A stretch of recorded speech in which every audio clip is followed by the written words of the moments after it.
the room that a lot of you don't know each other. So let's go ahead and just do a quick introduction, and then we'll talk about, you know, why we're doing this. So we'll start over here with you. Okay, well, good morning, everyone. I'm Michelle Velarde, and I'm ES, and I work very closely with the Workforce Connection offices. So good morning, everyone. ES Employment Services, just for the people. Go ahead. Hi, my name is Gabe. I'm a summer intern for the legal team, and I was offered to come and sit through this, so I said no. It's a learning experience for our interns, yes. I want to try the Rubik's Cube. You want to catch? Can you catch it? Oh, you got one, Mike? We'll throw it. All right. My name is Bailey. I'm also some intern for the communications department and kind of the youth services with Rebecca. I'm Rebecca. I'm a youth engagement coordinator for WIOA. I'm Veronica Robledo. I am the business operations specialist for WIOA, AmeriCorps, and Offices Section. I'm Veronica Alonso, and I am the Adult Dislocated Worker Program Coordinator for WIOA. You can call me, for those who don't know me, just call me Meadow so that we can kind of keep the separation. Hi, folks. My name is Hazel Melia. I'm one of the trainers here. I'm Michael Yang. I handle the WIOA performance reporting, coordination, management, and data stuff. I'm Tina Portis, and I am the WIOA grant analyst. I'm Margaret Morgan. I'm the WIOA Federal Operations and Performance Manager. I'm Holly Massaro. I just started as a business analyst, and I believe I'll be working with WIOA. Good morning, John Casalo. I'm with WIOA, and I'm also the board administrator, state board administrator, and the team project manager. Yolanda Montoya Cordova, I'm the deputy secretary, have oversight for WIOA. Good morning, everybody. Marcos Martinez, Employment Services. All right, and so one of the things that has been happening is I think a lot of you have heard a little bit about it, but the agency is using a governance model that we've been working on that has like a governance team at its highest level as a structure, but then we've got these subcommittees. And one of them is around operational planning, strategic and operational planning. And John is actually the lead for that particular subcommittee. And so one of the things that we're looking at is that expecting that all of our units in the agency would pull together an operational plan. I know for the Workforce Technology Department, they have a strategic plan, but it's their operational plan. And it basically tells them sort of they have put in front of them the mission of where they want to go and how they want to get there. We've done that before with the WIOA team. It's just been a while since we've done it. And so we wanted to bring the team together so that we could explore this particular approach that we're going to be talking about today. And our wonderful trainers, I'm sorry, Natasha didn't get to introduce herself. I'm so terrible. But that our trainers are going to introduce to us today. And this is an approach that we're hoping we can, we're going to be the test pilot for it. So we're testing it because I offered us up because I knew that this group has we've done some operational planning together in the past. And so it's kind of an opportunity for us as well. But we're going to also be testing this particular approach, giving some feedback to John and I and to our trainers so that we can see if there's something that's going to work for the other units as well going forward. So today is really about us, and it's about WIOA. And what I'm hoping is that we also set a roadmap for ourselves in terms of what we want to do this next fiscal year, and maybe even on a short-term piece for maybe up to 2 to 3 years. But we've had that vision before where we kind of say, what are the big buckets that we need to be thinking about, taking care of, what's coming up in front of us so that we can plan ourselves around that piece. You know, if you have a good operational plan, then it's also going to be helpful for us as a team so that we know where our priorities are. And if we're shifting off of that and we're putting too much attention on something else and not on the things that we should be working on, That might also, give us pause so we can come back and say, whoa. But we also need to celebrate those accomplishments when we do get it done. As I was, thinking with the last state board that we had, and Megs and Michael had put together the data on the northern area, for example, as tough as it's been, because we have spent the last, what it seems like 2 to 3 years under administrative oversight with them and this constant technical assistance, there has been some celebrations there, and there have been some improvements as a result of that. And as mad as we sometimes can get because we don't think it's getting there, there also has been improvement, and there's been improvement in a lot of things we've done. Veronica, you've done an amazing job with the ETPL. It is, gone from like here to here, just under your leadership and the work that you've been doing there for sure. And I know Rebecca with the work on the youth stuff, we also, we've had a tremendous success around Makati Rockets becoming sort of like they know it, they understand it, and we're making some significant inroads there with work-based learning and a lot of the concepts and the topics that we're talking about there. And Tina, I think you've helped us a lot too on the financial side of it, with things that we've actually have improved the way that we look at that finance structure. And we can be much more responsive to the feds when we need to be. And you've helped us with that, and that's really impressive.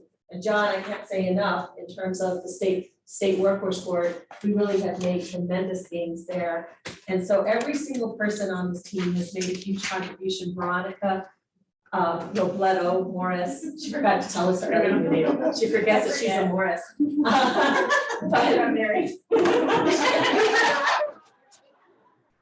She got married in She's got married in between there, she's got a good name. But Veronica has always been really helpful for us around our administrative structures, and those things are putting together really nicely.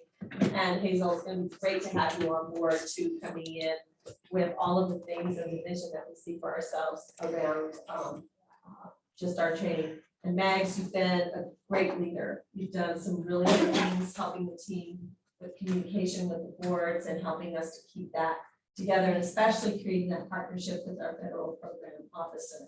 I really appreciate that. They have such a tremendous amount of respect for you, and I love that you followed through and just really push on some of the things that we needed to do to get pushed in. And Marcos and God, all of a sudden, Michelle, I'm grateful that you guys have been participating with us on a regular basis, because I think it really helps us to connect the dots and to make sure that we're really pulling it together, because we're all part of WIOA. And I remember when I came in 5 years ago and said that we are all WIOA, everybody belongs to it. It's not just Title I, it's everybody's WIOA, and we all need to work on making sure that we're spending these dollars in the best way that we can. So Holly, you're gonna learn a lot as we have you in here. I'm glad that you're here with us today. But we were really excited to have an analyst who's gonna come on board with us so that you can hear about the system struggles and the pieces that we need to do too. That's great. That's what we need to know. Yeah, exactly.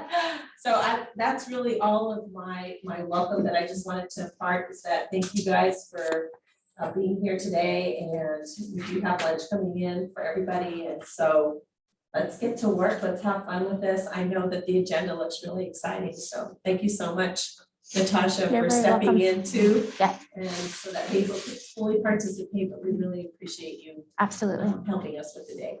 You're very welcome. Thank you, Yolanda. All right, Hazel has some really exciting things for us today. So I'll let Hazel take the floor. It's begin with the end in mind. Wow, what a great group of people. I just want to say thanks, piggyback on what Yolanda mentioned. Thank you to Max and Yolanda for the leadership. Thank you, Marcos and Michelle, for your employee services leadership here. And thank you to everybody here for your teamwork and camaraderie. I came on in February of this year. I'm pretty new, so I just got to know these people, so thank you very much. And thank you to Natasha. You're welcome. Congratulations for being here today and helping us out with this operational planning, and Lisa, thank you very much for guiding us here. Yes. So today we're going to have the opportunity to share ideas, share innovative thoughts and perspectives, and have this synergistic approach to teamwork and beginning with the ending. Okay, so without further ado, let's get a piece of paper, pencil or paper. Let's try to do some artistic drawing here. Oh, God. Oh, yeah. And I think that Marcus and Michelle did this before. So let's try this. Lisa, are you doing this too? I hope so, because you're gonna be showing your artistic endeavor. And Ed, I don't know if you're on. Okay, let's start. Starting at the bottom left side of the page. Starting at the bottom left side of the page, draw a horizontal line about 1 inch.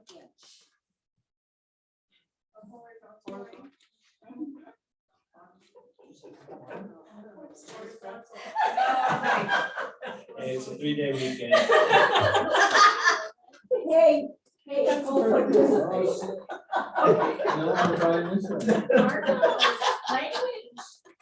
Now draw a vertical line about 3 inches long. Now draw a vertical line 3 inches long. Yeah. I just sent my instruction. Oh, so we're 3 inches. From that point, make a circle and bring another line back down. From that point, make a circle and bring another line straight down. Put it on the walls.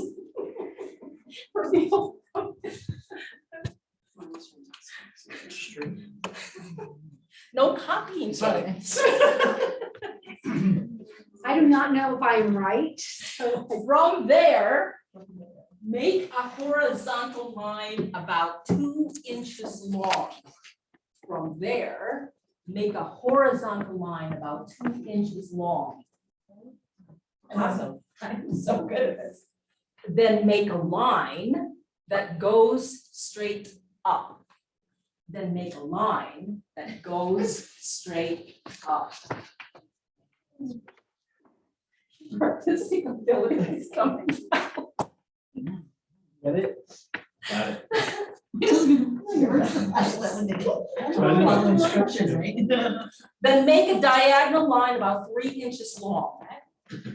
Then make a diagonal line about 3 inches long, and then another one the same length. Then make a diagonal line about 3 inches long, and then another one the same length.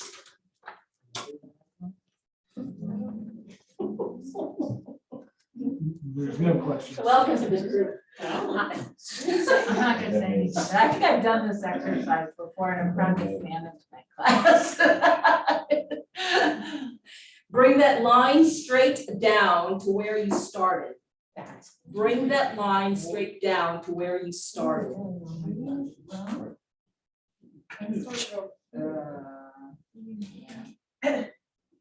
But it doesn't go straight there. Oh, no. Yours looks nice, right? I don't know what mine is. Now go to the corner. Now go to the corner and draw a medium-sized circle with 6 short lines on it. Now go to the corner and draw a medium-sized circle with 6 short lines on it. This is our time to shine as artistic people. Or not. See, I should have done that. Okay, So how many of you want to venture on and share with the group your drawings, please? You really want to? I think so. Okay, that's good. Oh, wow. Okay, very good. Your, that's good. Hey, those first two copies, look at the drawings the same. It looks like really good. Yes. There lies the problem. Yeah. Yeah, mine is not. What's yours, Marcos? Exactly. Okay. So, no, you're like, Mom, did I do it? Yes. Whoa. This is the big reveal, if I can get it out. Yeah.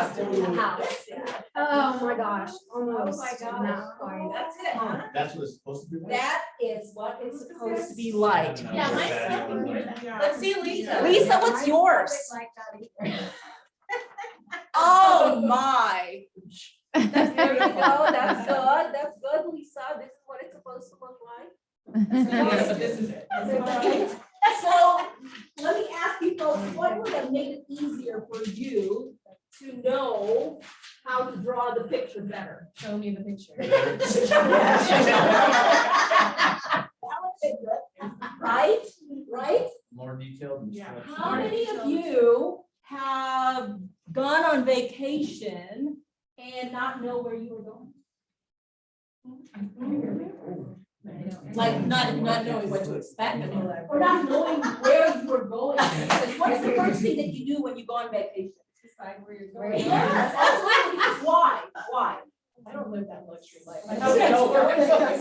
What's a vacation? What's a How many of you have done puzzles before without the box? Oh, that's hard. Right? Okay, so this is why we need to know what the end in mind looks like. Why? Because what? You need to know where you're going. It might look like that. It's hard to get there otherwise. Absolutely. People give you instructions, and yet what? If you don't know what it looks like, what happens? Veer off. You go disaster, right? Okay, so why is it important to know where you are going today? So we won't be stuck in the same place. We don't keep repeating We the have a same common goal. things, right? Well, there's that. Or just being completely lost and not getting to where you'd like to be. Okay, and the two interns. What would help you know what the end in mind looks like when you graduate? When you go to college or when you graduate from high school?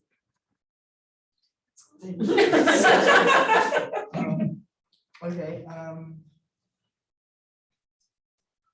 what was the question again?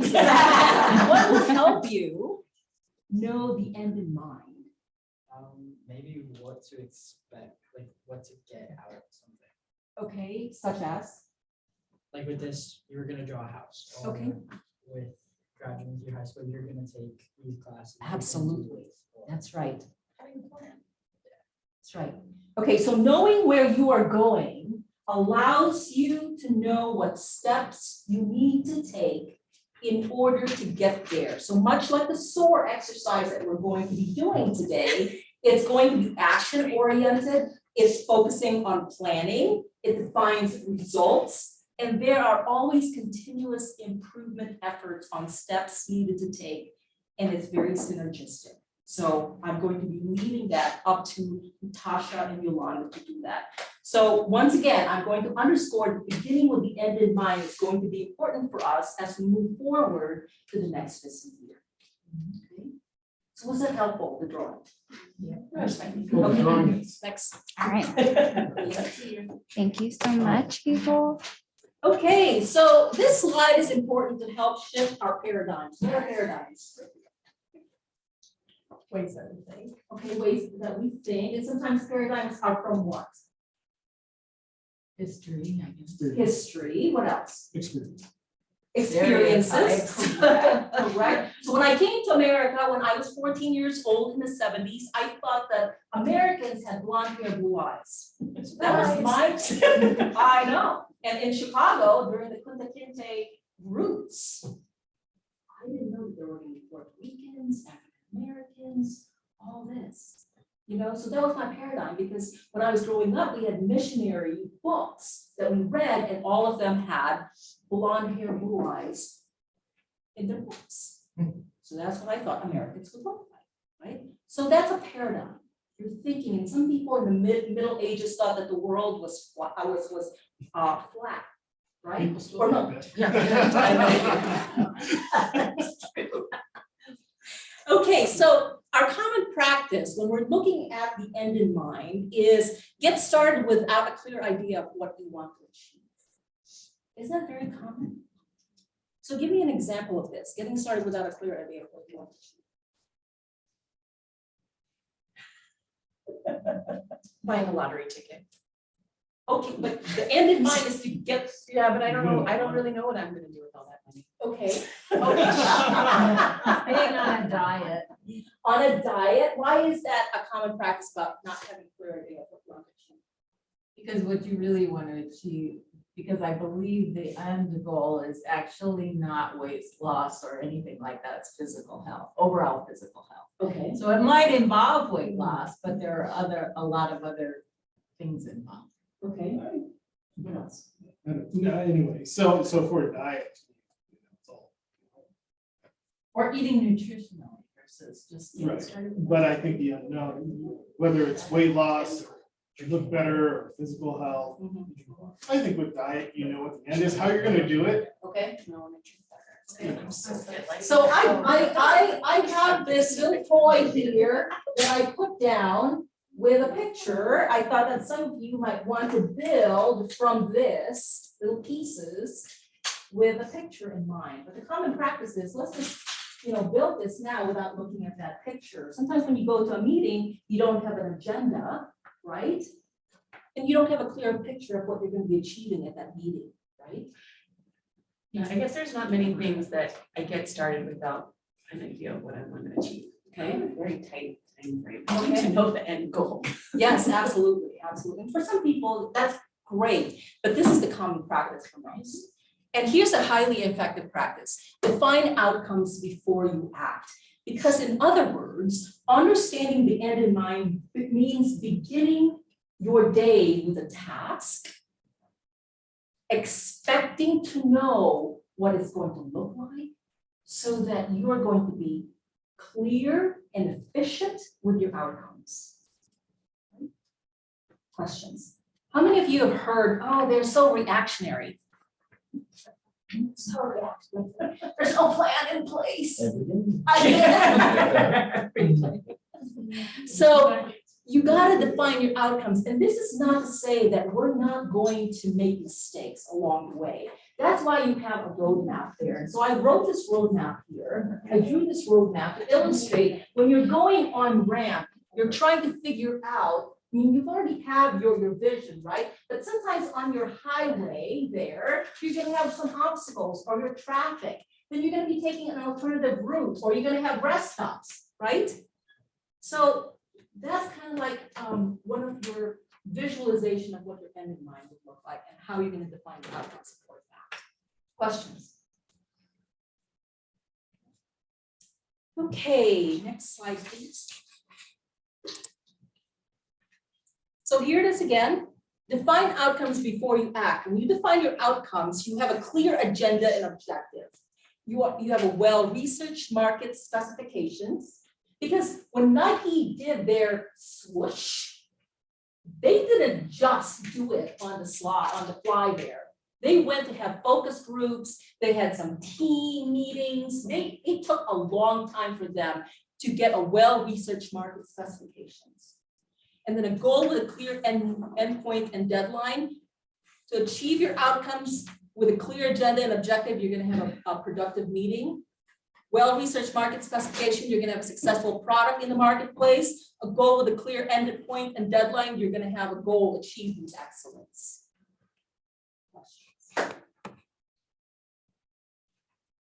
Questions? Next, please. Okay, what do you think this illustrates? This picture here. A rough draft. Okay, what's the rough draft? The mental, the first creation. Okay, good, good. How many of you have heard of blueprints? Okay, when architects, before they even hit the ground and dig that ground and build that infrastructure, what do they have first? Oh, I'm sorry. Absolutely, right? Yeah. What else? A blueprint. Why? You just don't decorate your house without building the frame, right? You haven't seen my house, but just can't show it too. Okay, so how many of you have used Pinterest? And what do you use Pinterest for? Yes. And can you please explain what Pinterest is about? Go ahead, Brian. No, you go ahead, Veronica.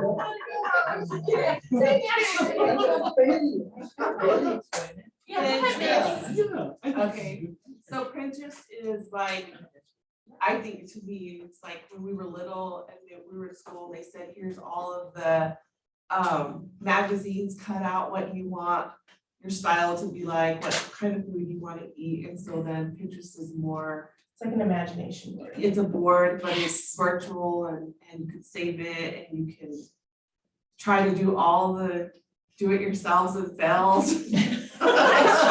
Pinterest fail. Pinterest fails, but yeah, That's it's right. taking what we used to do in a different, more modern way. Bailey, can you explain and elaborate more on what she said?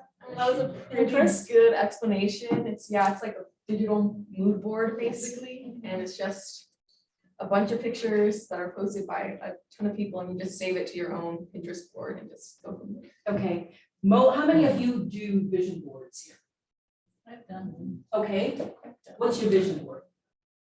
I haven't done it in years. I did it after my mother died a long time ago to say, to go beyond grief. Yes. And, Okay. it included travel and eating well and, you know, having a balanced life. Absolutely, absolutely.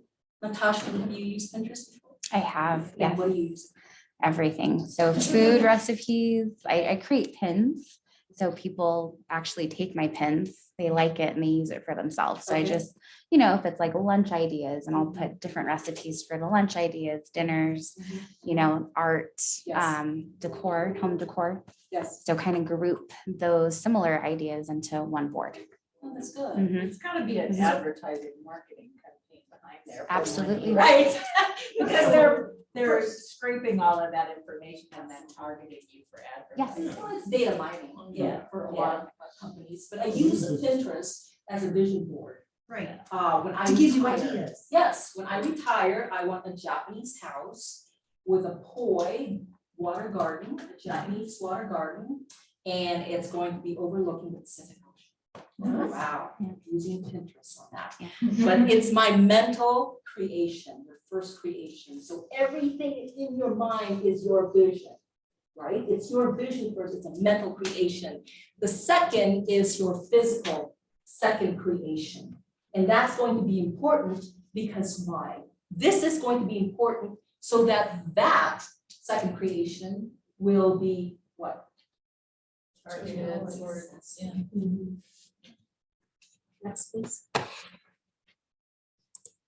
So the following slides are examples of kind of like your first creation, mental creation. And this is called a mind mapping. How many of you have used mind mapping? I know you guys. So Gabe, can you please explain to the group what a mind map is? It's like writing down like a brainstorm. So like anything you think of, you just kind of draw a line and write it in a block, and then you can kind of like see where your thoughts went on this branch and that branch. Absolutely, absolutely. Good job. Anyone else? Mind mapping. Has anybody else here used mind maps? Okay. It's how, it shows you how you think about things. Yes, it shows you how you think about things, and it's illustrated because most people are visual learners, right? So for me, when I first started here, I wanted to know the concept. I wanted to conceptualize the concept of WIOA in order for me to contextualize it into the agency so I can help operationalize it. So here is WIOA in green, and then you have your little branches there. And so I use 4 components the administrative, the fiscal, the data, and the programs and services as one of my 4 components to visualize how I'm going to branch out in order to make my training successful to my learners, to our learners here. So this is just an example of your frustration. Next slide. And see, this is another thing, when I, as a trainer, try to mind map how I'm going to present, this is how I do it. Once again, when I'm making a presentation, I have this concept in mind, but I branch it out to the different topics or components. Does this make sense? Okay, excellent. All right, so here we go. How many of you have heard of Stephen Covey's 7 Habits of Highly Effective People? Okay, and what do you think of that? Well, I think it's a great book. Okay, why? He talks about how people optimize their effectiveness. Okay, that's good, that's good, okay. So this whole end in mind, begin with the end in mind, is one of his 2nd habits. It's habit number 2.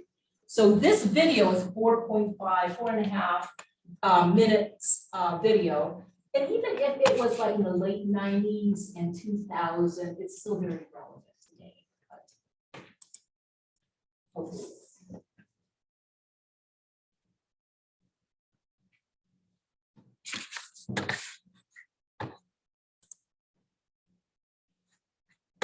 Things will be great, right? Oh, there we go. There we go.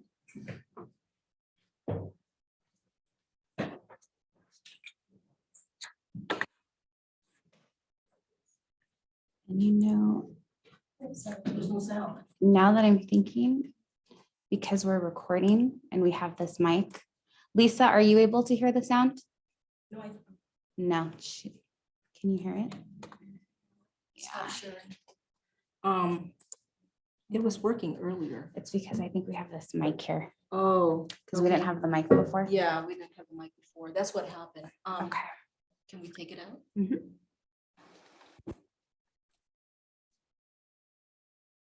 Every detail before the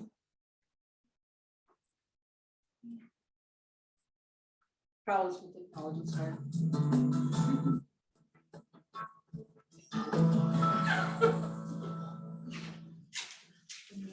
habit 2 is called begin with the end in mind. All things are created twice. Look at this lovely setting here, this building. This was created in every detail before the earth was touched. It's called a blueprint. If that didn't take place, you had very expensive change orders that could have doubled the price of this building. I have a dear friend who's a composer. He actually is able to hear the entire orchestra, every part of it, every instrument, before he ever hears it in fact. And I have seen him work around the clock, produce music to where he literally can hear everything in his own head, his own inner ear. And then the very next day, watches the orchestra perform it and hardly ever makes a change. Most organizations, most families do not begin with the end in mind.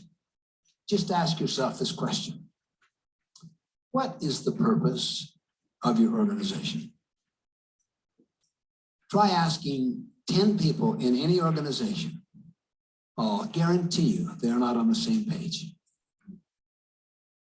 They're all over the board. Try it in your own family life.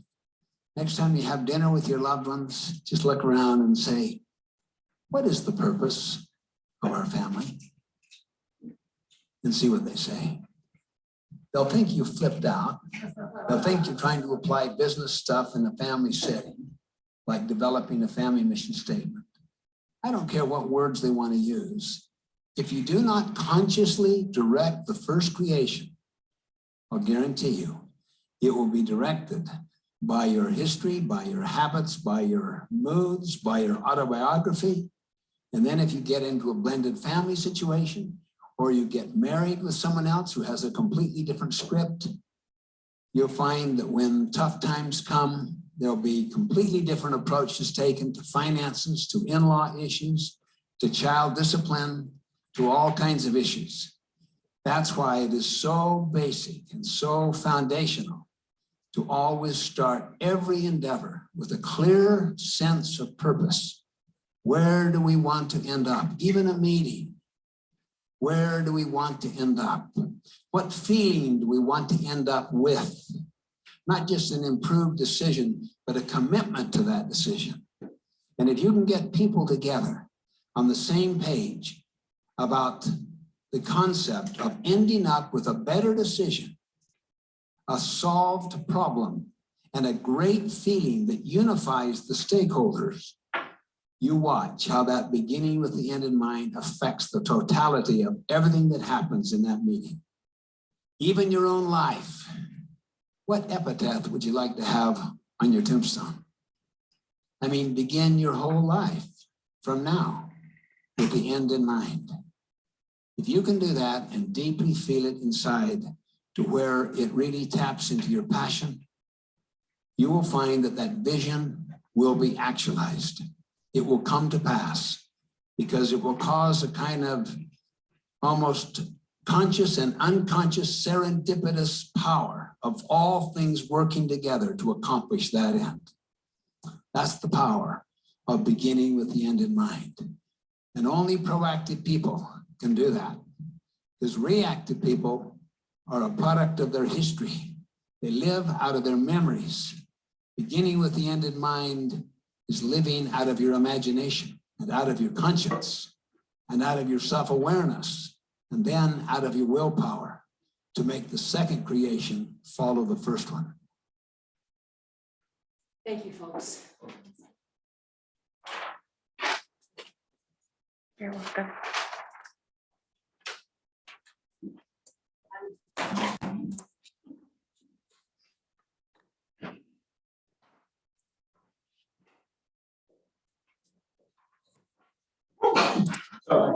Thank you.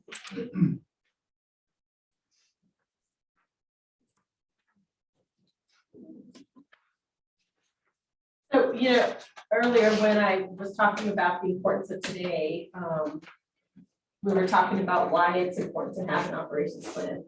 And I know that when I first came to WIOA, I did gather the team because it seemed like we had so many competing priorities all over the place. We were at that time, WIOA was changing to WIOA. We had some new people. We had people leaving. We had boards that were just, they were struggling also with that shift. And so we organized ourselves around thinking about how could we get everybody to come into that space of understanding really what was WIOA asking us to do. And it was fun. I mean, it was important for us to do that, and we got away from it. And so I think it's kind of hurt us a little bit over the last couple of years. And the pandemic definitely sort of put a kibosh on things. I think it thwarted us a little bit. I think everybody kind of went this way. We were working in silos in our houses and wherever we could. And I'm not sure that we really had any kind of game plan of what we wanted to do. And it's unfortunate because I think we may have missed an opportunity, I think, around how could we use our WIOA resources to actually be really effective during the pandemic. We tried a couple of things, Mags, I'm thinking that we brought everybody together because we thought, we need to talk about, we're going to come out of this pandemic, what's going to be that recovery. We tried that process with the boards to think about the end in mind. What is recovery going to look like? How are we going to get there? What are some of the things that we're going to do? But we really just still didn't have a good, strong plan, approach, or how to get there. And so when when all of this was happening and the agency decided to take on this new governance model and really start with those subcommittees, the operational planning one was the one that really stood out to me the most as the most important piece of it. Because if we don't know where we're gonna be going, we don't know if we got there. And part of it also is not knowing, like, if, you know, where does F&B want to go, for example, where does HR want to go, where does workforce technology want to go, where are we all going, but how are we all going together as an agency as well? And the only way that we can get there is that we as a team also, WIOA, know where we want to go. With the piece that's kind of entrusted to us around adult dislocated worker and youth activities and some of the administrative pieces of that. And we need to have a real clear definition for ourselves so that we can clearly define that for the boards too. So as we're working with the local boards, you know, we want them to also have these clear plans. We want them to have these clear visions of how they're going to be working together. But if we're not clear on that as well, and we're not communicating it as well as we can, I think they're going to be just as in flux as we are. And so this, you know, whoever, it was the governor, we can thank the governor for putting us on this pathway around for our agency, around our governance model and these subcommittees and the pieces that we needed to do. Because at the administrative level, noticed that DWS really needed to just sort of think about itself and its structure of how it's planning itself and how we're leading ourselves. And so rather than somebody coming to tell us how we should lead ourselves, this is us telling the agency, this is our opportunity in an operational plan around how we want to lead ourselves. The thing that's hard about WIOA is that because it's so collaborative, it's not just about, there's a piece of it for everybody. There's a piece of it for technology, there's a piece of it for finance, there's a piece of it for employment services, and then there's a piece of it for even evaluation. I know that Ed couldn't make it today, but it's all governed by all of these things, and we need to be responsive to what the agency needs so that we can do all that. But we also need to know ourselves in terms of the end in mind of how we want to get there and how we want to communicate how these resources can be utilized and how we can collaborate and coordinate that across the system. And so it's a great opportunity. I was happy that we were going to be first so that we could do that. Now, our current plan, we don't have a current plan. You know, when you think about it, we don't have a real active plan right now for ourselves.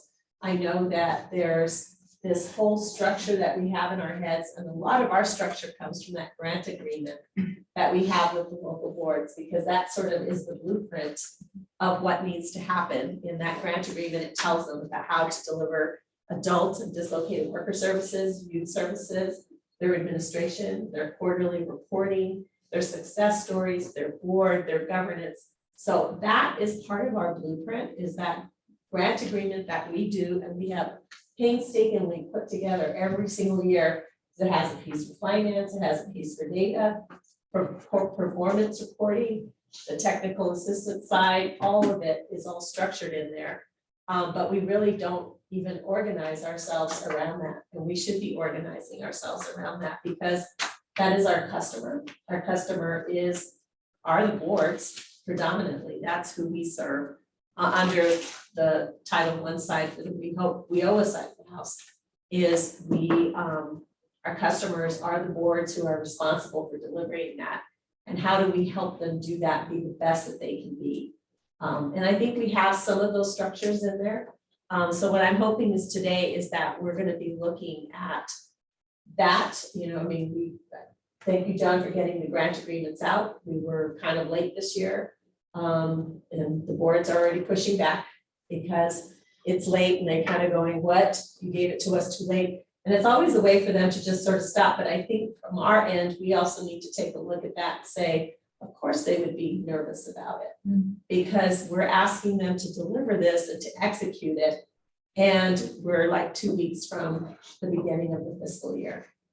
There's not big changes in there. There's not, we're not trying to put WIOA on its side or put the board on its side. But I think it's really messy and it's kind of exactly, that's what it's looking like right now. It's all over the place and we need to kind of bring ourselves to center on that and look at what are other blueprints that we're following, what are the things that also guide us in this work that we need to do, so that we can clearly communicate it out to employment services too, right? Because employment services has a huge role in this, because they live in the agencies where our Title I folks are trying to put their pieces together. And we need to figure out how we're also either in alignment or we're misaligning and we're miscommunicating so that we can make sure that we even fix that or we get it aligned so that it runs a whole lot smoother than it needs to be. I don't think that we all have some goals. I know I have some goals and we've talked about our goals, but we haven't had a chance to do that in a while. So that's what we're going to be doing today. Don't really have a whole lot on, on this, what to say on this, except I would like your feedback in terms of where you think we are right now and the importance of doing this operational planning. Batteries ready to go. Oh, no. That's weird because it is plugged in. Might be an outlet that's not working. So just a few thoughts. In that is, I think, a lot of our challenges is the collaborative nature of WIOA and the business. We have to, and that comes with that. I don't know how it's going, by the way, but with a collaborative approach, there's grant agreements, and we have to carefully decide what we want in there because that's what your board is like. Well, what are we delivering to? And whatever we put in there, that is what. So carefully putting that together is really important because what's measured is what is done. And so we put something in there, that's what we're going to do. And so there's that. And it's hard to plan for that because you're looking for the future and a pandemic happens. Grant agreement doesn't fit that.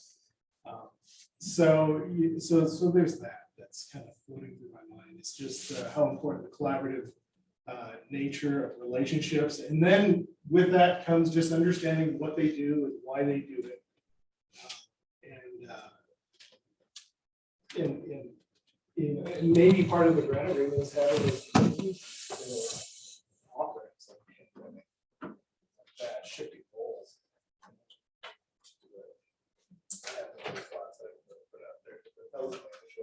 Is there's a lot of players there.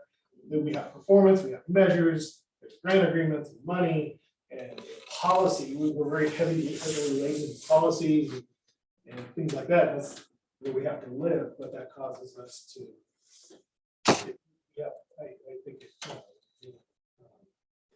policy driven for us to adjust. Sometimes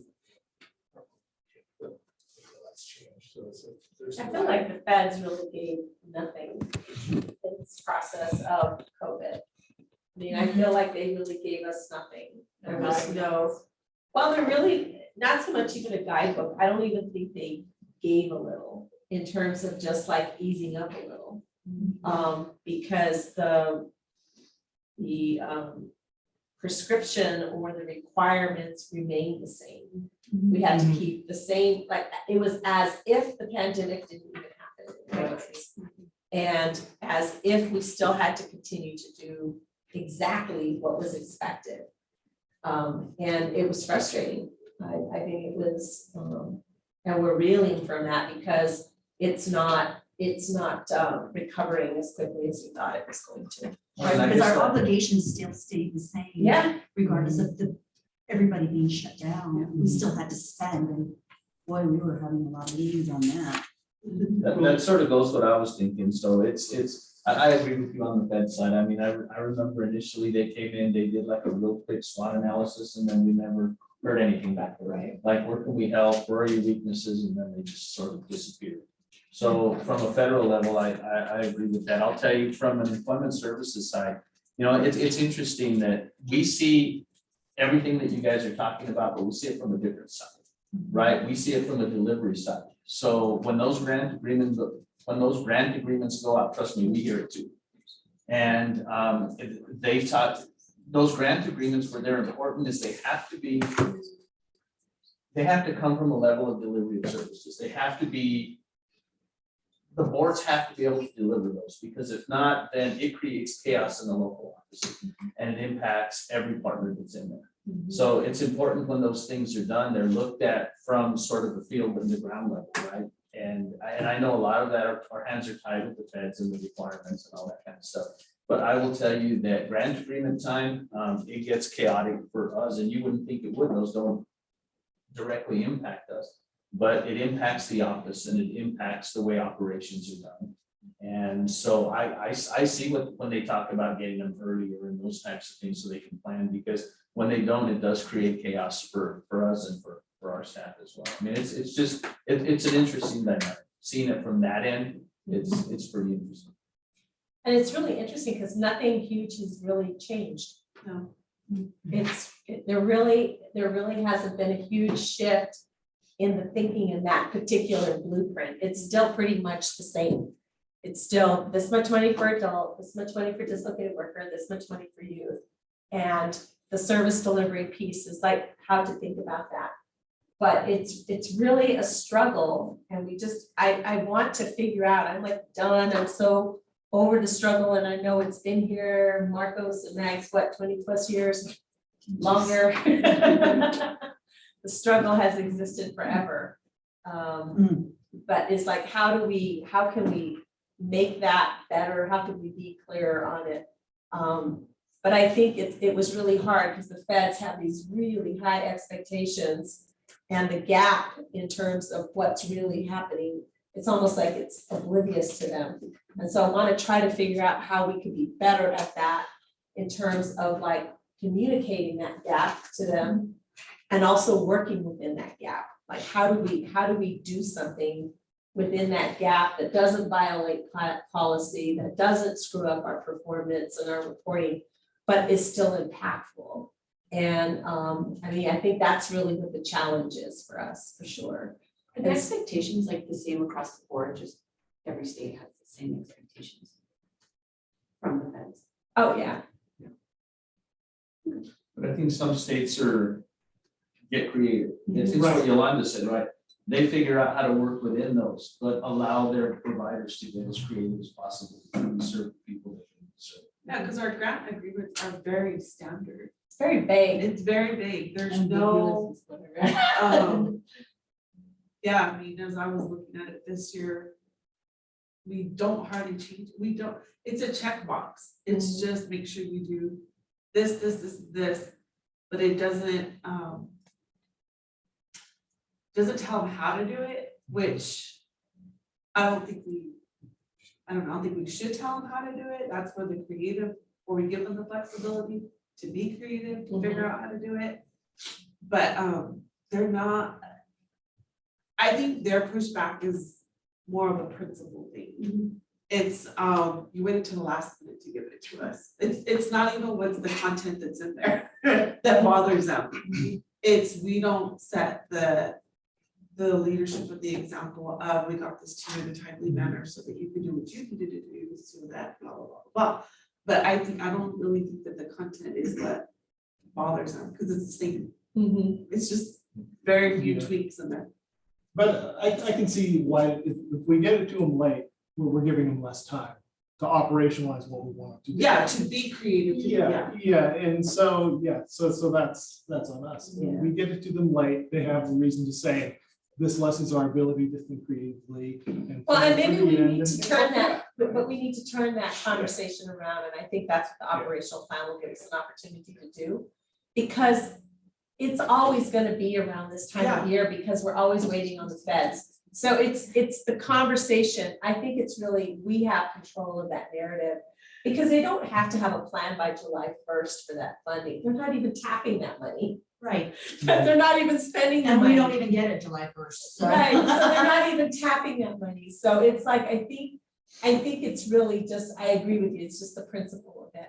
But I think it's an opportunity for us, and maybe that's what we're thinking about in this operational plan, is looking at those places where things kind of hurt us, where we really have actually had some opportunities or successes, and that's what I'm hoping that we get centered on today too, and not just sort of think about, "Ugh, we're mad at them," you know, because I want to get past that. I remember Ricky said that to us, the secretary said, we also have to stop the narrative too, of like, you know, this board or that board, stop that narrative, but sort of think about how can we be, you know, more proactive in that process. So, because it brings us down. I feel you guys, everybody's frustrated. Right. And we don't need to be frustrated. So I think that's the importance of the plan, is that we can set our goals for ourselves, set the vision of where we want it to head. And then when we come in and we have our weekly team meetings, it's also with a purpose too, that we also are coming back and reflecting on that and saying, did we get there? But how can we change some of that narrative too as we're moving forward? Tina? So one of the things that I have on my end game is, so for the last 2 years, at the end of the year, so what happens is, because I struggle with budget authority, I send out these templates and I say, okay, can you guys give me your projections for the last 6 months, 3 months? And every year for the last 2 years, I struggle with the Northern Board. So my end game, I've got to figure out, okay, I know that they always come at the last minute and ask for 2.5 million in cash requests this month, right? And I'm waiting for that now, because it's gonna happen. And it stresses me out. So my end game is like, how can I plan this better? And work with the fiscal to figure, instead of being, oh, the Northern Board, how do I do this? Because I know it's gonna happen. And so this one, I'm like, this happened to me last year. I've got to figure out a way to make it better. And so this is good. So one of the other things I wanted to say, Yolanda, is since I have been doing WIOA finance and I see, I kind of track all our special projects, and I know that in the last years that I've been there, I think as an agency, we've grown to do those things that you say are like special projects, to get the money spent, to meet the requirements, to just work as a whole team. And I've seen that, so that's to you guys. Okay. So I wonder if we need to think really different on the grant agreements, and we leave them really loose, expecting them to go and do what they need to do. And maybe that's not the thing to do. Maybe as a state, we have to have a real direction, right? And don't tell them I said to tighten them up, because they'll kill me. But I'm just saying, maybe it does have to be a little bit more prescriptive, because what we see a lot is that boards have focused and providers have focused on spending the money. And I get it, but it should be about helping people. And you think if they spend the money, they've helped people, maybe not the right people. So it's tricky out there. I tell you that it's pretty tricky. You tend to see, I mean, real basic level, you tend to see the people that need help don't get it, and the people that don't need help get it, because it's all about performance and it's all about spending money. And that's where it gets, and that's what we see out there, and that tends to be frustrating. But I get their side too. They want to meet performance so they can get their funding, and you know, I get it. So I think our grant agreements are, I had a lot of time to think about this. It was out in the woods. No technology. So I was thinking about it. I think our grant agreements are the start of our plan, because we talked about the way our liaison, when Alex was there, how she took the grant agreement and she timelined it out and she almost project managed it. But looking at those grant, I also took the grant agreement with me, read it, and wrote it up. But so I was looking at it, and there's pieces for all of us. You know, there's adult dislocated workers. So if we all take it and take that grant agreement and pull it out, those pieces become our plans, because there's an ETPL section, and how do we build what our goal is, and actually those goals are set in there. Here's what we need to meet for adult dislocated worker, and for youth, for the compliance pieces. You know, we can build all of that in there. I mean, the only one who doesn't really is John, because state board and discretionary things, but the state plan helps on that piece of it. So, but if we take the grant agreement, we can actually build an operational plan that And then it also helps us next year's grant agreement get it out faster because if we've all been working it for the year, when February comes around, it becomes, what are our pieces and what do we need to change in the grant agreement? We become our own little experts in that section of the grant agreement. It has a huge section in there for technology. by the Oh, way. great. Do we engage specific people on the boards before we work on those grant agreements to get some ideas of We have. what might work and what might Well, not? because if you look at the grant agreement, it is very much boilerplate. And like this year, what we added were a compliance piece to it. And all we did was take NMAC and like reword NMAC, the compliance pieces of NMAC into grant agreements. We took the NMAC that talked about elected officials and worked that into our grant agreement. So really the only things that changed were what they were pushing back on anyways, was the CEOs and compliance pieces. But I mean, that's a good idea. I mean, we've never done that where maybe it is time, it's gotten stale. But I don't want to lose sight of where we are. So go ahead and then we'll go into our next section because my little part here was just to talk about the importance of the operational plan and the roadmap, just kind of a review of where our current operational plan is. And thinking for us, our current operational plan is tied to that grant agreement that we have because it does clearly outline the steps that we need to take with the boards and what we're managing towards, because we're managing towards those outcomes and those deliverables that are in that plan against all of that money. But it's not your operational plan, but it should be aligned so that we can make sure that we're also doing that. And it does have pieces in there for F&B and also for technology. So Michelle. And now I was just gonna say, when we're, talking about this operational plan and looking at it like in a whole WIOA standpoint, there's just a few things that continuously stand out to me. And in dealing with our different boards, and the three things are, one, that communication. I always feel like that communication piece just, there's just holes, and why are there holes? And I think that a reason why there's holes is because you have individuals who are in roles that they don't even understand and they lack the knowledge. And not to say they're not going to be good at what they do, they just don't know. And so sometimes I feel like things aren't getting done because certain individuals just don't know. They don't know what's really expected. They don't understand, a grant. They don't understand a policy. But adding to that is also going back to a little bit about what Veronica was talking about. And I coin it this way, it's probably the wrong way to coin it, but sometimes it's about fight the man. And I think you can understand that in that sometimes when we're dealing with some of the individuals on our boards, that it becomes an us versus them approach. And right there, that just totally loses sight of the whole reason why any of us are here, because everyone becomes defensive. Well, I didn't know, they didn't explain, that wasn't communicated.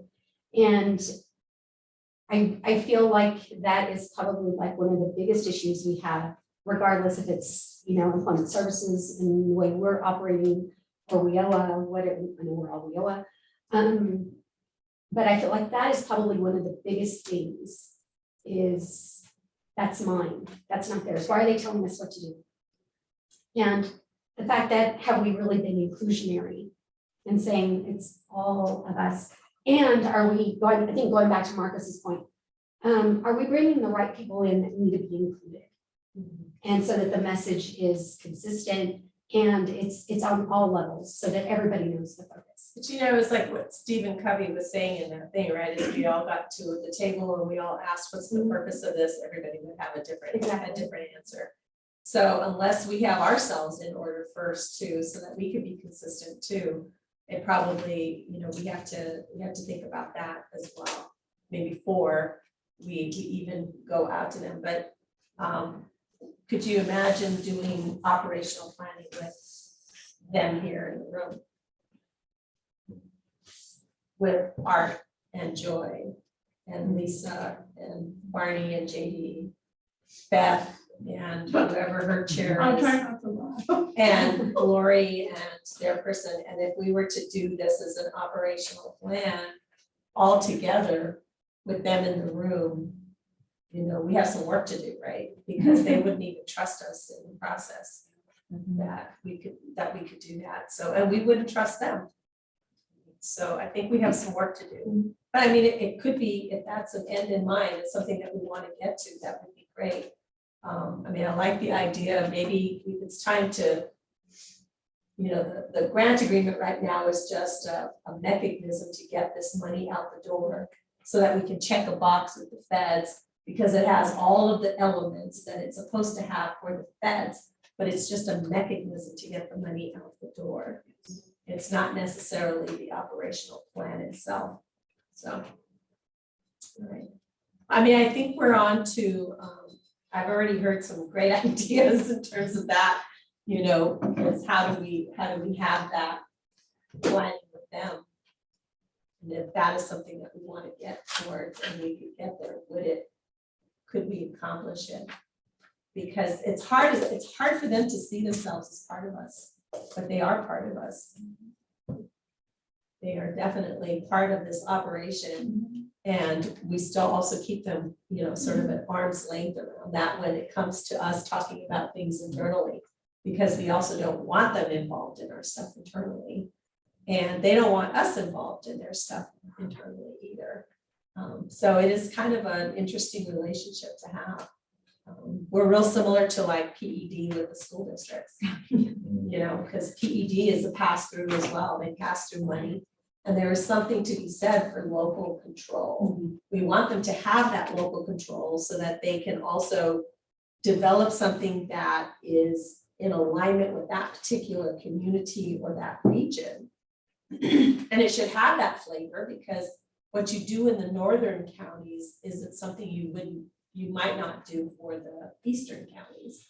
It should look different. But I think you can make them understand, or help them to understand, that you're right, local control is important, but there's gotta be a state vision. I mean, and that's gotta come from this level. Yes. And they, so looking back at, you know, my last 3 years. Make it sound like it's so long. Well, I'm like trying to remember, is it 3 years? Is it 4 years? I don't even remember. How long have I I been got here? 3 dances with Fiona. I don't know. But anyways, I won't do a policy without them involved anymore. I won't do it. And we shouldn't. It stops the complaining, right? It does. It stops the complaining. And it's like, you have to make these decisions, so we gave you an opportunity to say how you felt or what you wanted to include in it. But when I first did it, they were like so thrown off, like, what? And we throw them off their game, yeah, when we do that, and so,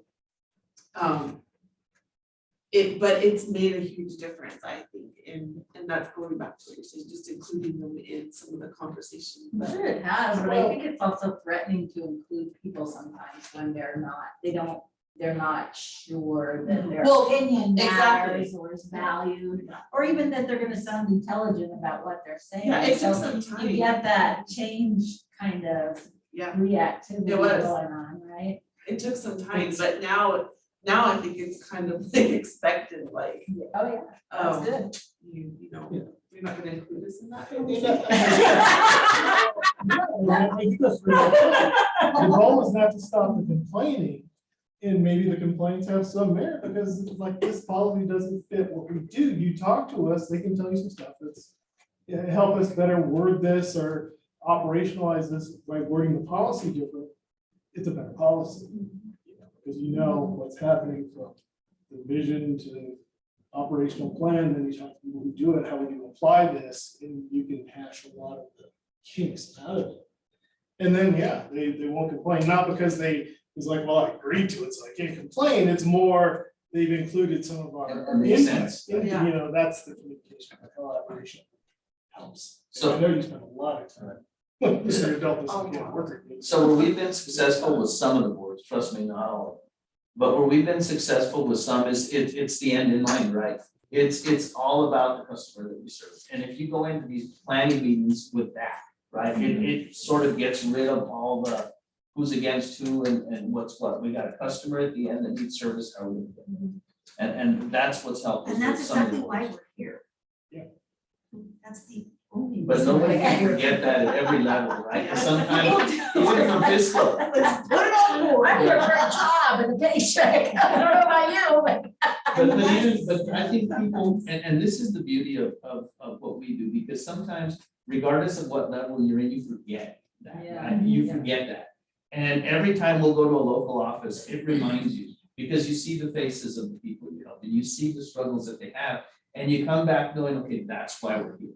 And I think that's the importance of getting out. I mean, I really push my staff to get out as much as possible, because if not, you get stuck in the minutia of Tiwa and you forget what you're doing. Absolutely. All right. So I think we have an idea of why we're doing this today, right? I mean, I really do love that idea of, you know, maybe we do more of ourselves, because it took us a while on that policy shift. I remember when I requested that and said, let's not ever issue a policy out without them having an opportunity to comment on it, because we get that opportunity at the federal level, we should give them that opportunity at our level. And it took us a while to do that. They were, some of them, they just didn't, flat out didn't say anything. They would just like ignore it. It was like, and then be mad when we just issued the policy because they missed the commentary side of it. So we would go back and say, okay, well, we'll do it again, but this time you have to give us comments, because we meant it when we said, give us comments. So, I mean, but maybe it is now having that conversation of, you're right, the grant agreement just came out, but let's talk about what it is. It's a mechanism for us to get the money out the door. It's a mechanism for us to get that federal compliance side in, that we have a grant agreement, there's all these things in there. Now let's talk about operationalizing it. And how do we do that? And maybe we do that in partnership with them as well, so that that's also part of our strategy and part of our planning process. Because you're right, I mean, they're not even gonna touch that money yet. It's new money for the new fiscal year, and they're not even gonna touch it on July 1.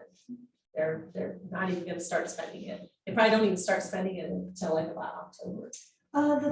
Actually, the central board, Probably will. I'm gonna start saying, because what he does is he does his projections based off to get him through, because he knows money comes in late in July. So I would say they'd start using it beginning of August. The rest of them, Not even, yeah. maybe December.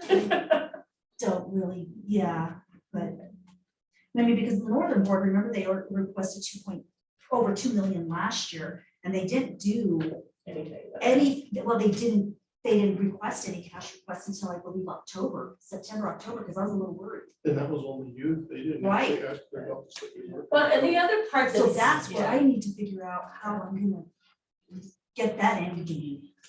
Because The it's other just part, yeah. crazy. And the other part that's missing with our, from us here at the state level down to the local level, is that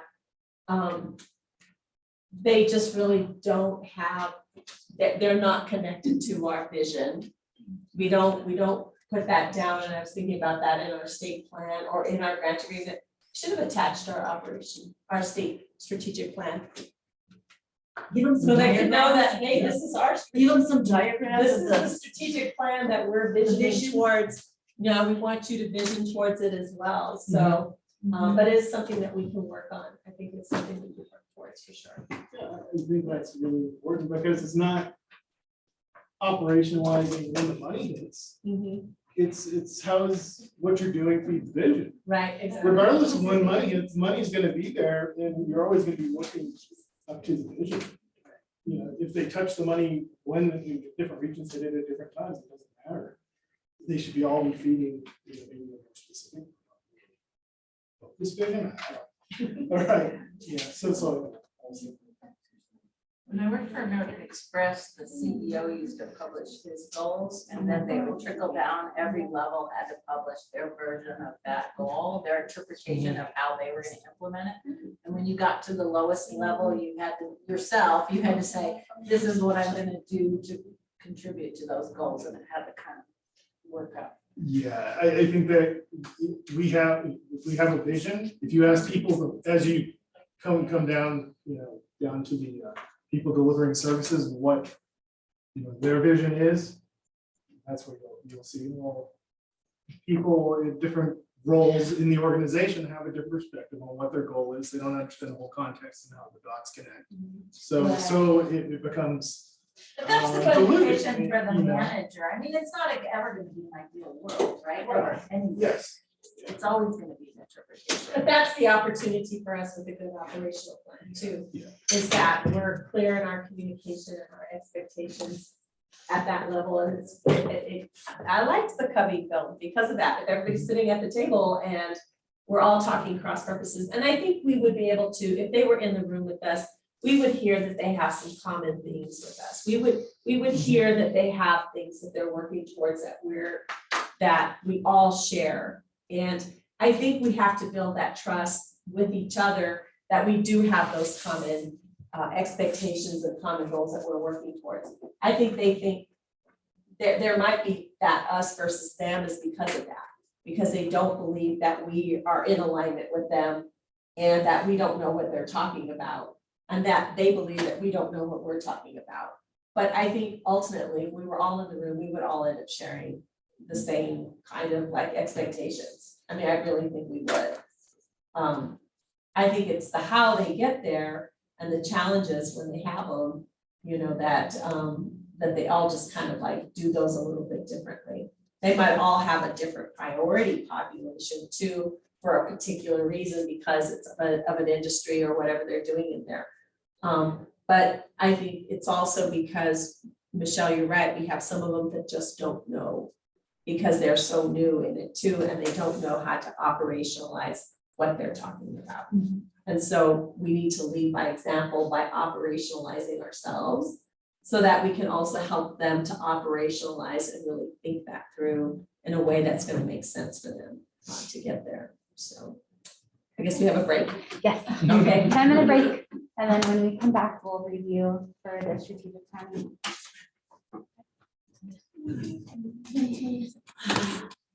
The only problem is that people are challenging. That's the only problem.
Next year.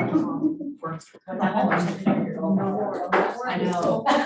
Don't do it. Where's it?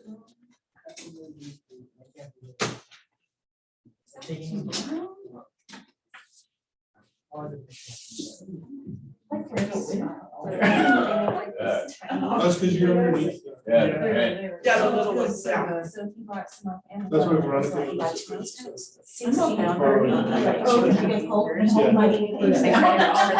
know, it does. I'll trade you if you want to trade you. And I'm. Well.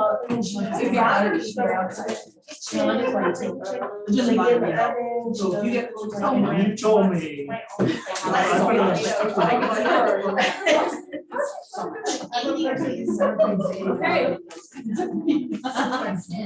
I don't know where they are, but we'll go ahead and get started.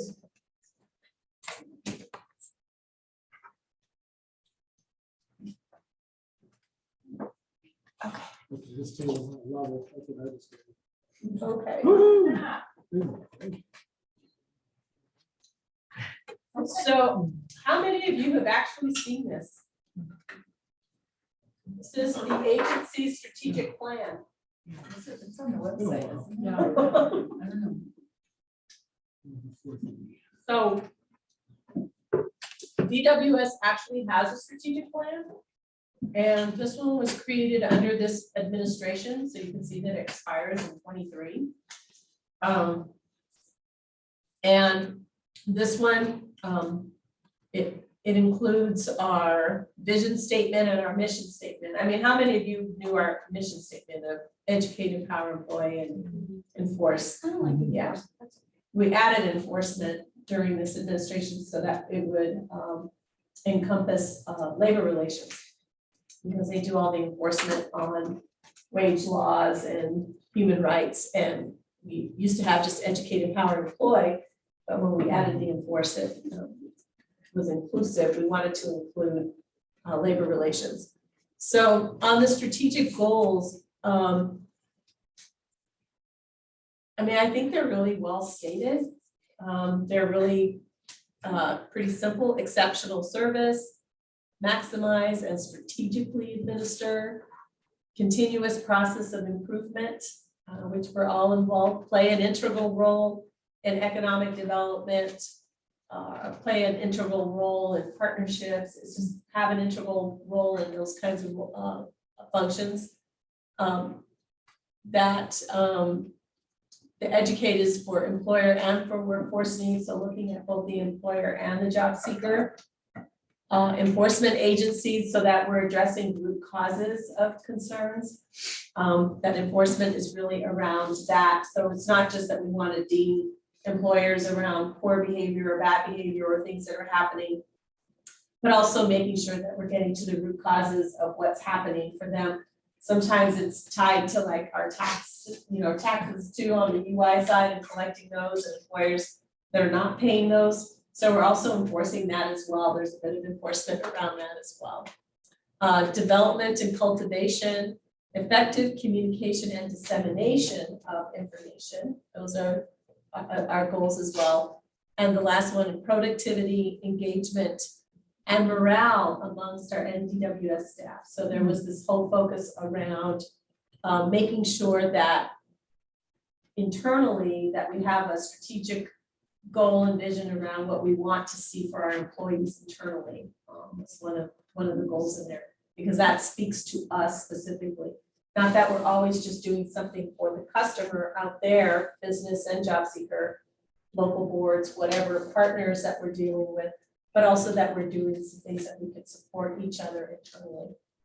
So when I had mentioned earlier, it's like maybe we should have attached this as part of the grant agreement so that they also know that this is, this is the agency's strategic plan. This is where we're going, and these are the things that we want to do. What's really interesting though, I don't know that we've measured ourselves. That's what I was gonna say, it's a wonderful vision, but it's always hard to tell how you're gonna measure that. Well, I mean, I think that will come back to senior management, and I know with the governance model, that's part of like our job is to look at the effectiveness of the agency as a whole and where we're headed. And so looking at, we're using the strat plan as a way to also organize ourselves as we're moving forward. We're also asking the operational and strategic planning subcommittee to lead with this as well, so that as we're leading ourselves today and we're thinking about the work that we need to do, how do we fit within that vision statement and that mission statement and those strategic goals? Are we in alignment with those? It's kind of hard to see the vision statement, but it says to be a leader in improving employment and poverty rates through workforce development, enhanced services for employers, and ensuring fair labor practices and workforce practices for New Mexicans. I can't believe I could see that. I know. Wow. The only thing I can see without blurry is educated power. That's it. Everything else is blurry. Yeah. My vision is not as bad as I thought it was, so operating with one contact, so that's pretty good. Are there any goals that you think we're doing really well and some that stand out that you know we need to work on? I don't know, what do you think? I think that there seemed like, I can't see that far, but I know earlier you said like creating the partnerships, I think we do a pretty good job there. But I know that Michelle mentioned communication is something that we really struggle with, so it's identifying some of those goals that we think that we're doing really well at, the other ones that we need to work on would be helpful while we think about these goal planning. And communication is a big struggle, even internally. It's just, and you can make it better, but there's always still a struggle. Because technology changes, things change, do you know, so it just constantly changing. But it is a big. I like continuous process improvement, just like that's something that we can start to improve, but you mentioned like policy building, so it's the process that we decided to improve on. I'm sure everybody would have different priorities as well, and so that's always challenging, but. Right. And there's a lot of them, right, yeah. I mean, there's a lot of goals in there, so, I mean, there's 9 of them. Yeah. So 9 goals in there, and, you know, as we're thinking of our operational plan against this, how do we, how do we fit our work in there? But I agree in terms of like the communication piece, there's always room for improvement. But I want to make sure that maybe we do need to share it with the boards and say, you know, this is the strategic plan. We also have a state workforce plan that has some goals and some pieces in there as well that we need to stay. That's what guides us as well as a workforce system. So, and I think it fits really well still with our state plan because it does speak to the pieces that are included in that state plan for sure. But that is another part for us as WIOA that we're guided by is that state plan and making sure that we're meeting the objectives that we had in there. What's interesting about the state plan is that it's not just our plan, because that state plan also is in partnership with the titles 1, 2, 3, and 4, as well as some of our combined partners like TANF, SNAP, Carl Perkins with the Career Technical Ed. So, but this is the big plan, and this is, we wanted to put this one out because we're going to be using it as sort of the launching point for everybody that's doing their operational plan. Just to think about the strategic plan and how that fits with the work that we have ahead and how we're meeting some of those strategic goals for the agency. And our state plan is posted on the website, right? Okay, because I was looking for it and I just Googled the year, because I was pulling up old ones. But then I realized it was just still in draft form and also, or is it posted right after now? Okay, because when I pulled it up, it said draft. You're ready. But but I noticed it was really long. Yeah. I was like, oh. No, so there's an executive summary Okay, that you need to pay attention to. The executive summary is the one that has just the actions and the goals and the actions, the things that we said we were gonna do collectively for the workforce system with all of our partners. And it's easy to read. Okay, because the one I pulled up was like, I know, I get those 300 pages and I'm like, I No, don't it's know. 700 and some pages. I got it for Joanne, but it It's it long. was, I could email it. No, just get the It's like, executive oh. summary. The executive summary is Okay. the easiest one to look at because it is the condensed version. Okay. And it tells you what we said we were gonna do. Right, perfect. All right. One thing I liked about the strategic plan as far as the goals on that is that they're not numbered. So there's no suggestion that anyone is more important. Yes. To me, they're even. Right, yeah, that's true. It would be interesting to see like what teams prioritize which ones. over the others. Mhm. Are there any in this that you think don't really fit with us? As a group?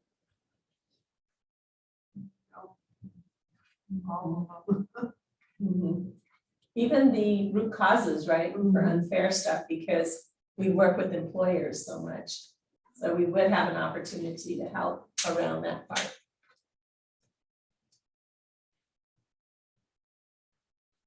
I know it can't, the part at the top is kind of dated because it does have Bill McCamley's name in there as a cabinet secretary. But that's just sort of the intro to it. But the vision, the mission, and the strategic goals are still relevant, at least through the end of this year, right? You know what would be nice, and this is just something thinking about. When I worked for Dynamic, they have these, what they call cornerstones, and this is basically like our cornerstones. But in order for our staff to live by those cornerstones, they needed to see it visually every day. Right. And so what we did was we printed these out.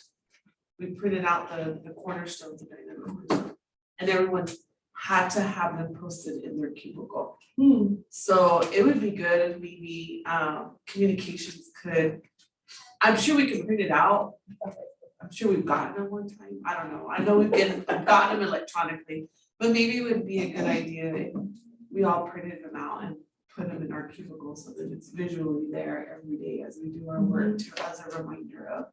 That's a nice flyer. Yeah, it's nice. That's something similar to what Texas does with theirs. I think it's section 2 of the act has the goals of the act. It's 4 bullets, 5 bullets, and they require them to have those posted in their cubicles to say that that's really what they're looking for. Yeah. It's just, it's like looking at a calendar, it just reminds you like what day it is, well, you know, where you're at.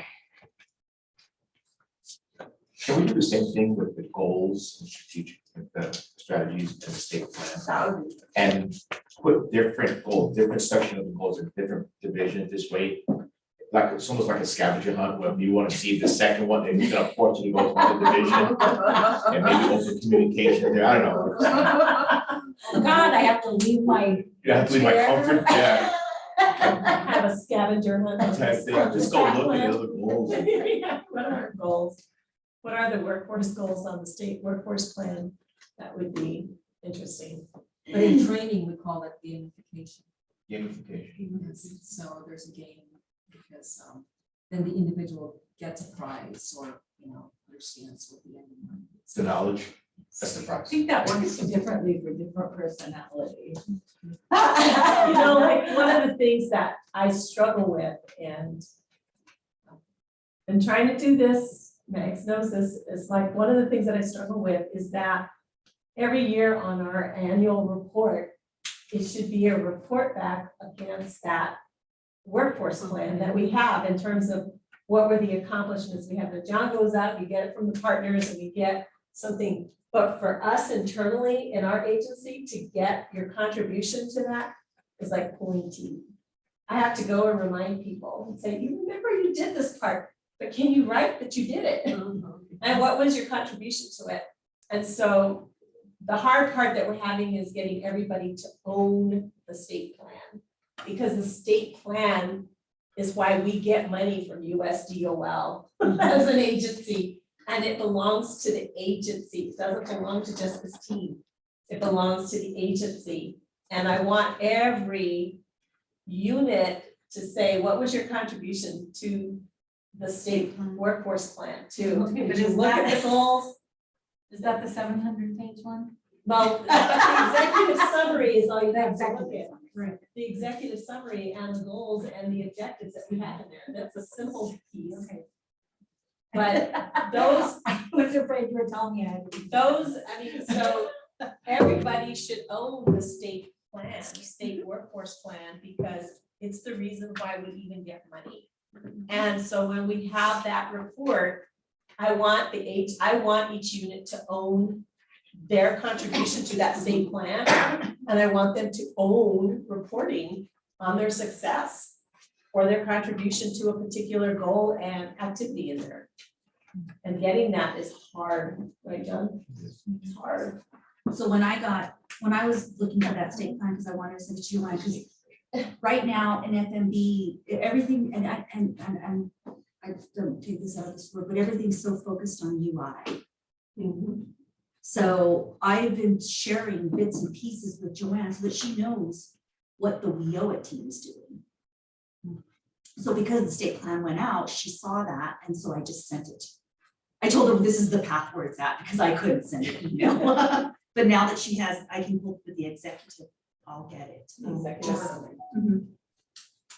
Just so she's kind of like aware of what is happening with WIOA. I'm just curious, why is it, what is your perspective on why it's so hard? I don't think I think our units are not connected to our state workforce plan. They're connected to their unit and what they do in that unit. Not realizing that the state workforce plan is what gives us our money to begin with. It's the reason we exist. If we didn't write a state workforce plan, we'd get no money. And so we're beholden to USDOL, to that state plan in terms of the successes that we made on it. John just did modifications and we had to go back and modify sections to talk about the accomplishments. And we're doing that.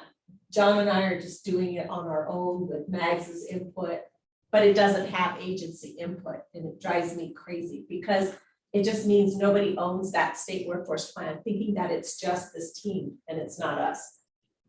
Employment Services has a huge responsibility to the state plan because all of that Title II piece and their accomplishments that they make and what your contributions are, that you need to be reporting those so that it's done. We collect the accomplishments from Title II and Title IV, which by the way are outside of this agency. So we have to go to adult ed, and adult ed is really good. Yeah, they're. Adult ed is phenomenal in terms of the way that they respond. DVR, not so much yet. And they've gotten better. We've gotten better. Yeah. They're interrolling, so Veronica was saying to kind of provide this to us in our cubicles, so it's a daily reminder what we're working for. And if we've provided the executive summary, but like specific to those departments. This is your piece, this is why you're here, this is why you're so important, and let them think about those specific pieces. What we need to do is operationalize when it's important for them to report to us. So we need that deadline so that we can communicate it too. And that it becomes part of their work plan. And is that annual? It's annual. Is that part of the grant agreement? No. Well, I mean, could you put it in as a deliverable as part of the grant agreement? That's. Well, the local boards, Yeah. the local yes. boards, we have all of their stuff Yeah. because we get it, Oh, you're talking. we're talking internal, yeah. It's just the internal stuff. But, so this is the agency's strategic plan, but the agency also has a work plan. I just want to put those two things out. It's confusing. Lisa, what are your thoughts on that? That makes it so confusing with a strat plan and a work plan. Yeah, well, I guess Oh, we can't hear you. Oh, missed the mic. Can you hear me now? Maybe I mute on her side. No, she's good. We can hear you. Okay, Oh, so with the strat plan and a work plan, right? The work plan is how the agency is moving forward to make the strategic plan real. And then the operational plans that we have to develop for the different divisions, right? We have to have connection points to all of it. And over time, maybe we'll be a little more streamlined to minimize some of that confusion. Yeah, I agree. Yeah. I was talking about how I wish more of the agency owned the state work plan. Because it's the reason we get money. If we didn't write a state workforce plan, we wouldn't get money from USDOL. And so maybe as we move this, our learning point from this might be, as we move this to other divisions, the need to make the operational plan touch not only the strategic plan, but the workforce plan. That's a good point. Okay. Yeah.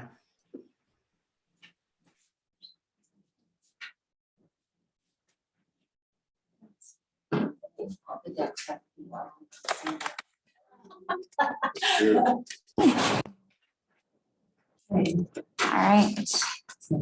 Yolanda, do you have anything further? No? Okay.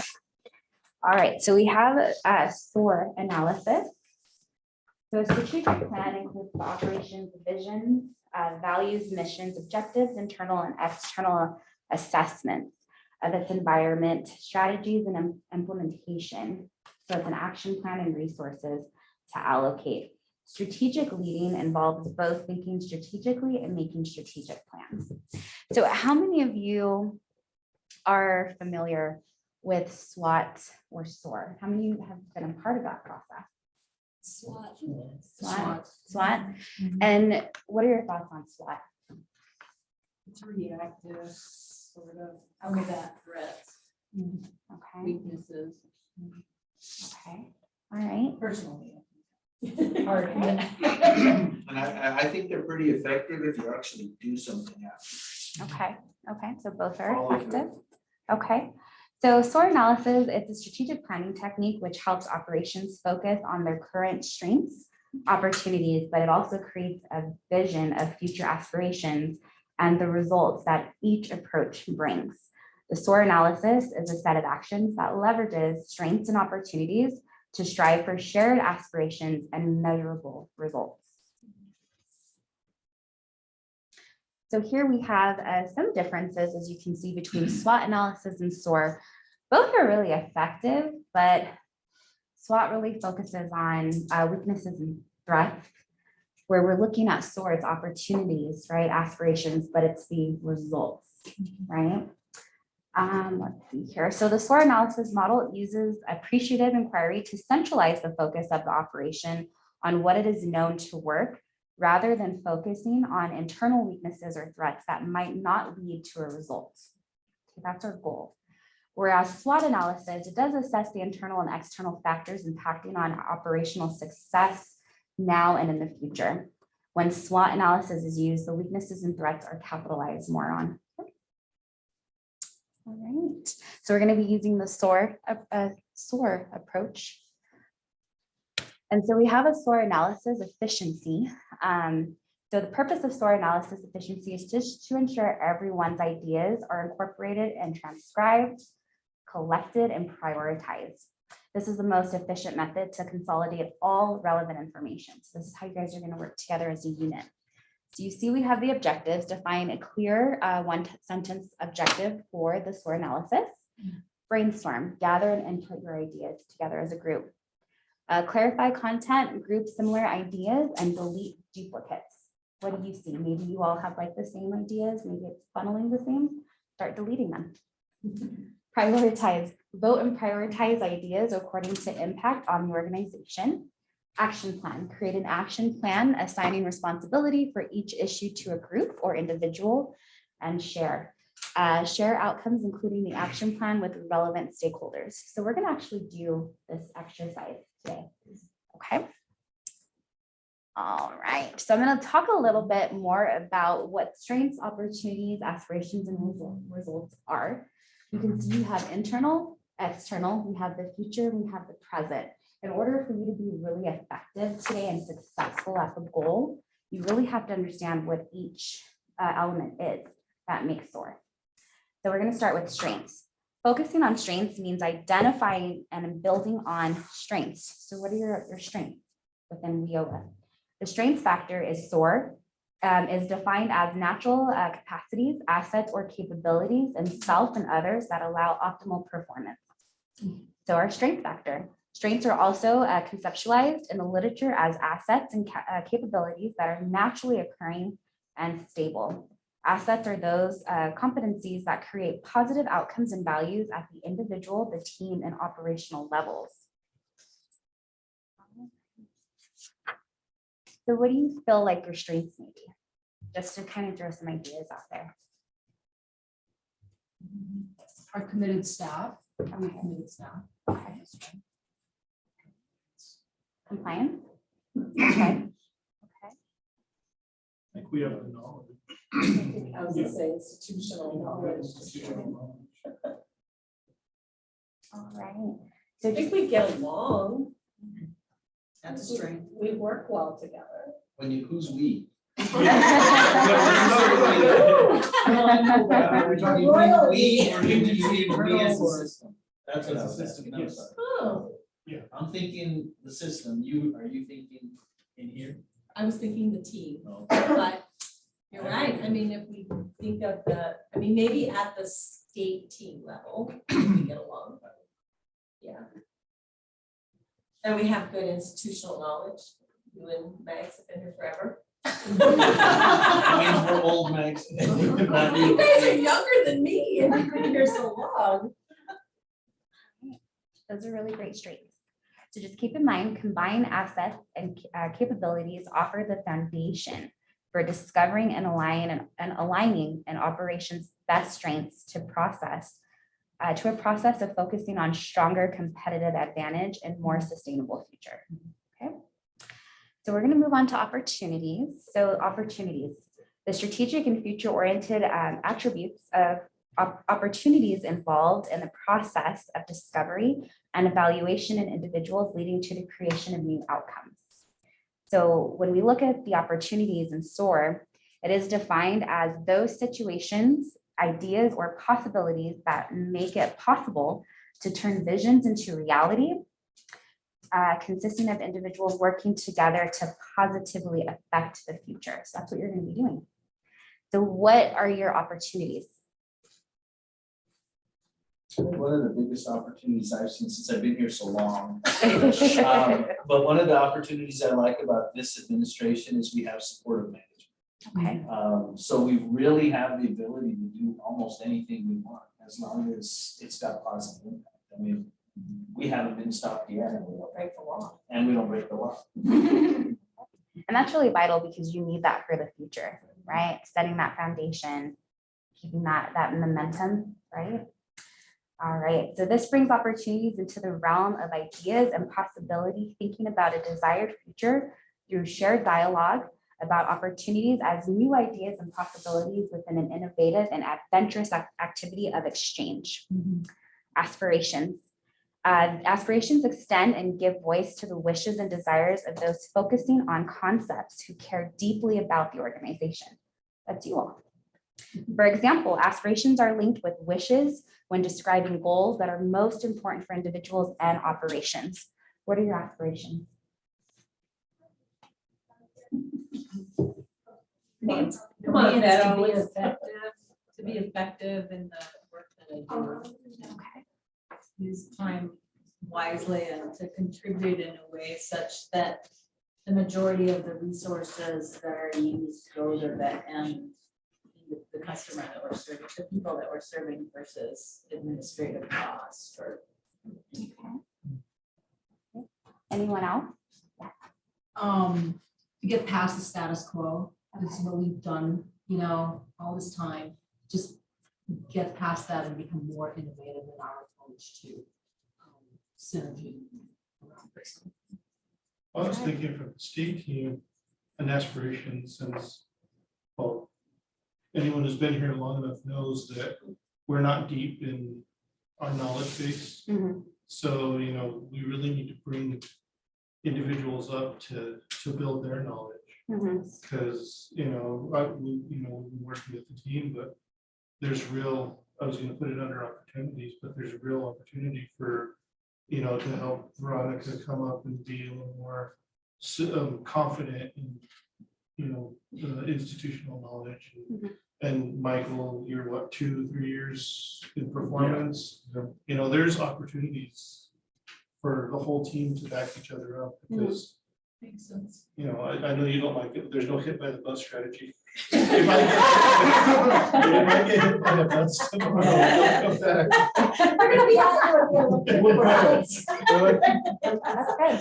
That's the measure. If I got hit by a bus tomorrow, who else could do what you do? I'll understand how it's done. I know, we all worry about that. Yeah, and that's a good aspiration because you're wanting to develop your team, right, your team members, but also keep that in mind, which I always kind of tell management, and I've always had this in the back of my head.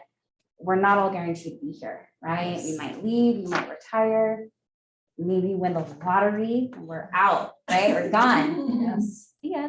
All right, so you need that person to take your place. Do they have the knowledge, skills, and abilities to do so? Okay. So Training it's and sort of development. related to aspirations, but one of the things that we talk a lot about in employment services, you gotta be here for the right reasons. Mhm. I mean, you really, really do. And the one Michelle hates the most is it's not about you. But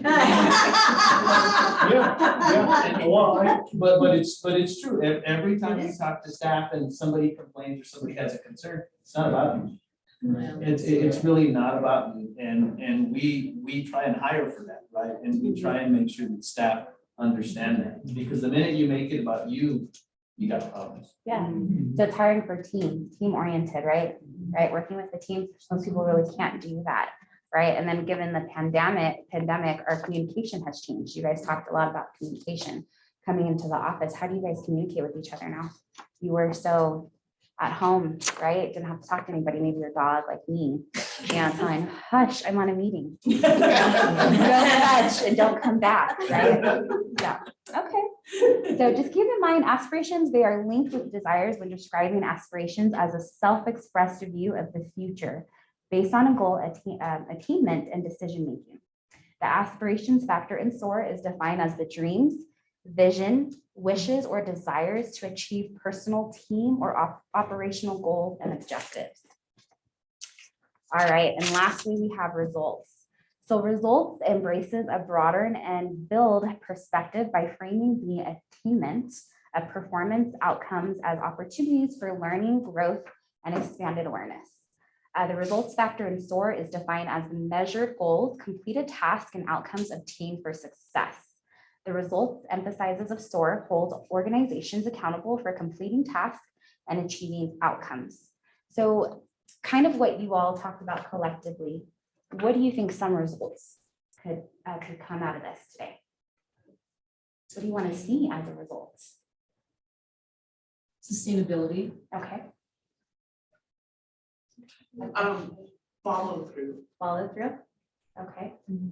I think fewer frictions maybe is one that happens, whether it's in your communications to the board or whether it's your coworkers or just it's easier in general, that people are able to adapt more easily, to be more flexible, to be more collaborative.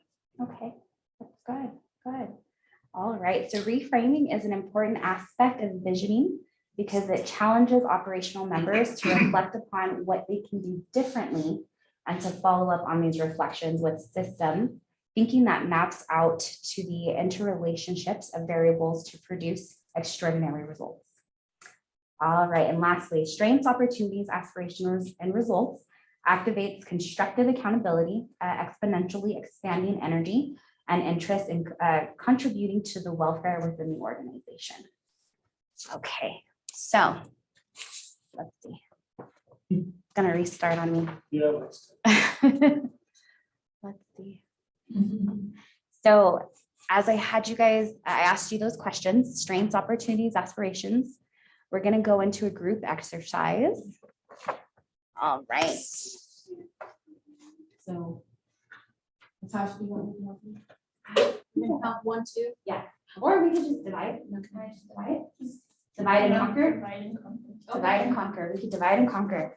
So I'm gonna have you take one of each. This is just your guide. We're gonna break you off into groups. There you go. And so the purpose of this exercise, I'm gonna provide you with some materials here, is that we want you to be creative. We want to have you create strengths, opportunities, aspirations, and results. So working as a group, think about what your strengths are, opportunities, aspirations, and results for WIOA. This is going to help with our strategic plan for today.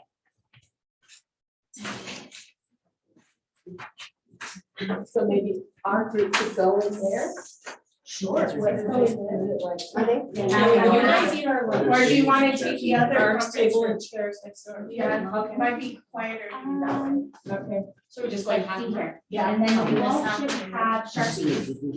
So what I'm gonna have you do. Let's do. I think I'll separate the biologists.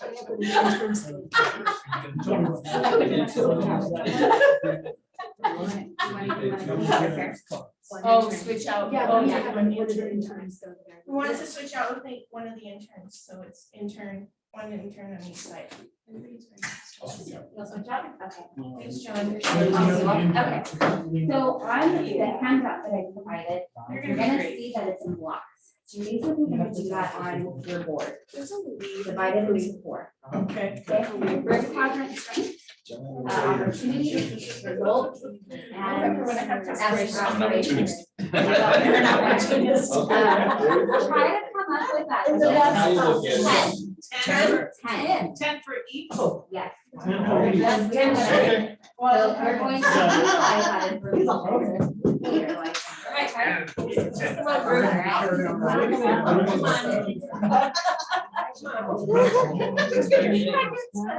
It was not restrained. Making a mess over there, John. I know it. John, you okay? Eating is not his strength. No. This is aspiration. Do you need some help? How about over there? Always. These are Post-it notes. I would just put it. They stick. They do stick. So where do we want to write it on the? What I think what we can do is if we can have a scribe and we'll start with strengths. I'm going. Here, why to- don't let me fold it for you? Don't you guys want a rough draft? Yes, hello, thank you very much. We need a blueprint. Right. A roadmap to success. Oh, nice, check it out. This isn't your first rodeo. Okay. So we're supposed to brainstorm some ideas, 10 each. Strength, opportunity, strengths. and we're gonna be answering the questions. So you all will have about until 12 o'clock. Then we'll break out till lunch. 45 minutes, okay. Okay. We can do this. Oh, there it is. Let me go get mine. Yeah. Okay. Here. My pens. I'll just use this. Here. Sorry. Is Lisa a group of 1? I will put this here. Why don't we just? put it Lisa is a here? group of 1. All right, Lisa, thank you you, on our Lisa. team. Hi, Lisa. If you wanna, well, ta-da. Okay. Here you go. Oh, you're so wonderful. John, there are more than enough voices in my So head. here we go. We're good. And make it more difficult. On the table. Well, yeah, put it on the table. Right behind you. Yeah, behind your chair. Oh, right here. Make it harder for me here. There you go. Okay, so We need 10 strengths. strength. Are these personal strengths? They won't be personal for you. You're gonna work together as a group to identify. You told us to divide though, right? Yeah. Provided to you. Okay. I'm gonna let you guys work together as a team. WIOA strengths. Strengths. WIOA team strength. I think it's based on our team strength. Yes, on your team strengths. Our department strength, right? Yes. So divide it into 4 squares. Are you gonna be able to write 10? I know, that's what I'm saying. Oh, so you're gonna do half, half, Yes, So this is going to be our, what is this? Opportunities over here. So strengths. I do not write well. You know, Jen, you can split. Oh, I printed group. Welcome to the team. It's one of our strengths. It's We're one of our welcoming. strengths, yeah. Okay, so inclusive. What is our question here? So what do we excel at? What's something we excel at What do we excel at? That's what- in our department? Something that were Um, already outlined, we said we were a committed team. Yes, committed.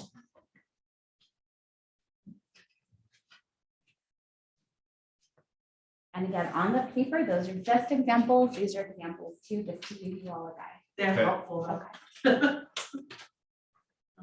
I think we're a vocal group because we speak a lot to each other, especially when we're frustrated maybe with the scenario or situation. Yeah.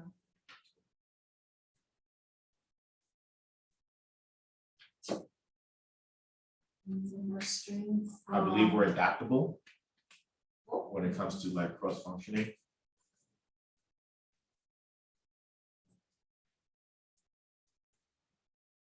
What are we proud of? I like that question. I don't wanna feel like I'm just repeating things, but I think we're supportive. Supportive?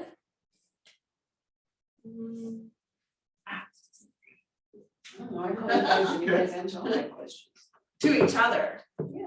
But I don't, okay, so let me make sure this exercise is, we're clear.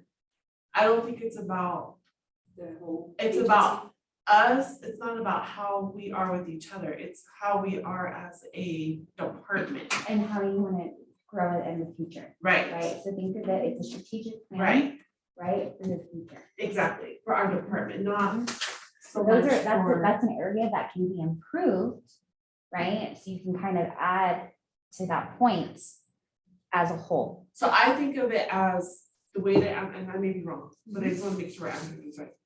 I think of it as our department and what was said earlier, who is our customer? Mhm. So as a department, what are our strengths to our customer, Mhm. right? Mhm. Not to each other. Not to, Right. just make it more centralized. Yes. Right, because the way that you solve this slide here, let me go back.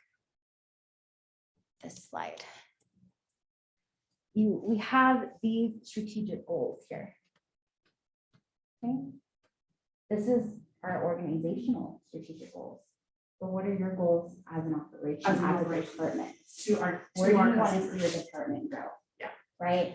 For me, I work in HR, so it would be more that we want to make sure that we're, professional, courteous, and compliant when it comes to HR standards and operation.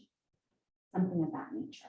What are our strengths? Our strengths is communication, professionalism, time management. We're good with our deliverables, knowledge. We're really great with HR principles and knowledge because we need that, right? So what are your strengths within WIOA? The thing is that our customers are also our internal customers, Mhm. right? Absolutely. So, I mean, if we are going to talk about strengths, we can be supportive because we are supportive internally also with each Mhm. other, right? Mhm. So, okay, so that would be that. I think our customers are varied as well. And supportive is a really good strength to have overall because it could be internal and external, right? So somebody said also the institutional knowledge. Yeah. So we do have that strength, right? Or no? I think I would say no. So keep in mind, if it's not a strength, you can also make that into an opportunity. Yeah, I think- for me, that's an I opportunity. believe, I would. I think it's only very few Yes. who have it, and it's like almost, sometimes it feels like it's safeguarded. And sometimes, not to say that people don't want to share, but at times I feel like Yeah, people it's don't want to share. territorial. And it's just very like, my precious. And that's my Lord of the Rings little type.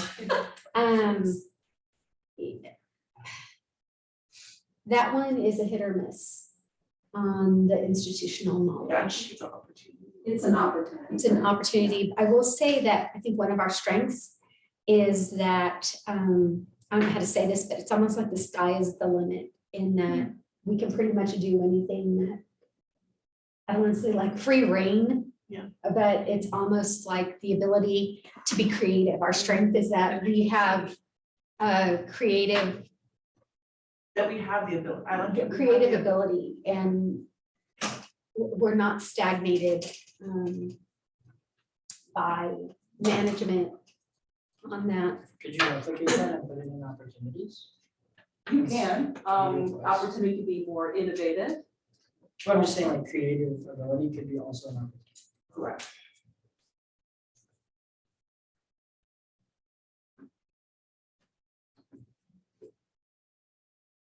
I think one of our strengths too has been our past successes as an agency, because I mean, we've still been able to come through it. Okay, So so you think being resilient?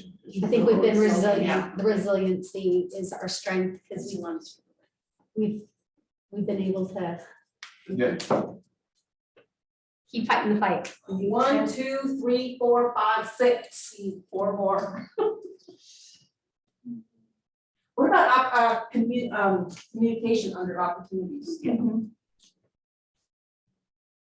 I don't know if we could put timeliness in addition to that, if that's a separate bullet item, For what? timeliness, Under opportunities. Opportunity. Follow up. Follow through. On the opportunities, Hazel, can you put rebrand?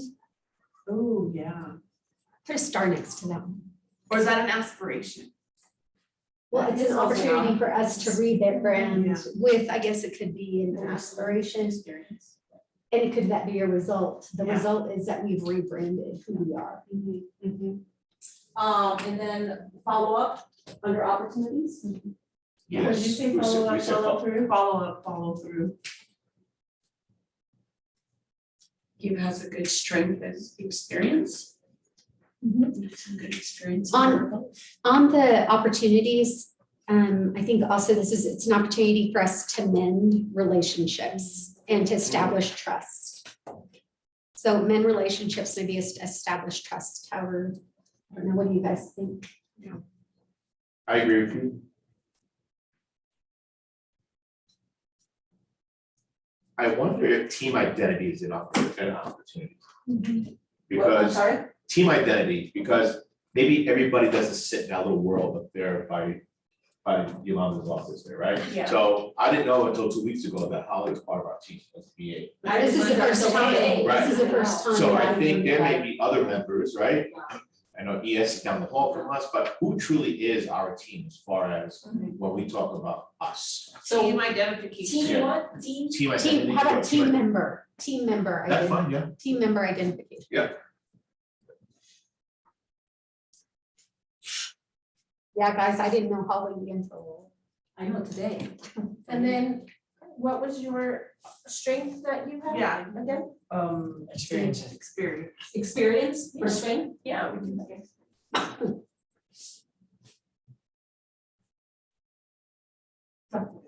We have different experiences that we bring.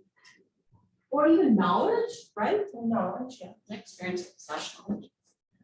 I think another one of our strengths is the established partnerships that we already have that are pretty solid. We have some pretty good solid established partnerships. And whether those are community-based or within WIOA, I think that's a strength for us. We need 2 more strengths. Nonprofit organization and faith-based organization. I'm thinking of a strength as far as, I know since I've come on board, I've become more of an ambassador, or that, not knowing what I knew before, but now that I know about it, I speak more about it, not so much with the people within our inner circle, but people without in the outer circle, friends, family, right? So I felt like I've become more an ambassador of WIOA, being that we are unique, not many people know about us, so More of the ability to advocate. maybe that's what, yeah, Ability to advocate yeah, for what we are. yes. That'd be an inspiration. As a- Sorry? Okay. What you said could be an aspiration. Yeah, it is Oh, okay. also, yeah.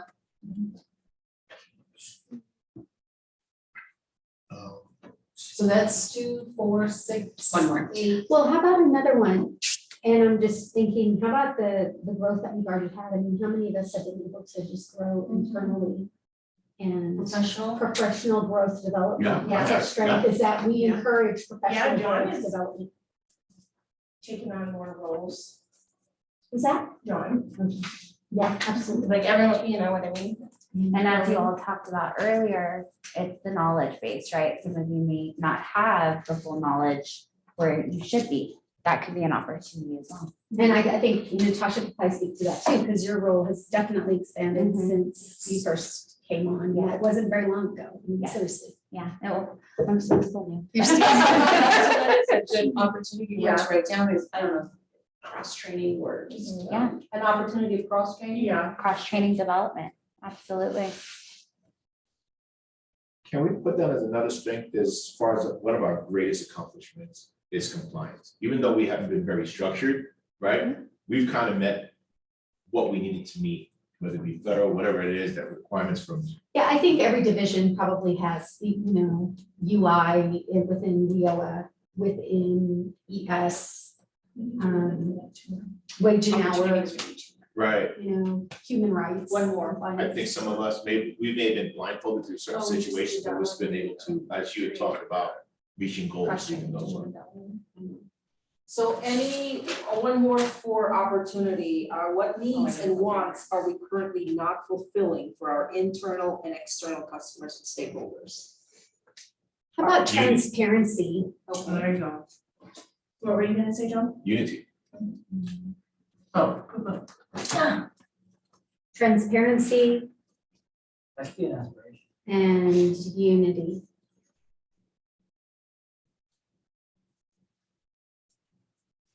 unity with stakeholders, unity with. I think stakeholders is fair. I think it I goes think that's along with more- that trust. Right.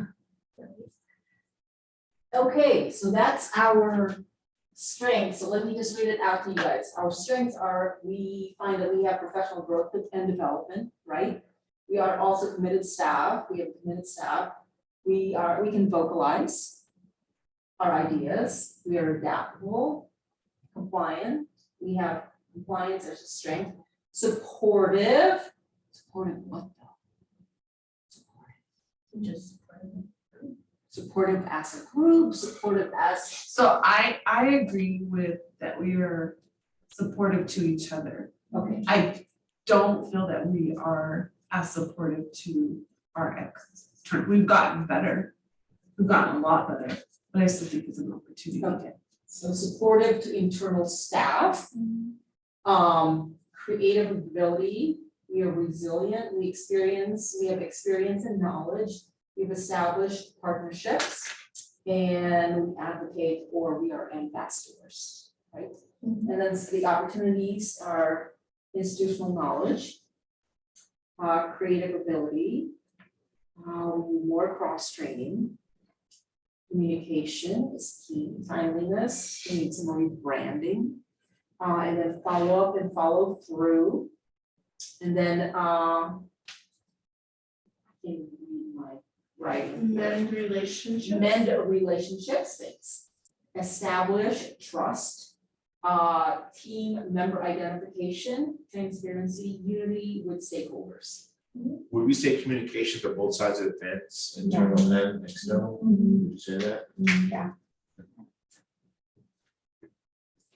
So Veronica, when you mentioned about, it was supportive, right? You can also turn that into an aspiration, Yeah. think about it a little bit more. Okay, are we fine with the strengths and opportunities for now? Okay. So with our aspirations. And what's the other results, one? results. Well, it's not an iPhone, so you have to Yeah, press the it's- side button. There's a. Aspirations and what? Results. You're welcome. Okay, so our aspirations, what do we aspire? I think dependability, we want to be dependable. I Okay, think we aspire to be dependable and seen upon as, dependable as a go-to with whatever it is we need, if it's an action or if it's some kind of answer that our external customers, especially our boards, look at us as dependable. so we as an agency or as a unit want to be dependable to those outside of us here? Okay. Yes. And because and internal, but I mean, we want the boards to say, yeah, we can depend on our partnership with DWS. We can depend on, I can depend on Veronica to give me the right information. I can depend on John that he will, give me the right numbers, whatever it is. I think that whole thing of being dependable, and I don't know if that's also like reliable in that we're giving the right information. But I think we should aspire to be the subject matter experts in all things. Okay. Does that make sense? I think it goes on to what you said earlier, being about transparent. And that could also be one, just being transparent with everybody. And then I put sustainable. Partly because we have all these ideas, but is it sustainable, So I want for us to be a leader. So as we go to different, I always talk about what Dynamic did or what Texas did, and then we go to TWC and we talk about all these other states and what they do. I aspire for New Mexico to be a Innovative. leader. How about innovative? Yeah. Yeah. Innovative, be a model. A model. Yeah.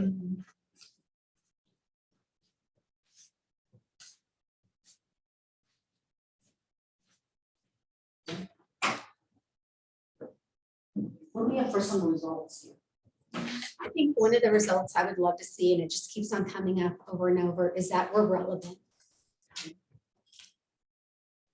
Is that an aspiration too?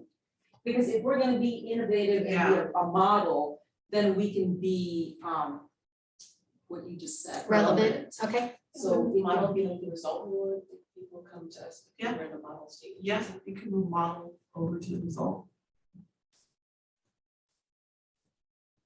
So that's the result.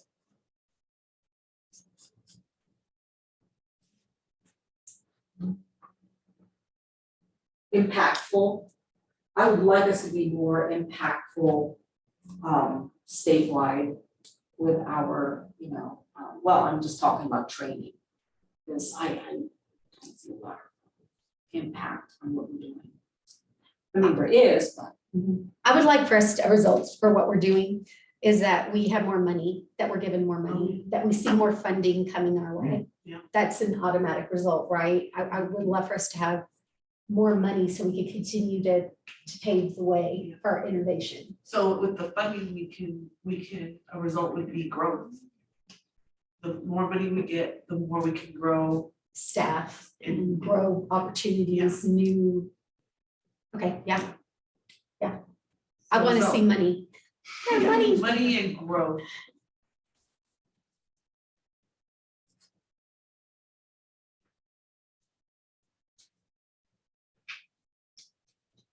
Gabe, what do you see here as a youth? What do you think? I mean, just looking at, I don't have one of those, but these two, like, they're very similar. Yes. Aspirations and results. Yes. So. I'm not sure it's just like a cop out answer, just copy. it. You know what I also want to see as a result is evidence-based. I want to have more evidence-based data. The data. Yeah. I want to see repeat customers. Okay. Or, or us keeping. And our customer could be, and it could be the job seeker, it could be our partnerships that just. Well, I'm sorry, what did you just? The repeat customers.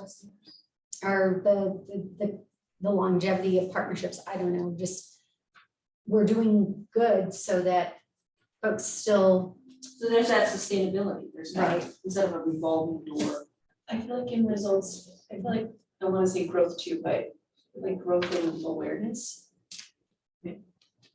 Awareness of what? Awareness of our services. Okay, so that's a rebrand? I was gonna think I would along put the same rebrand line. in result too. And aspirations. I think truly being a, people understanding what our purpose is in total. People may understand that we're only UI. People may understand that we're labor relations. But I don't think a lot of people know exactly what we do as a total purpose Yeah, to the so, citizens. so you're saying is we as we aspire, or the result should be that that people have greater awareness of who we are? And I would like, And our my services. goal is the awareness, is the more engagement, Okay. but I do also. some aspirations. It has to be. You know, an Hazel, aspiration, yes. Yes. There is an aspiration, I don't know how to say this other than, you know, because we want everybody to take in the culture of what we are, and that's what I would like to aspire for this agency as a whole. But it's like, how do we, I aspire that everybody drinks the Kool-Aid. I mean, you know, like literally aspire to drink the Kool-Aid. Yeah. And I think it should be there, like drink the Kool-Aid, drink the culture. And it's like, okay, let's start mixing. Okay, everybody, come on, we're all on the same page here. Everybody drink the Kool-Aid. And I think that's what we should aspire to, that we're all consumed with the same message of why. And that's what I personally like to aspire my managers to, making them drink that Kool-Aid. Okay, so let me be the devil's advocate on that. So when we talk about diversity of other perspectives, if we drink the Kool-Aid, then we're just tunnel vision. That should not even matter, because at the end of the day, what is it? It's about the customer and making that, and it doesn't matter what your diversity, whatever you bring to the table, if you're creative, great. But at the end, the result is not you. It's about helping our customers, it's about helping our partners, it's about helping others and not putting you first. There's all the flavors of Kool-Aid, you just gotta drink. You gotta, I know, right? I totally know where you're going, and we don't want to stagnate that. Yeah. But we do want to make sure everybody, why are you here? You know, we love that you're diverse. We love that you're so special and unique. And we're hoping that your individuality is gonna help other people. But if we drink the Kool-Aid, then that means that one message is standardized across the board. So I think it's our the, message. and I believe, right? It's not the, it's of Kool-Aid, like you had said. because- And it's not so much that, because I feel maybe I could be an example where when I came in, I knew nothing, Yes. right? As in I learned more and more drinking the Kool-Aid, right? Where I've become passionate about what we're doing now. as a team. Okay, so let's tweak that a little bit. Okay, so then I think John just had the word, passion. Okay. Aspire to passion, to bring, to bring the passion into the culture. Yeah, unify. Passion and unify your culture. Yeah. Okay. Passionize. We need to passionize you. I'm making it a word. Let's just put that, let's put up here Kool-Aid. There we go. Just put Kool-Aid. Everybody will understand. Hey. But it's true, because we don't want everyone to be robotic. We don't want to be like drinking one Kool-Aid. Right. Can we have tequila in one? Hey, goose on the other. There you go. Can you put a little olive and Okay, Grand so Marnier? I think we have what, 2, 4, 6, 2, 4, 6, 8. I like just kind of sticking with your Kool-Aid and all the flavors and being in our aspirations, like what do you say, like being flexible to meet all these diverse needs. And so our strength is adaptability though. That's our strength. It's an adaptability, so that has the flexibility to it, right? So do we want to also, again, aspire? Yeah, we should always aspire to like meet the Flexibility. ever-changing cultures that we have and So being inclusive instead of being exclusive. inclusive, yeah. And I think on the aspiration with everything we're talking about, because what we need to aspire to is to create leaders. Okay, we want to create. And create leaders. strong leaders. Right? Oh, yeah, those. Yeah. When you do that, you're Create leading a Kool-Aid leader. There you go. right? Yeah. Wearing the Kool-Aid. These days, Yes. Halloween, I'm gonna be wearing a Kool-Aid. There you go. with the, and then the picture, you need a little mini picture. Okay. Yeah, yes. but it's leaving that footprint, right? When you The create strong leaders. Yeah, and on the result is that we reduce attrition. Okay. Oh, there you go. Got it planned out, guys, in my crazy little Well, area and manager. I know from an internal, that's great, but also from the external, because I just think about, you know, when the boards get new service providers, that's attrition right Oh, there. yeah. And then it just takes more than a year for that service provider to get their bearings going, the staff to drink the Kool-Aid. Or the trust. And I mean, yeah. You know, one of the aspirations I want is to redesign our website. Your what? Yeah. Redesign the whole website, the whole freaking website. Our DWS website? Yes. Put it on. Or even, What does that last one say on results? reduce attrition. I'm sorry, my handwriting is atrocious. No, it's great. The website, what it Keep changed. drinking the and now- Kool-Aid. Hazel. I know, Don't write anything. Gulp, gulp, girl. Oh. Okay. Redesign. What else do we want as a result? What else do we want to walk away? If we could walk away, guys, right now, what kind of footprint do you want to leave? That you said, gosh, I did that. What kind of result? did you want? Good question. If you had to leave right now, and let's say all of us were appointed. TikTok, we have till November. What do we want to leave as a result? I want to have impactful, robust training archives. Okay, so then solid, a result would be solid training. An archive of trainings, an archive. Thank you, because I've been Training asking for library. that for a long time. Okay, so Hazel's walking away in November, she's appointed. Oh, What do you no, I want to ask that to Natasha. I would want. What do you want before Natasha, because I know Natasha has to step out in a little bit to Veronica. Like for, and like. What do you want as a result for DWS if you had to walk away in November because your job is gone? So I would like to see every department create their own vision and mission. That's gonna help to unify that department, make them a little bit stronger. You're gonna work a little bit harder.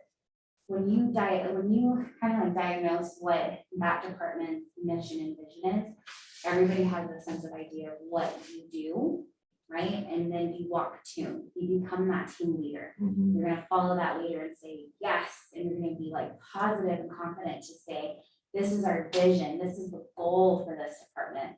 Like, you know, for HR, I want us to be more HR compliance.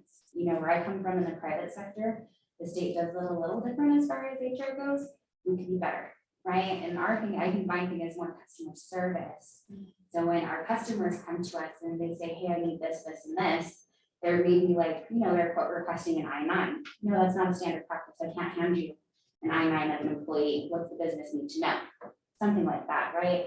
So it's going to motivate those people within that department to complete the objectives, the tasks. That's what I think. Okay, so the result is completed objectives and tasks. There we go. That's a result. Got it. Okay. Completed Working object. together as a team. Yeah. Perfect. Completed object. Thank you. Okay, now we're going to go to Veronica. What does Veronica want? She's going to be gone in November.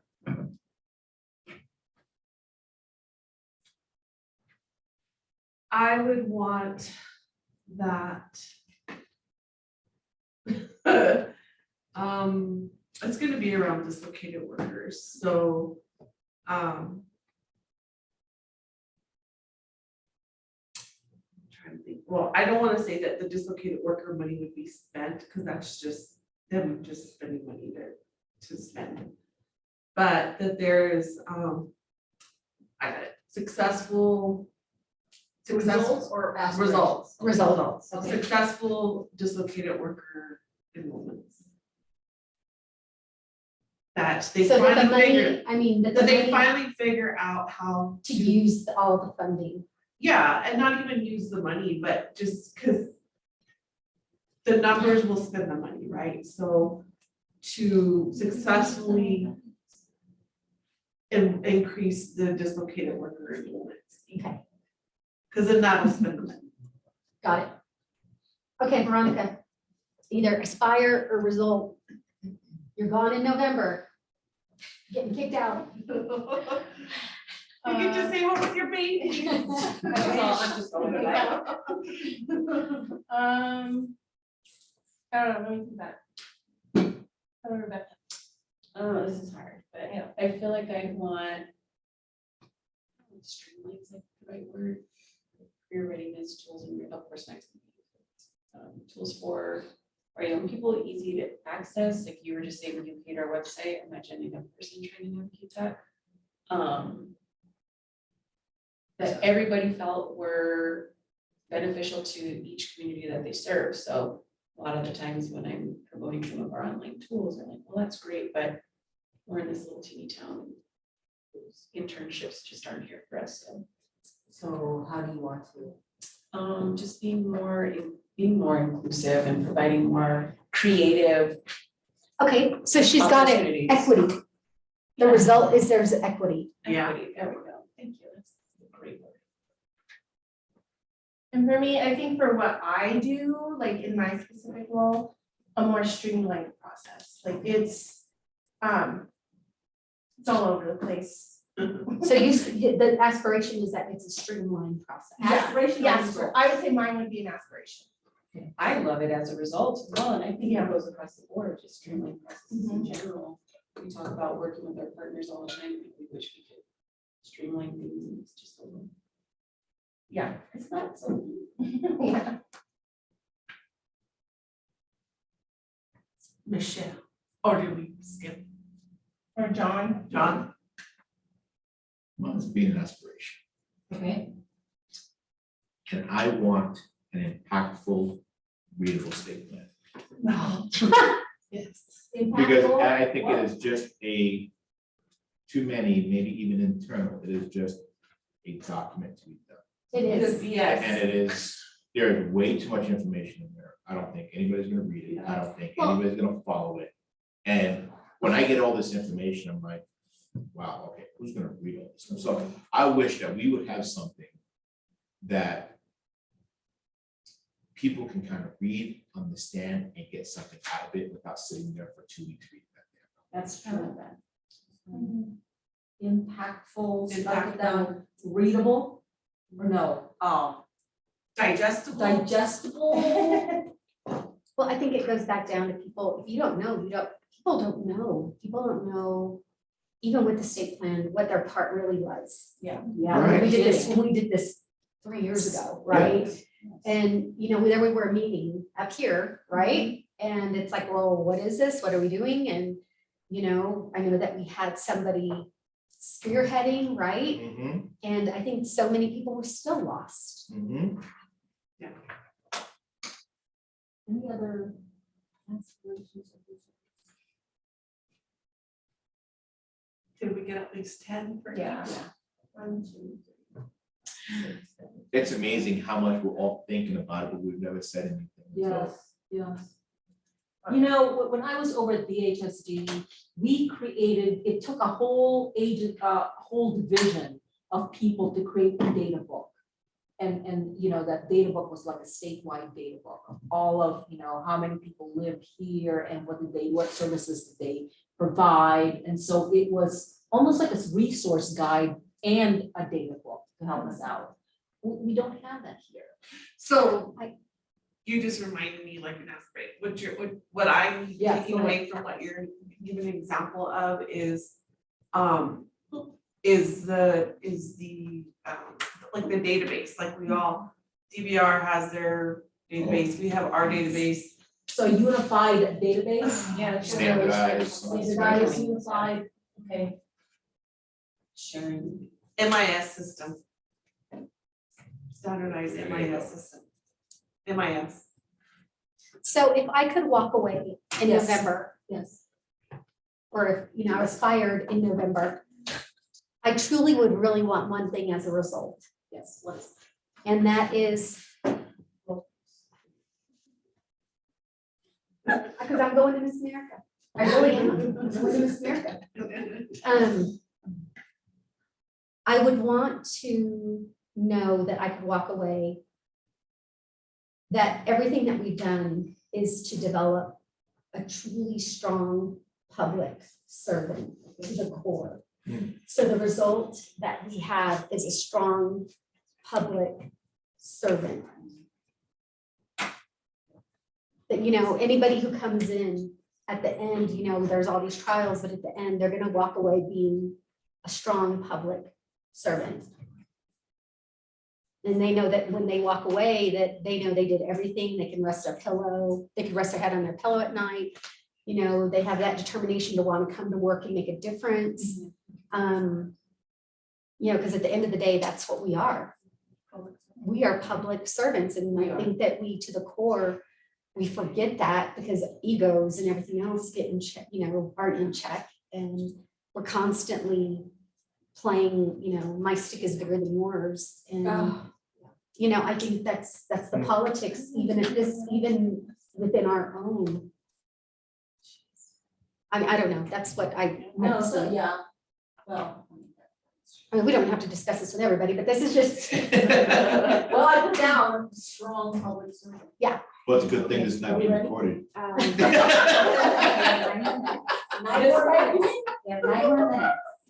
So just take a look at your, what you have written down. Make sure that there's no duplicates. If there are, start sketching them out. And then we will break for lunch at 12. And then when we come back, we'll do the next activity. We'll see where this takes us. So there are no duplicates within each.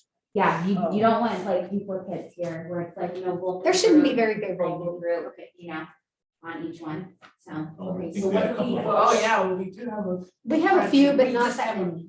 As long as they're not the exact same. So if you're saying like local group, but it's maybe communication, that may be two different things. That may mean two different things for you all, Okay, right? okay. But if So- you have like local group, and two, you know, the two different elements that they mean the exact same. Institutional knowledge right there is we have it in both. So. Yeah, and then this creative ability, you have it in both. So I think that the strengths we two take main- off, we take off experience and knowledge if we can, Under. and keep it under opportunities, because. Yeah, Or you can rephrase it. 1, 2, 3, 4, 5, 6, 7, 8, 9. Okay, we have the creative ability on both. So Take off, we have to take off creative ability on which part? But is it the same or is it different? Right, it's just, Okay, could be just reworded to Right. what we make it. Don't complete it out completely because you may have said it's a strength. okay, for then you. I think we're okay, because we Yeah. just said it different, everything, Okay. everyone. Yeah. Okay, we're good. Okay, then, okay, so we're good with that. What about here? I think we are good there. Yeah. I think, Yeah, I agree. I think we did a bang up job. All right, so can we clarify the creative ability on the? I think we have the permission to have, not the permission, but we have the, like, you have the green light for creative ability, and that's what it's more like. It's like the green light for creative ability. So then the opportunity is we can be more creative. We have the ability to be creative, but we're not creative, Okay, right? Do you No think, one's holding us So back. what do you but we're think, still not Dave? doing it. Where Okay. use of creativity, where? Here? Opportunities. Okay, so use of creativity? Yeah. Okay. Or even extending your But- creative ability, right? you know what, I think on there too, it comes back to kind of what Hazel was talking about, is that this is an opportunity for us to get a more diversity on the So- opportunity side, on the opportunity side. So the I don't know, that's the opportunity for us to get more diverse backgrounds, more diverse ideas. More DEI, diversity, equity, and inclusion. inclusion. And you know where you It have, sounds good. where you have strengths, you had experiences and knowledge, you may be able to put skills, knowledge, and abilities. There you go. SAA, where? Skill, And knowledge. Yeah, skills, knowledge, and ability, that might be your strength. SAA. SKA. Did I rewrite this? All right, you all have No, 5 you're good. minutes. You're good. Okay. 5 more minutes. This is so shameful. I hate.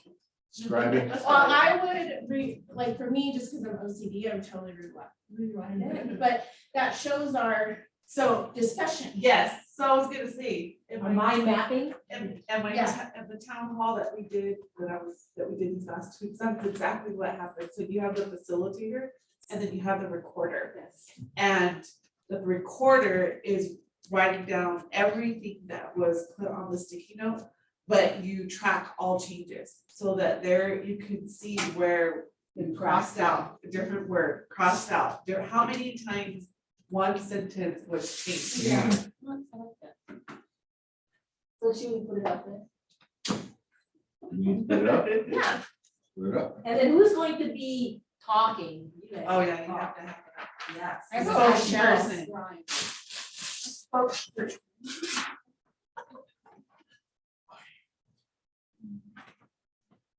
Are they, is it sticky on the back? Yes, thank you so much. I have all those in the track. I gotta get it out today. Not like we. Why don't you put them on the glass? Yeah. Door right there. So hold on to, actually hold on to it, so we're not gonna do them right. Oh, here. right. Okay. Those, you wanna hide them. We want to hide them. Those are yours. Let's hide them, John. Yes. Hide them from. Veronica, you'll be our spokesperson. Am I being You're being voluntold. voluntold? John, here's your lunch. There we go, that's ours. And me and John will like, me, John, all of us will, All the rest of it, yeah. will like back you up. Oh, this is, you know, Okay. we'll add little comments. Thank you, dear.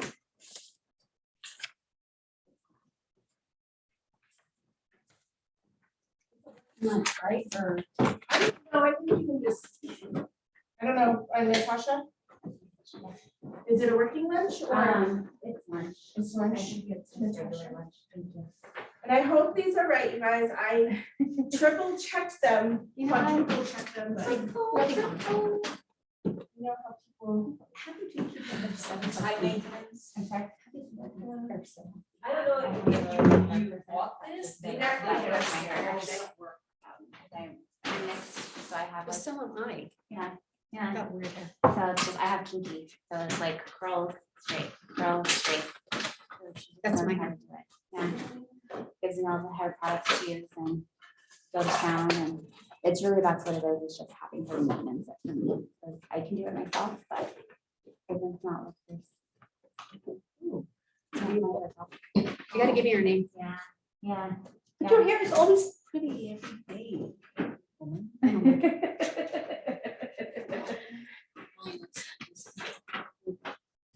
You woke up like this. So Yeah. my hair is like weird. My hair is like kinky, curly, and then it's like weird. It has like this weird wiry texture sometimes. And you know, it's dry hair too. Yeah, So it just, that's what happens when you have curly hair naturally. Yeah, It just we- doesn't perform very well. Yeah. Yeah, and I know that, you know, I'm like 157, but it has to be because we have so much African American. I found out that we have so much African American. Yeah.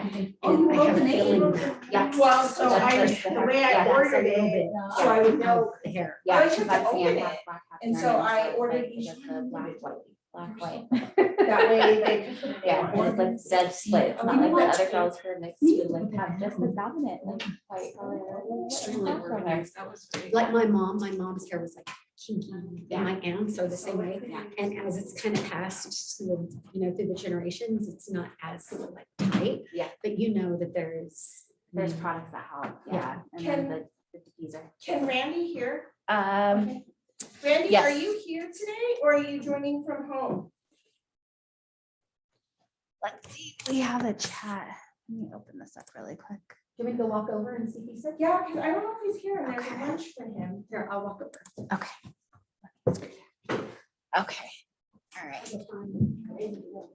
Sorry. Can you get through? All right, let me go get the other group.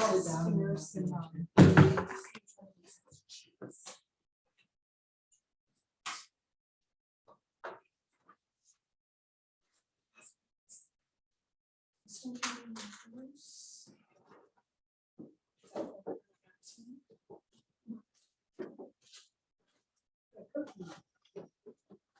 exciting.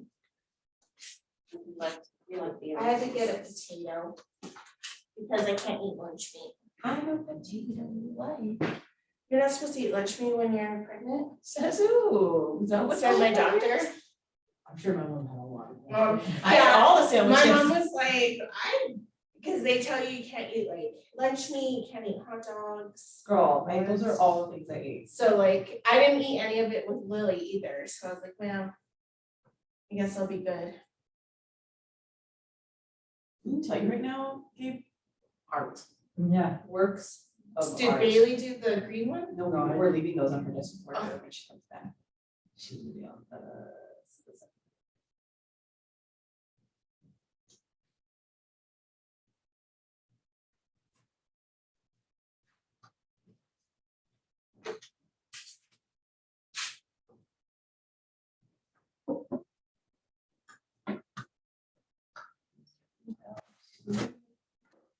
Rude.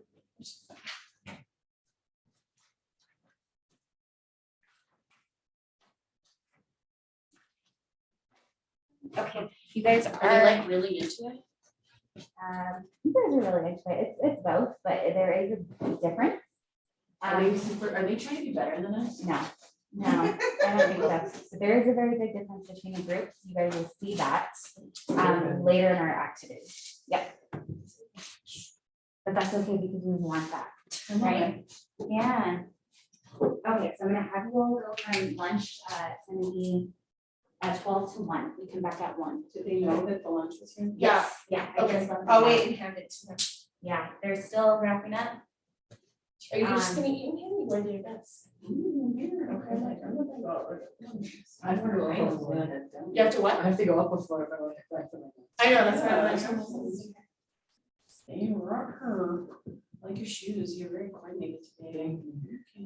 Okay. My brother told me to try more colors, because I used to be the one that was like always wearing, I used to wear like purples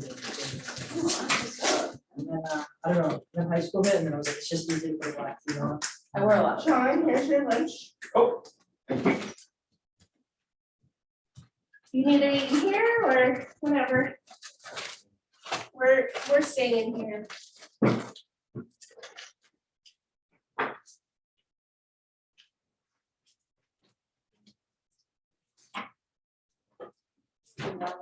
Okay, can I get, Randy's? is he here? He is, but he's sequestered. He did. So we're treating him like lunch. Please don't help him.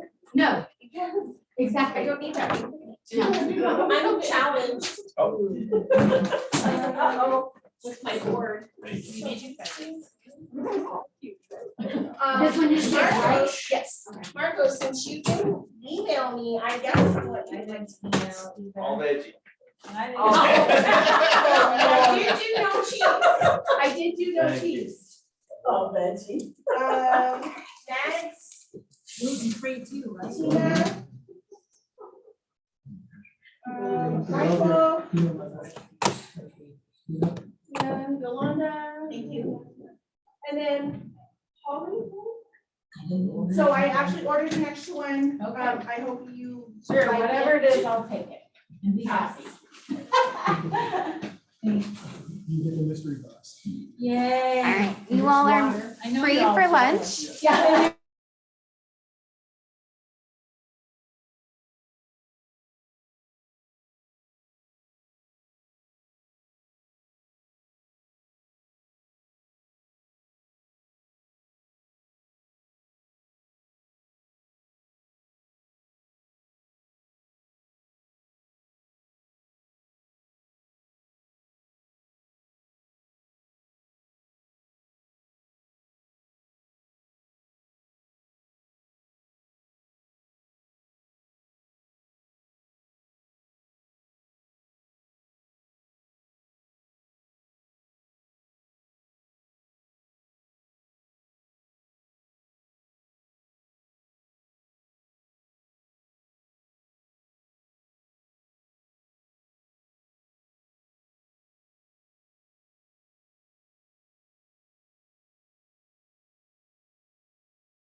I'm not sure if we're starting again, but the room is muted.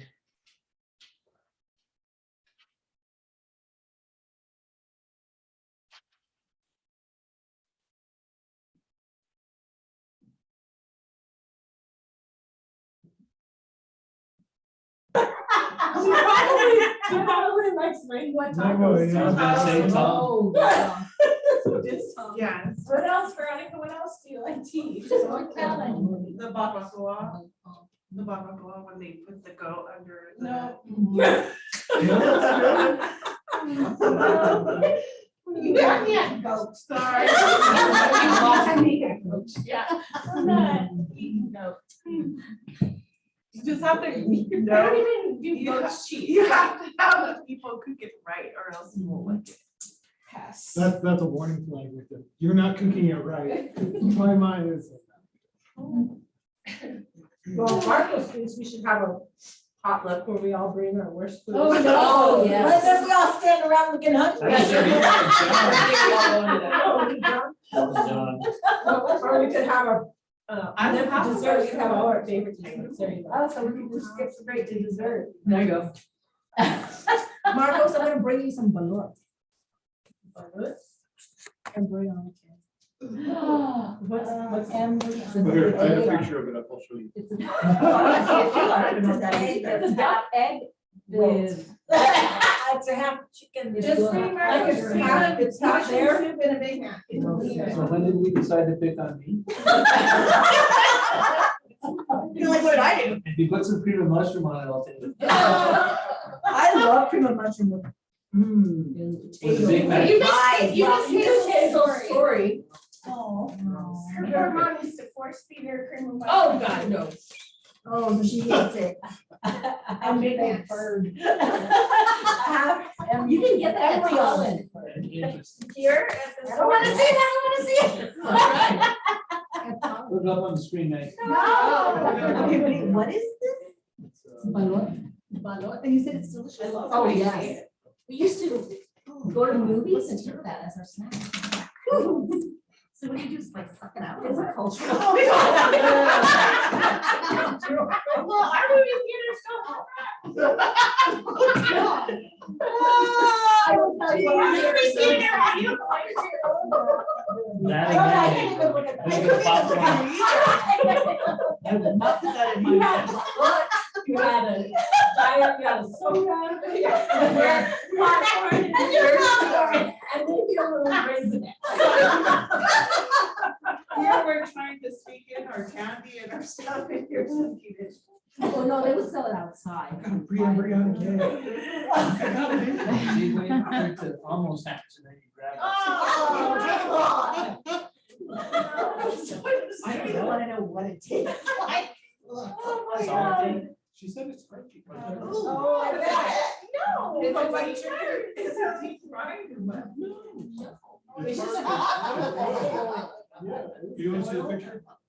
No, I don't like seeing a picture. Anyway. Yeah, you'll just write that thoughts. Are we ready? I just started. Oh, we're getting started. I think it tastes like chicken, I'm sure. Tastes like chicken breast. All right, so Ed Miller, who doesn't know Ed? I only know his name, Ed. Sometimes we see him on the screen. We have 2 interns with us. We've been talking about, we actually broke off into teams so that we can talk about some of our aspirations. Moving forward. Yes, so we are going to get back into those same exact groups. Okay. And now you're going to write down your top 3 to 5 issues. So you're going to look at your strengths, your opportunities, aspirations, and results. And you're going to pick 3 to 5 from each quadrant. Those are going to be your top. Okay.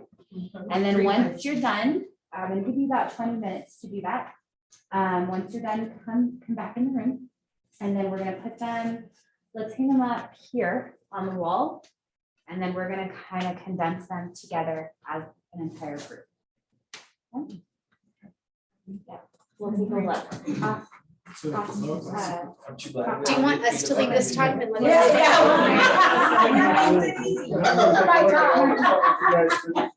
I know, right? Way to optimize. And again, you're gonna be voting on the most important issues, okay? 20 minutes. 20 minutes. We can come up with 5 issues to pass within 20 minutes. Anywhere between 3 to 5.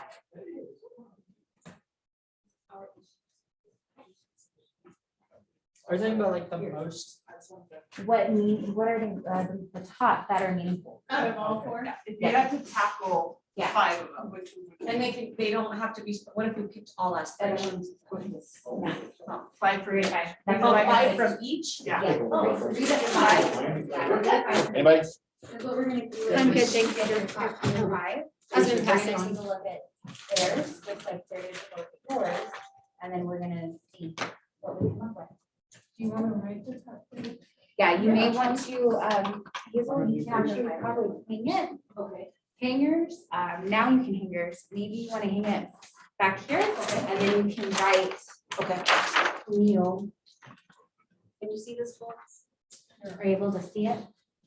No, if you put it that way. Okay. it would work. Maybe on the windows, yeah. Alright, got it. Oh my God. Okay, Edward, I know. Oh, you have the lyrics wrong. Yeah, don't worry, I won't sing the rest. No, I know, wait.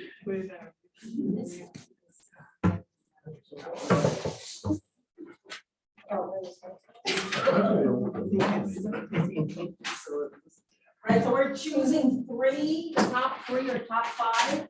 Yeah, anywhere I was between trying 3 to pick 5. top 3, but if we're really Ambitious. So. Yep. Narrow down to top 3, then we do. Yeah. Okay, so first our strengths, right? Top 3. Sir.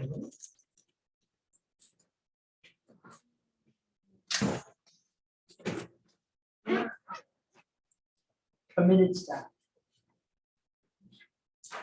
Hold on, should we list them off? Should we remind ourselves what we wrote and then pick which ones we think are top 3? But these are issues, right? I thought we were doing. These are using, write down our top 3 to 5 issues. So we're in each picking quadrant. 3 to 5 Oh, of what we've listed. on Okay, each one. okay. So for strengths, these are the ones that we have. We have committed, vocal, adaptable, supportive, creative, our past successes / resiliency, experience / knowledge, established partnerships, ability to advocate, professional growth, compliance was in there, skills, Organized, knowledgeability. SKA. So I think one of our issues when it comes to just our strengths is just the lack of time. So time management is an issue. Wait, But time management's not up there. No, Yeah, so so we're you not pick- supposed to find issues with these, we're supposed to Oh. pick 3. They're Yeah, top pick issues. 3 which I of your think is top, great. if you could Yeah, sorry, address not issues, but just what you have selected. as top 3 your bullet points. Oh, okay. yeah, which are our top 3. Okay. Top 3 from strengths. Does anybody have a favorite strength that was mentioned? Does anybody have one that they think was the best of all time? I would vote committed staff. Does everybody agree? Do we have consensus? Sure. I don't hate that one. Okay. Is it 5 total or 5? 3 to 5. For each one? Each one. Okay.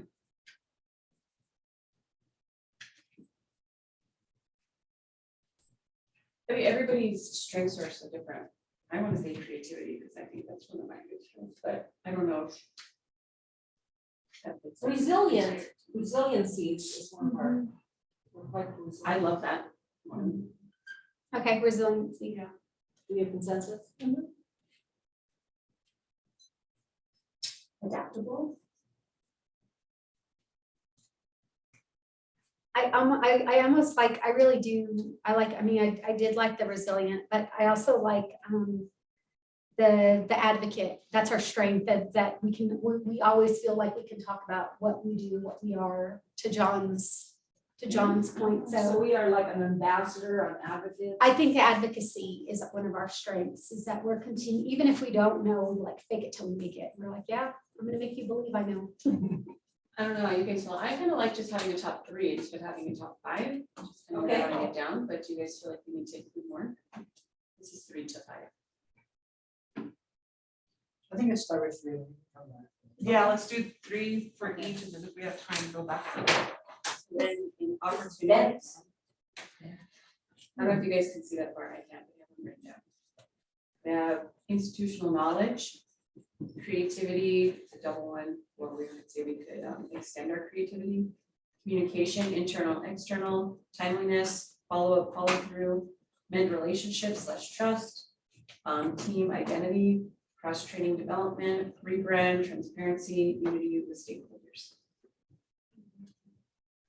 Any of those stick out? Institutional knowledge. That one was a big one that we talked about, I think you're right. And then communication was talked about several times too.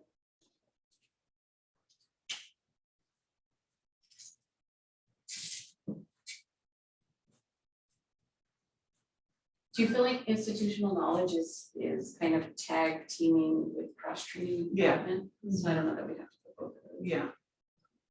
What's the second one, communication? I just feel like it was mentioned a lot, but I don't know if that's everybody's consensus. I actually really like the follow through.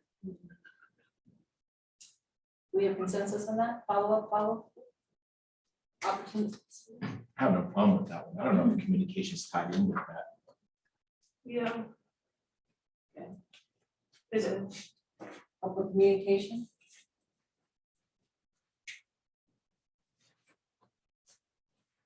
The follow-up, or, yeah, follow through.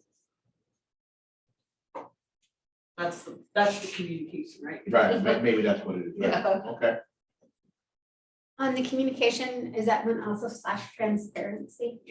See, yeah, they all kind of tie into each other, which I think is great.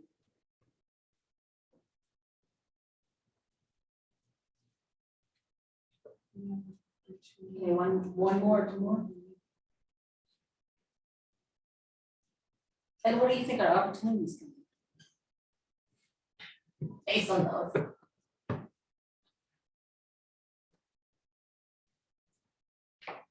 I think we have we talked a lot about the creativity, how we can. Use of creativity. I kind of said with that, with like team member identification or identity, so that way they can like be creative themselves. What about the diversity to be creative? Remember that one that we, the That's DD, So the DEI. Yeah. Is that it? and that gives, that, I think that encompasses the creativity, getting people different diverse. And the team identity, almost like.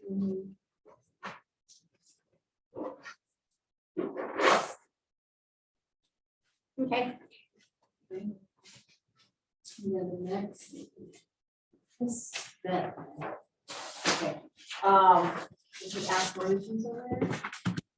Ambitions, dependable, I go to agency, SMEs, sustainable, transparent, innovative, be a model state agency, grow awareness, unify through passion / culture, create strong leaders, inclusive, flexible, user-friendly website, streamline processes. I didn't continue writing them because it kept going forever.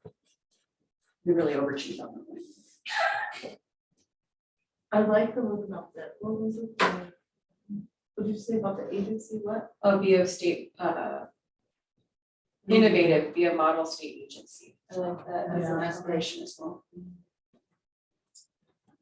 We aspire to be Which was innovative. almost Innovative. similar to dependable, like the go-to agency being the SMEs, so we want to be the model state agency, which I think is great.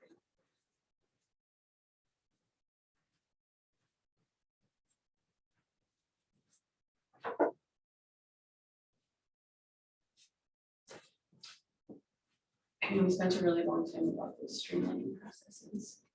Streamlining, that's part of it. What do you think? I think it's standardization of them, I guess. Consider that, okay. Yeah.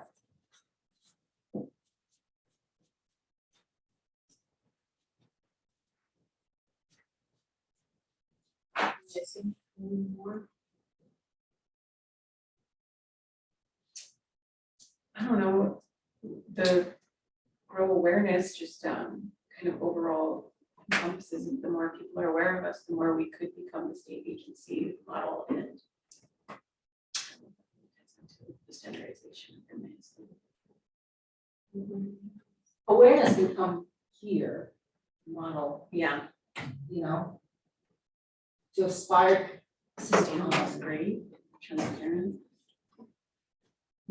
I kind of like create strong leaders too.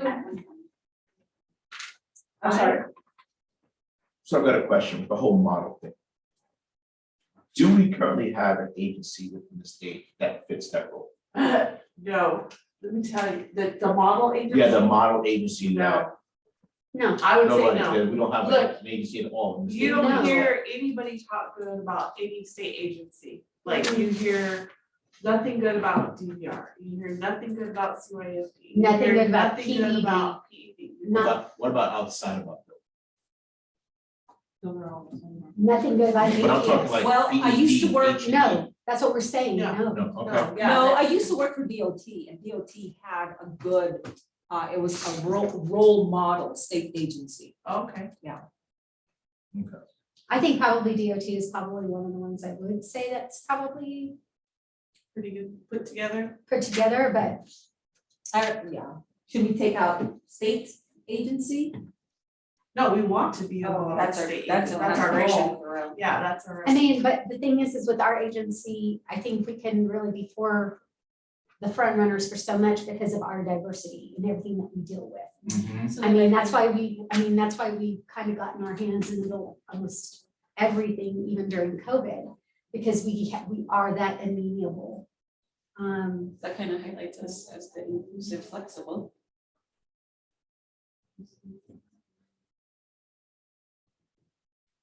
What do we want? I'm leaning towards the create strong leaders, but we can go around. I think we can do that one, yeah. I like create strong leaders too. Okay. I mean, I'm when you fine have with strong that. leaders, you Yeah. can that's what will come to follow.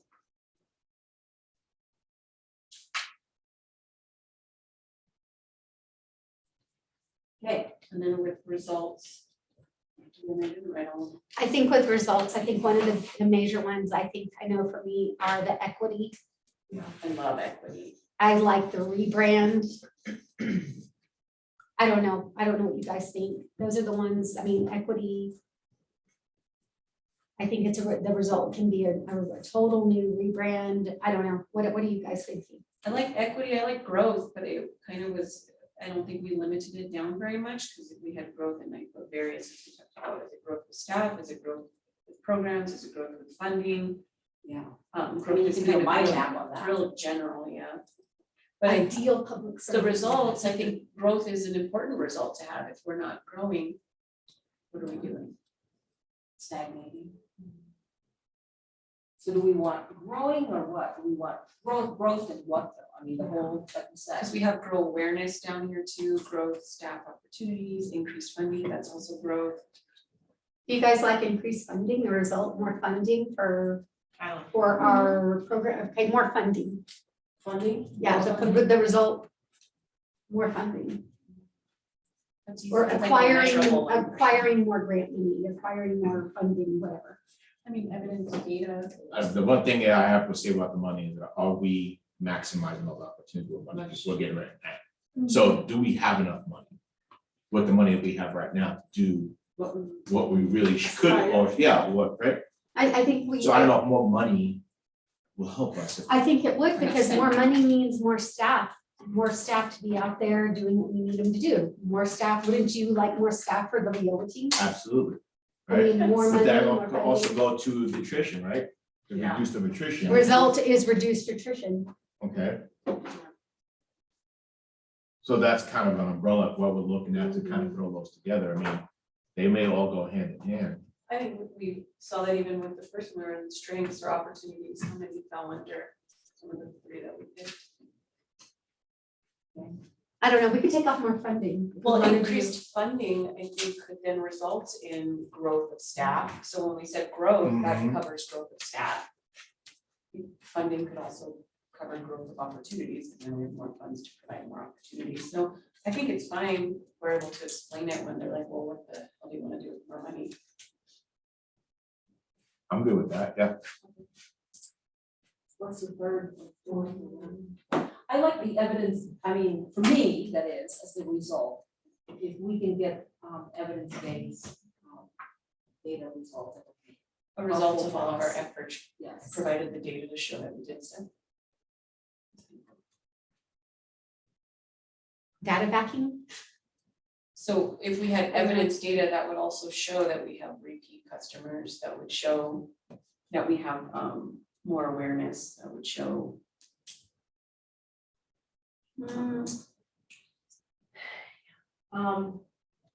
I think data tells a story of, you know, the growth of an agency or growth of a program or whatever. So if we do have evidence or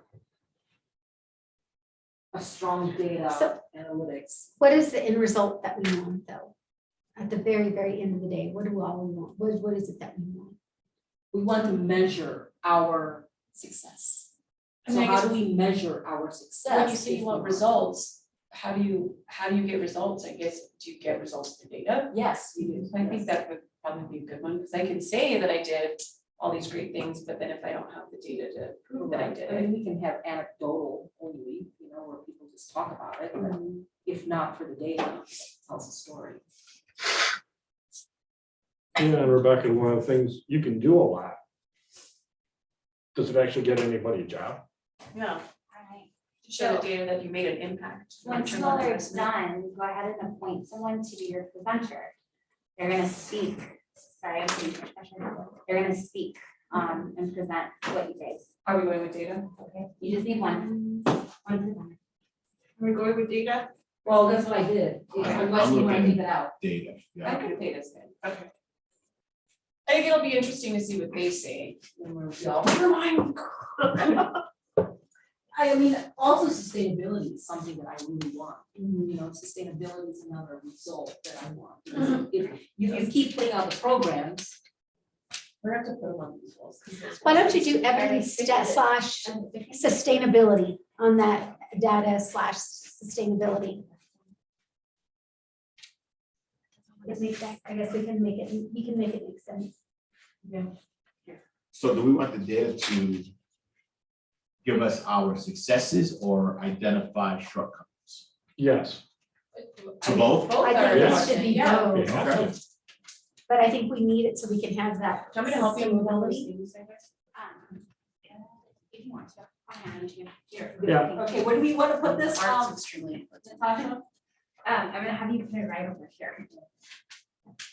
I mean, John, it's nice to, okay, yeah, we did a good job. We got data for that. But it gets back to the second one. What are the new opportunities? That's what I focus on. Where are we whiffing? Yeah, I agree with you. And then more effort can go to that specific area. Oh. Yeah. Well, other things not really run on autopilot, so.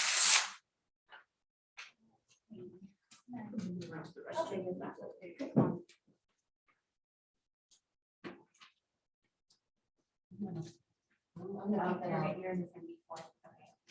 So you do please check. Yep. They only have one.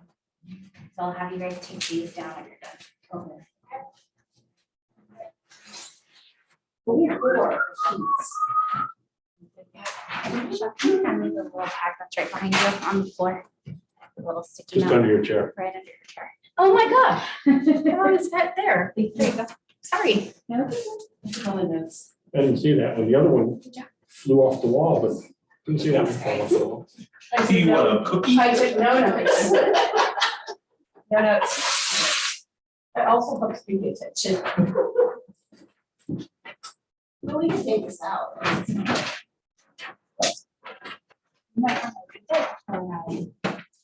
think it's good for the, yeah. For the roadmap. Yeah.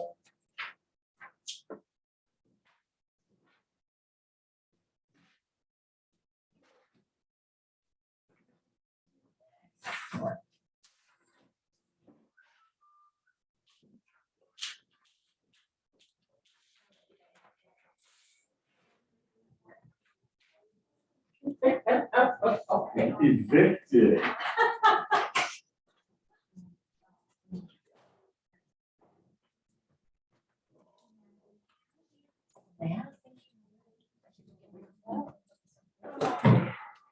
It's definitely delicious. I put it away right away. I was like,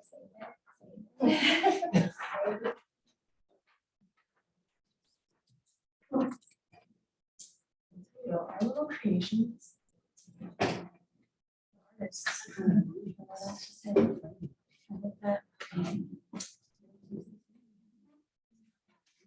I think she appreciated it. oh, look, it's a roadmap. That's nice. Did you do Yeah. that? So I found a picture. I did not have 2022. So where that little box is, it only had 2021. And then the other picture I found was 2024. So I just put, I cut it, because it had other stuff here. And I just put boxes on top. So I just created those boxes and put them on top. Very nice. Yeah. Figured it's cute. Pretty cute. Yeah, I mean, not as shabby as that roadmap, but. It works. Over here, and then remember the project plan, timeline? Yes. But don't we ever wish that it was just a straight line like that over there?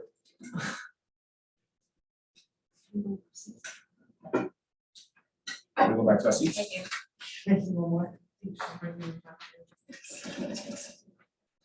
I love the color of that little guy. Which one? Creepy color. Hey, who took the pool table? John, thank you for warming this. Absolutely. Right here. Okay, I was like, where's my pool table? Here. I was like, I thought they were little candies at first. I was like, oh, they're little candies. Right there. B, hang on. And then I looked and I was like, it's a pool table. I was like, oh, they're candies. Oh, look at they did like, I just did like one sheet. We're not gonna do Yes. B. Well, they have three. They use more paper. No, first of all, this is a violation of guidelines here.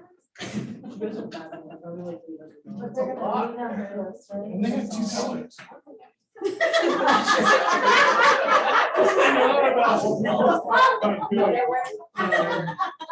We had one marker. Yeah. We acted like we had one sheet of paper. Very conservative. Yeah. Conservative. Think outside the box. Group A has an exercise. Okay, they're. And they spread theirs out a lot, so. Well, I'm sorry. No, I'm just saying that. My teeny tiny writing. So I think you all did a really great job. You can really see, when we dive in a little bit more here in a moment. You all have two different visions, what you want to see for the future, which is really exciting. So let's talk about them. So let's start with group B. I'm gonna go out of order. What? All right. I wasn't prepared until after group A. Okay, so anybody from group B? If you have anything to add, let me know. So in terms of strengths, we thought that as far as the NMDWS goes, very flexible, very open-minded. Number two, because Marcos is, Marcos, very brave, crazy, because of Mags within the lines and the law. But very innovative, imaginative, think outside the box, find out where the line is and see if we can step over it, but then don't. Values-based, we feel that we have very engaged people who care about what they do and how it impacts our customers. Then we'll go to opportunities, where we feel there is opportunity.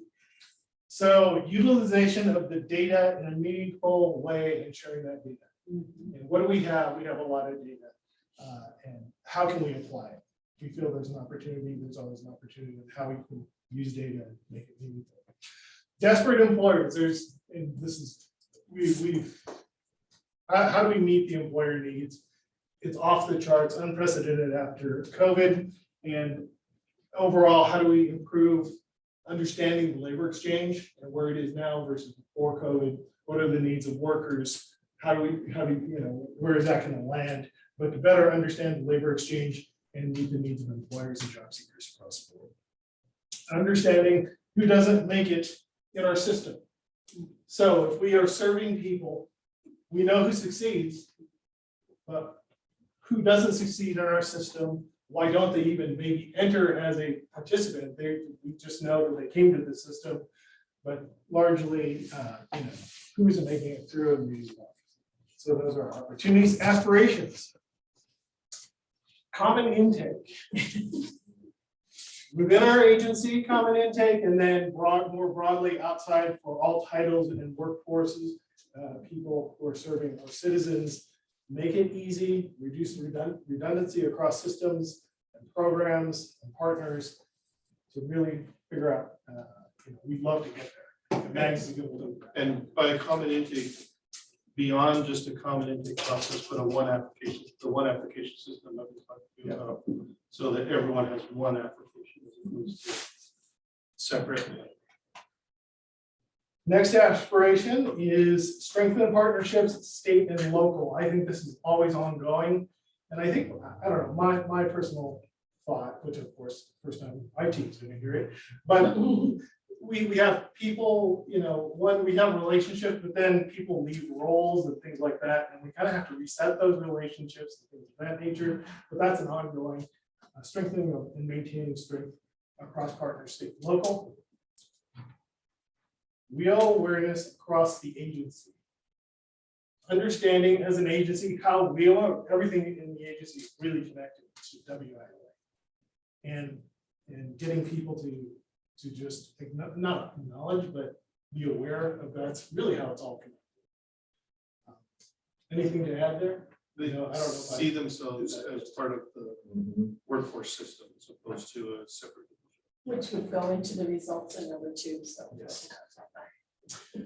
So we'll talk about our results. Implemented the common intake system and look at the impact that has for who we're serving. We have aligned goals across the state with a focus on workforce. Across the system. Across the system, workforce system. So if you're part of an agency, across agency, and you're in FNB, you're aligned, your goals would be aligned also to WIOA. Okay, number 3 is a working team for the state plan, annual report, and state plan modifications. Right now, the state plan, from what Yolanda described, is to get our money. And to move it beyond, we need to write this thing to get our money and to create a state plan working team to actually have a more formalized input to the state plan and not have to, it's just, we aren't there, but a working team for the state plan will help make the state plan more relevant and meaningful across the system. All right, so this is what we're gonna go with, guys. Great ideas.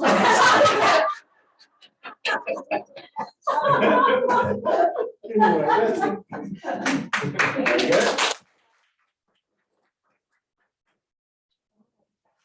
They're killing so much then. We did great. I didn't know Veronica was going. Yeah, she's like. Okay, so we use 4 pieces of paper, so. So ours is obviously better.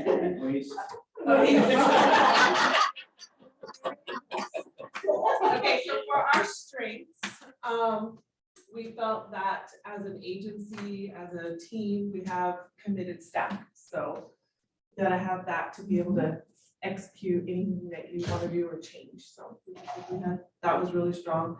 And then we're also resilient. So I think we have shown in the past couple of years that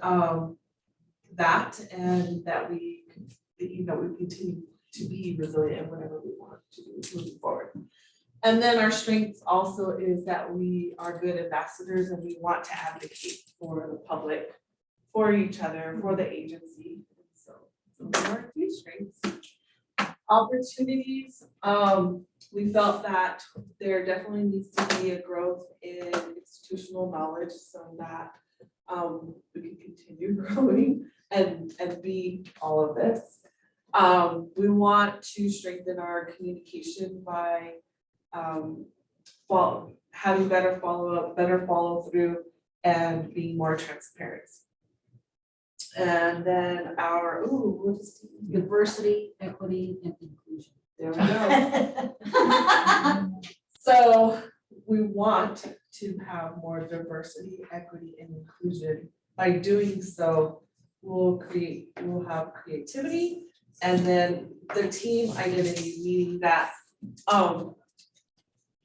what we talked about earlier, where does everyone know what their role is in the team and why they're part of the team? And who's on the team? And who's on the team?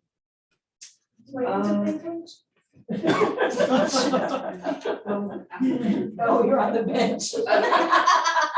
Aspirations, so we want to be a model state agency. So we talked about that, we didn't think that there was any state agency in our state that was a model that we could say was the top agency that everyone talks about, so that's the aspiration. We want to standardize our MIS system across state agencies. And then we want to also create strong leaders at every level, from the field to the boards, to us, to the departments, and we have great. Let's strengthen, what was that one? Great strong leaders.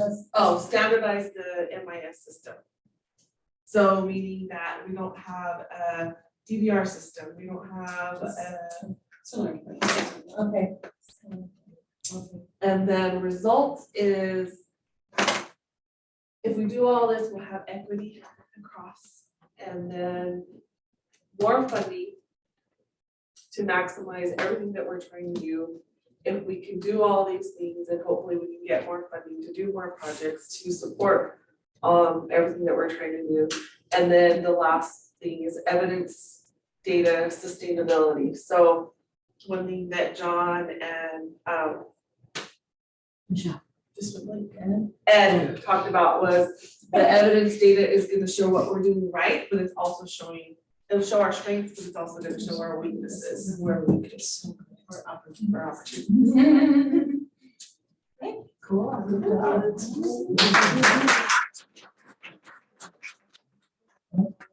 So kind of these two groups had two different ideas, different innovations. So kind of let's open it up for a topic of discussions. What do you all think now that you can see, you know, the elements and what you have added to each element? Everybody the best. Thanks, Kim. I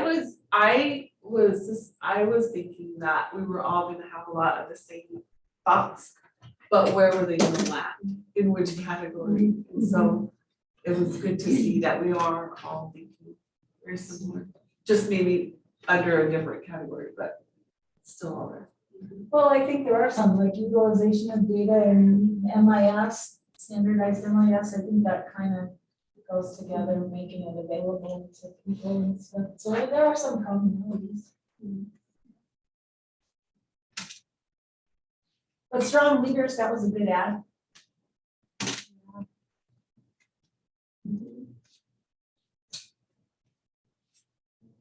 And one of our strengths on the original piece was establishing partnerships. We have an established partnership with the NPOs, the NPOs, or the faith-based organizations and the nonprofit organizations. But on yours, it's under the aspirations, under strengthened partnerships, state and local. But we thought that was a strength of ours already, because we've already established that. So We saw it as a strength as well, that there's, that we do have some partnerships, but what Marcos had pointed out is that it's not consistent at the local level. So there's I think we're better at it at the state level in terms of our partnerships. But what does that mean that happens down at the local level? But even at the state level, I think we're good at meeting together, but I'm not sure that we're good at planning together. I think we meet. I think we're good meeting attenders to each other's meetings. I'm not sure that we have common goals or things like that. At least we're talking to each other, which wasn't happening 5 years ago. That's a start. So, because they weren't talking to each other 5 years ago.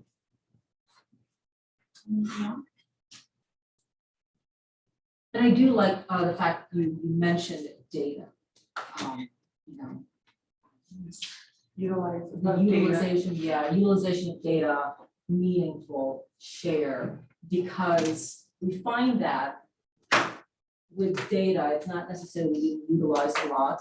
We collect the data, but where is that data and how is it being disseminated as an information? You know, and how does it tell the story of our success? So how does it get analyzed? Yeah, and just, you know, what questions are we trying to answer? Yes, absolutely. And then looking at the data to see what it I mean, we may have anecdotal notes like success stories, but even that doesn't necessarily, we don't necessarily have themes extracted from those anecdotal notes. Oh, we don't, I mean, we utilize the data, I think, just to inform ourselves on some things, like if we have a quick rush, hurry, we're gonna have a project. And we need to know how many DUA claims happened last week, we'll pull the data and we'll know that. But we don't go beyond that, we don't use the data in strong ways to evaluate the system, I think. I don't think we use it to tell us, I mean, like Rachel puts out some really good Yes. informative reports, but that's all it goes to. It goes to that report and then we don't take action on it. Take the data and make it, plug it into the strategy and then carry it through to the operation. And we don't talk about a next step with that report or that data or that study. Michelle. No, I just find it very interesting, our groups, because there's definitely a different vision, not a different vision, I think everything's same, but the approach and what we focused on was different. There was, I think, more of a cultural approach, and then a more systematic, operational, it was just very different. And then looking at the different personalities, it's like falling totally in alignment. And I just think that's like, I don't know, it's just like right there, it's. So we get down to business, they're all fluff. I think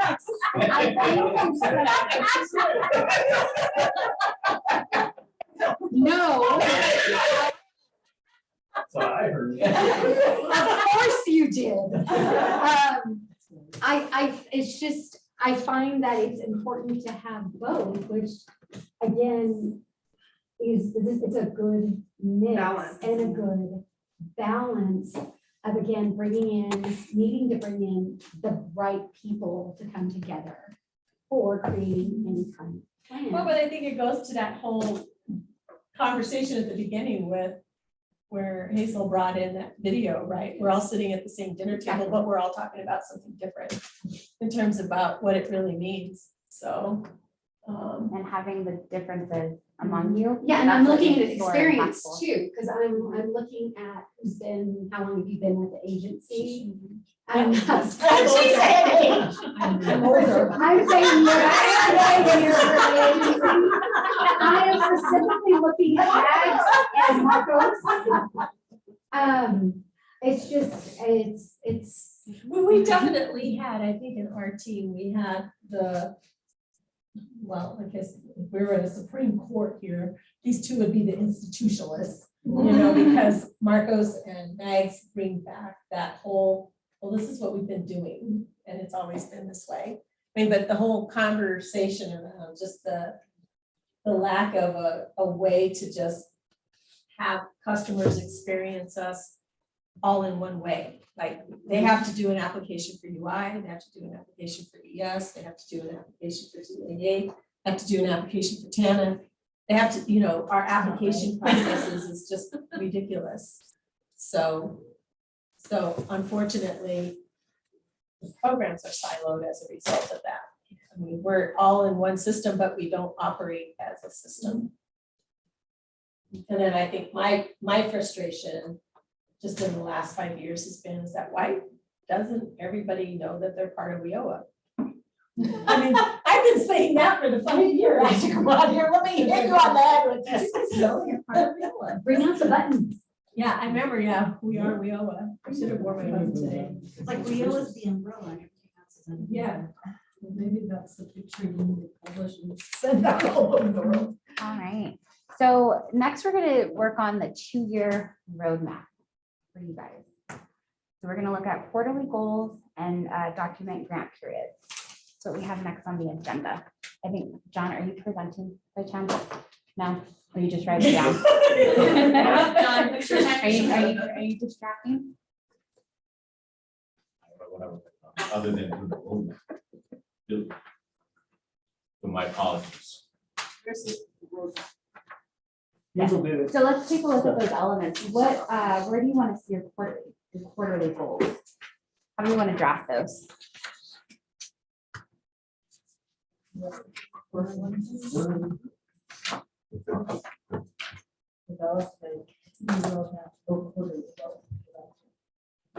think I'm still, I'm just it's a little disconnected right now.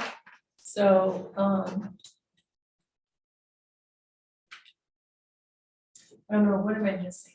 I'm missing something, because we jumped right from big picture stuff. And now want us to jump into like, okay, now start developing your plan. But I'm not sure that we have agreement in terms of what it is that we're working towards, right? I mean, I think that's part of where I'm stuck. I think if you take all of those things, you could maybe filter out what's achievable and what's not in terms of goals, and then talk about how the tasks that might need to happen in order to achieve some measurable. So let me ask, I'm gonna go to Lisa on the phone. So now with the SOAR side of it, we did all of that and we got to those pieces that we've identified. And we've got 2 different groups and we've got 2 different kind of like looks of this. And now. So, Yeah. yeah, so looking at what you kind of have on the board and looking at, I would start with some of the opportunities to see what those are, to start saying these are achievable. And these are things that we can do in the next 3 months, 6 months, 9 months. As you look at the aspirations, those might be things that you start looking at. These are 6 months, 9 months, 18 months out, and start trying to see. And this is the hard part because I don't see what's on the board as clearly as you do, but start looking at them in those sort of that grouping. Okay. And then you're using your strengths to help you achieve those things. So as you start to align and create work packets, projects, whatever we want to call those, right? How do we leverage our strengths to get to our achieving our opportunities and our aspirations? And out of those, right, what are the real results that we're driving? So when we get to the roadmap, something that we're doing in Q2 is this opportunity we're going after, and the results equal, so that those pieces start to come together. Does that help you? Yeah, I mean, I think what we probably have to go back and look at is, like you said, is to make a mark by what's achievable in the short, and what's short term mean to people. So looking at what Natasha's given us in terms of short-term, medium and long-term, right? I would break those into, short-term are the things that we're going to go after for the first 2 to 3 quarters. Medium term is into, Q4 and Q1 of the following fiscal, right? You can start looking at those things. But Hazel, you at one point had discussed bringing the timeline of the grants and some of the deadlines that we have. Do we have that data? No, I shared it with a group though. It's just a draft and I didn't bring it with me because I wasn't sure whether or not. Okay. So from a step for what we can probably accomplish in the room today is starting to organize and group the things. We might not get to specific timelines and we might not get to the specific outcomes, but we might be able to get, these are the 3 to 5 most important things for WIOA for the next year. What you have to say is it is is pretty broad, but there's specific things that you could do within each category, and you'd have to say, what are the specific things that I could do to get traction in this area? And then timeline that. Yeah, because I think everything that we have is really high level stuff. Except, I mean, the only one that I think is like not high level is that one on ours on the results, and that's number 3, a working team for the state plan, annual report, and the state modifications. That was like, that's so doable because it's like, it's right in front of us. But aligning goals across the system to focus on the workforce or equity as a result, or more funding, something I don't, you know, to get more funding to maximize that. So what I heard Lisa say is start with our opportunities. That's our starting point. And then what streams do we have that can fulfill that opportunity? Could we put plus and delta? If we don't address the desperate employers soon, that's gonna no longer be an opportunity. Right, so it's That has to be short term. so that has to be short term. Yeah.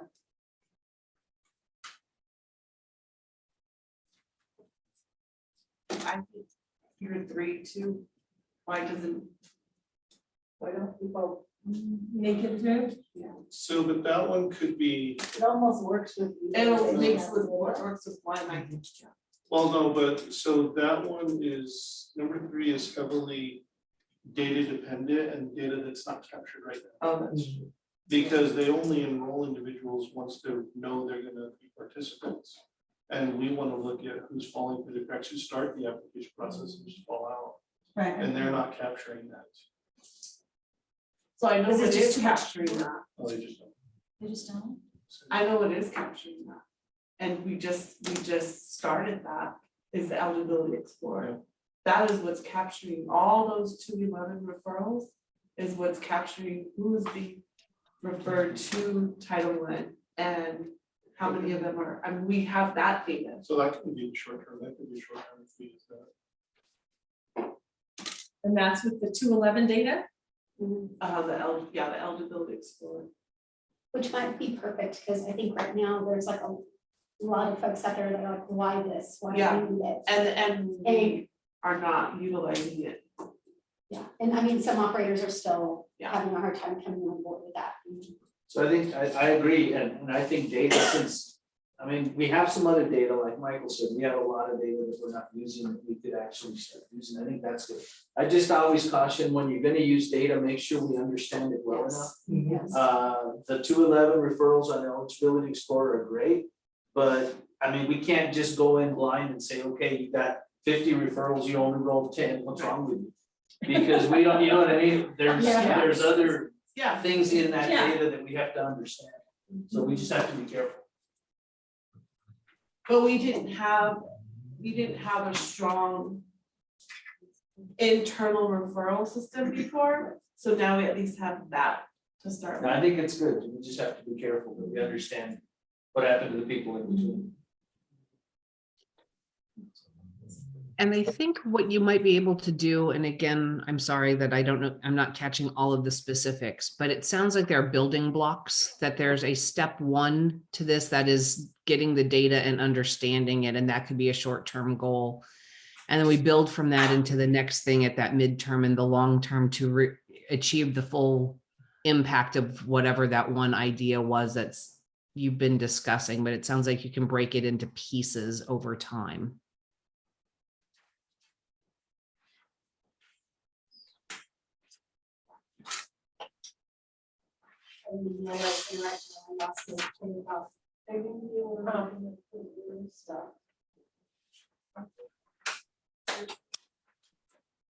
Well, and I think what might have happened on that 211 data thing, or that 211 process, is we put in a process, but we didn't put in a process to follow it, right? So we said, well, we have this and we can collect this data, but then we didn't set up a process to evaluate it, like to, so what are we gonna do with it now? so that we could keep looking at it and we could inform ourselves of it, so. And I think we do that a lot of times, where we'll set up something and we capture it over here, but then because we don't have like a mechanism or process or a way to do it, we just forget that we have it. So, I mean, it's no fault of anybody's, I think it's just the way that we're set up, right? Because it was a great idea to do it.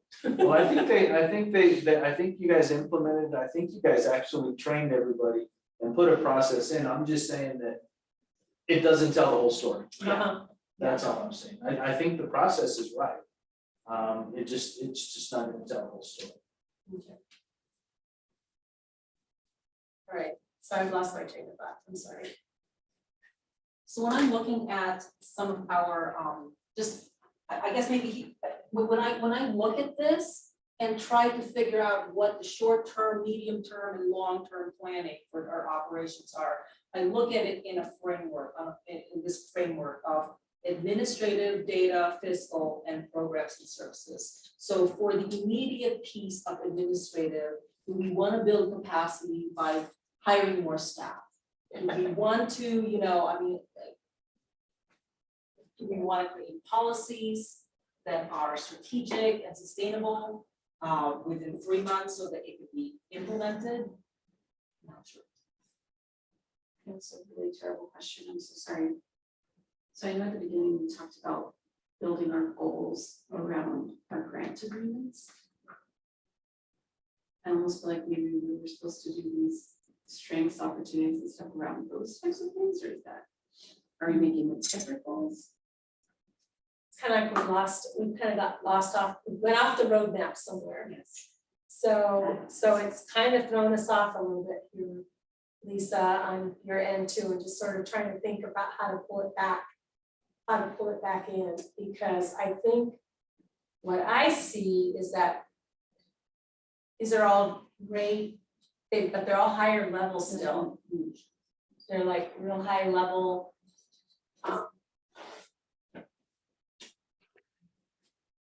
Yolanda, I think you were on the right track when you wanted to look at creating a state plan, like state planning committee, state plan team. I think that right there is a great segue and short term. No, that was this one. So how are we going to identify? Would that mean a new position would be, or will they focus on just those types of things, or it's a group? It would be, I think it's just like creating a working group. Might be who should be at the table to drive the state plan. How do you operationalize it so that you get the information that you need? We need to define who's going to be at that table, who should be at that table, and what- engage those people What are the and get them to goals? the table. And But then also actually get it done. then- Right, but and that's what I'm then saying, it's tell like them they may have other what's the need and what's the jobs. ask, and Yeah. give deadlines to it, and What if you just take all those and put them short term, medium term, long Yeah. term, and let's see what we got. Yeah.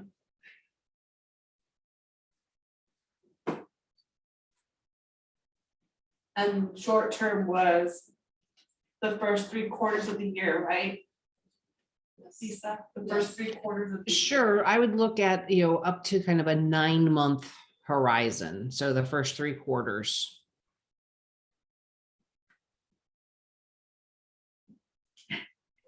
Desperate. I know desperate employers is up at the top. Understanding.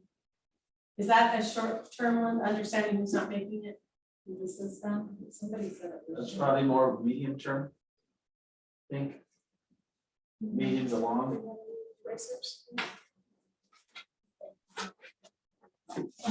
Oh, here I have. Put some bottles on it too.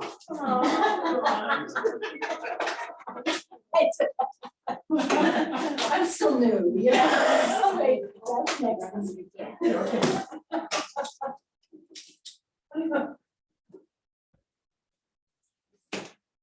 And then you have utilization of.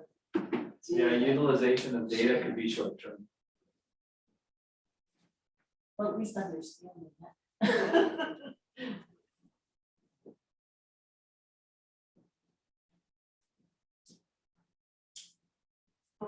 I think middle,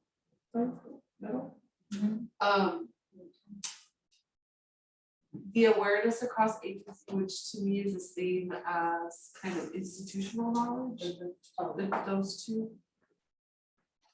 Yeah, within a year, we could grow awareness, we could grow knowledge. So where would that be? The middle. Medium? Medium, sorry. You don't think Medium. those are two separate things to me? Those Yeah, are they're almost two separate, but under medium. Oh, yeah. Yeah. Okay. Because institutional knowledge to me is an educational thing, like I'm giving you this information, training kind of related, whereas the other is more of a holistic understanding or something. Yeah, because of our retention rate, there's a revolving door, so we lose, you know, the institutional knowledge once somebody leaves. Which was, I got growing that knowledge is one of them, so. The other was the who you are. Yeah. So in terms of that. Awareness across institutional- agency. And that's medium also? Yeah. So I'm going back to institutional knowledge. So in terms of institutional knowledge, I mean, are we talking about onboarding and, you know, formalized onboarding programs? I'm not sure where all of that's sitting, you know, there's changes in the training department and, you know, training went to their individual programmatic spots. Yeah, I think it includes that, our onboarding, it includes what we were doing with our WIOA Wednesdays when we're doing some, Yeah, the regulation regs. training, just, yeah, it includes all Yeah, of it. so that's good. And what's more long-term is that damn common intake. Yeah. Standardized MIS. That's what we need the most, and that's the, it's gonna take It's the a big- longest. Yeah, It's taken us, we've been talking about common intake since I've been here for 5 years, just watching it go, so. And you guys have been talking about it for even longer than that, so I just hate that we just don't ever take action on it. Standardized MIS, that will take a while. maybe longer. Model state agency. I can't see the fluffy stuff over there. What is that model state? Oh, be the model. Be the model. Be the Right. model. That's So long-term. that is, That's a long term. Long term. You can start it right away. Well, yeah, that's true, but it'll be long term accomplishment. I think it's been tried. I remember when Conrad was the secretary, he always talked about, he wanted to be at the big table. So I guess the governor's office, the cabinet secretaries were important, sit at Oh, the big yeah. table, and then everyone else sits around in chairs on the Ricky side. sits at the big table, Awesome. so. That's the SPO side.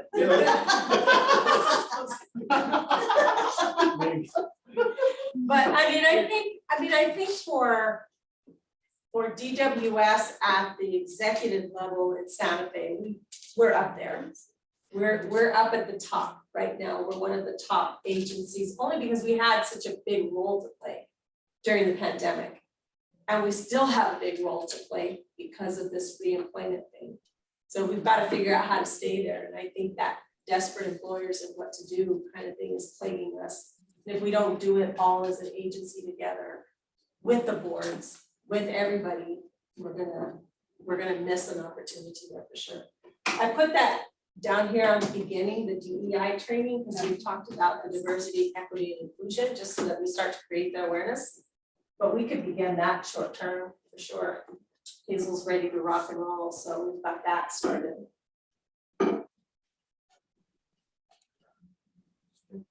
I think what's missing for me, and I'm just gonna say this out loud with, even though we have everybody else in the room, but I think the WIOA staff, the staff that has to do implementation, the implementation team has to do, you guys have to come up with your own calendar of things that you have to do, because we've got short-term, medium-term, and long-term things that have to do around that grant agreement. So it's like knowing that timeline of what you have to do, and somehow we have to communicate that as well.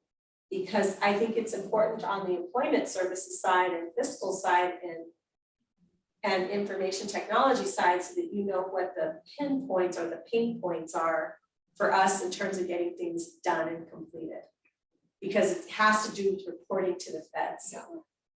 Yeah, what do we have to report at a federal level? What do we have to report at a state level? What do we have to report at a local level? It was responsible. Right, and that's a different kind of operational plan, Lisa, I guess, that we have to.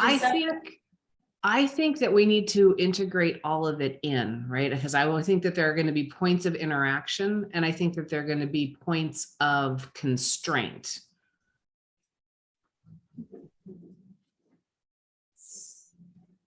Okay, so let's go through, I guess we got some short-term ones. I think those are really easy. Is there any other short-term ones that are sitting up there?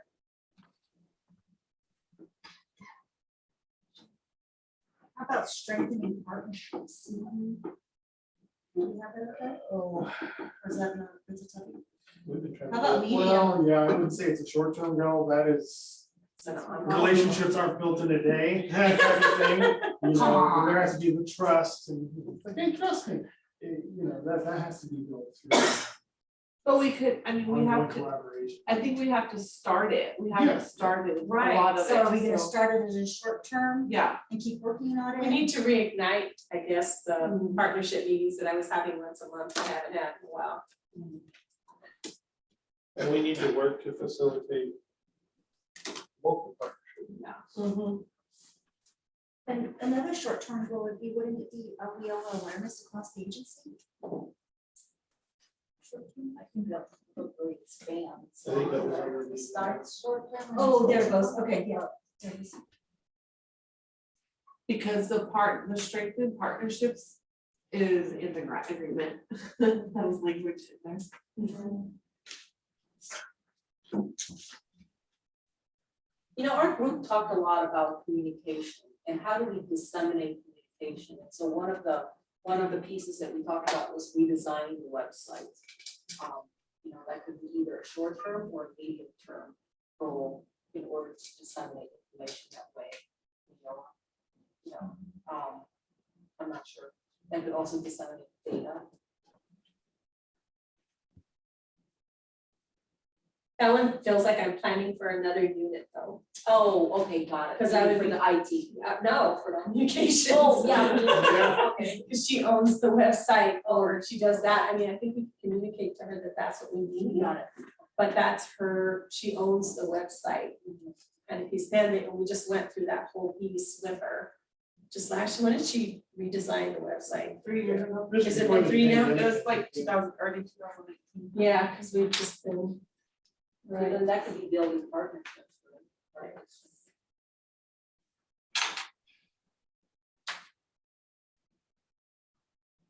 What else is real long-term that we have, and I know that common intake. Standardized MIS, is that also data and meaningful sharing of data? Well, we all are also talking about the archival of training, archiving, you know, a centralized repository, I don't know.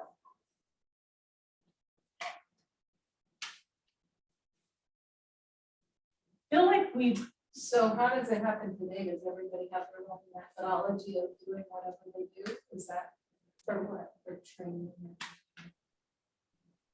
It's in a shared drive, but it doesn't have a subset, it doesn't, yeah, there's. You don't have a web-facing solution that. We have training that's mostly focused internally right now too. We have some, she's the only external trainer to us, to the agency, but everything's internal to staff, so. But just kind of feel like we've hit this weird wall.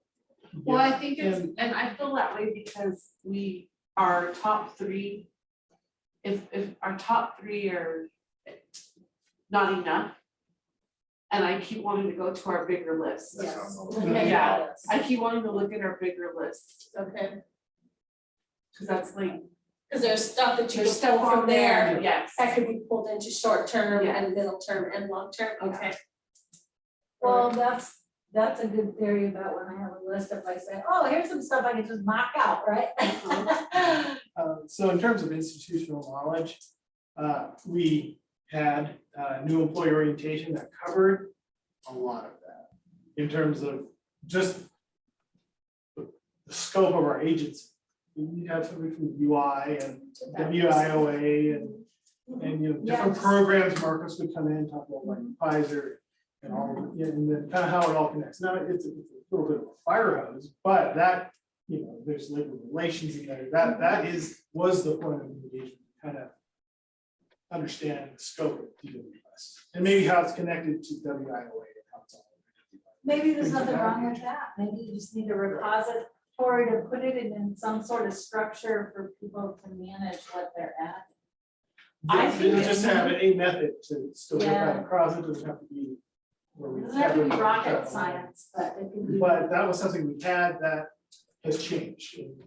Good, better, and different. It's just, that's not how we do business right now. To build on that, and I don't think anybody in this group is part of that committee, to support the institutional knowledge sharing, I think that there's a desire to do videos from each of the different divisions. So it's like a deeper dive to understand the programs that are underneath so that people can get that information over time. So I don't know that we have to solve for that here, for the sharing of institutional knowledge. I think there's going to be a plan coming from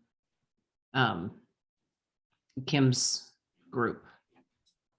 Yes, we've got a group that's focused on transition and succession planning is what it's called. So there's a subcommittee that's working on that for the agency. I'm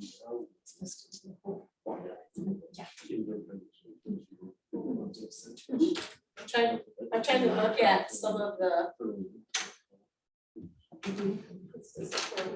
Yeah, that sort of stuff.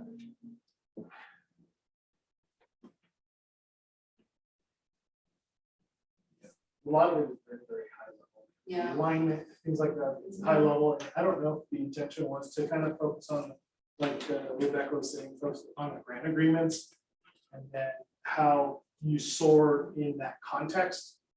Maybe it just got a little, well, so this is the little.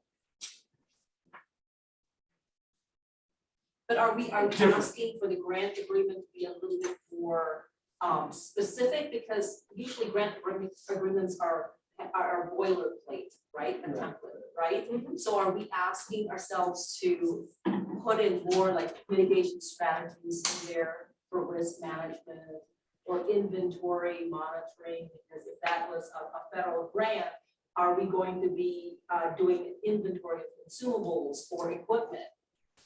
Or monitoring any of those, you know. It's implied in the grant agreement, but I mean, I wouldn't say that that's not really. I think for us on the grant agreement is the amount of things that are due from the boards to get accomplished in the first quarter, the second quarter, the third and fourth quarter. And coming up this year for us on the WIOA side, we have a state plan that we're gonna have to start working on. Right, And John? that needs to be up on the board somewhere. So that would be over here. Lisa, you were saying something? But that hasn't the state plan.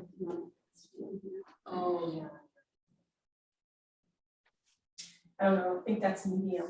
Yolanda, you had an ask, and that was that you would like to see the agency as a whole know we are all part of WIOA. And I want to say that that's probably something that we can do short term that will result in the long term, because I know Hazel and I are part of that organizational structure committee with Kim, and we are working on that right now with how do we get everybody on pretty much on the same page. Everybody has like a training, and having each department add that piece into their training module when somebody comes on board who's new. So I mean, that there's some things we can definitely start, that we can do on that are short term, that will result in the long term. I think you have that on me, right?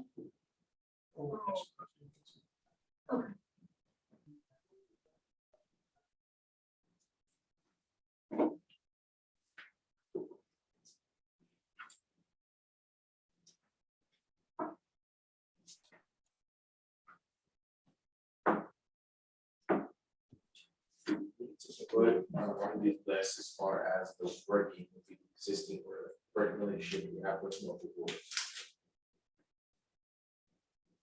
I'm sorry, what was that, John? On the current relationship we have with local boards, and what do we do to improve that? That's not something we're not discussing, either one of us.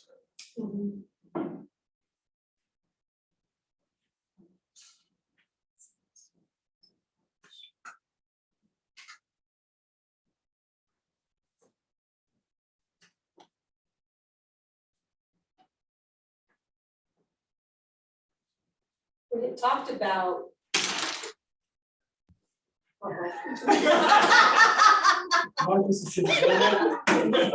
Everything fall apart, he got busted. That wasn't me. The Rubik's Cube Good guy. timing.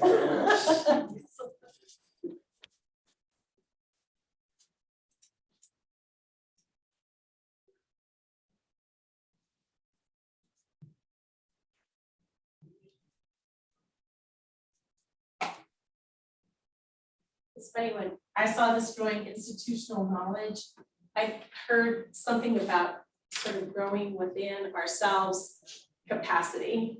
Not, so like, if Mags and I and Marcos don't show up tomorrow, how does the institution of this team still continue that work?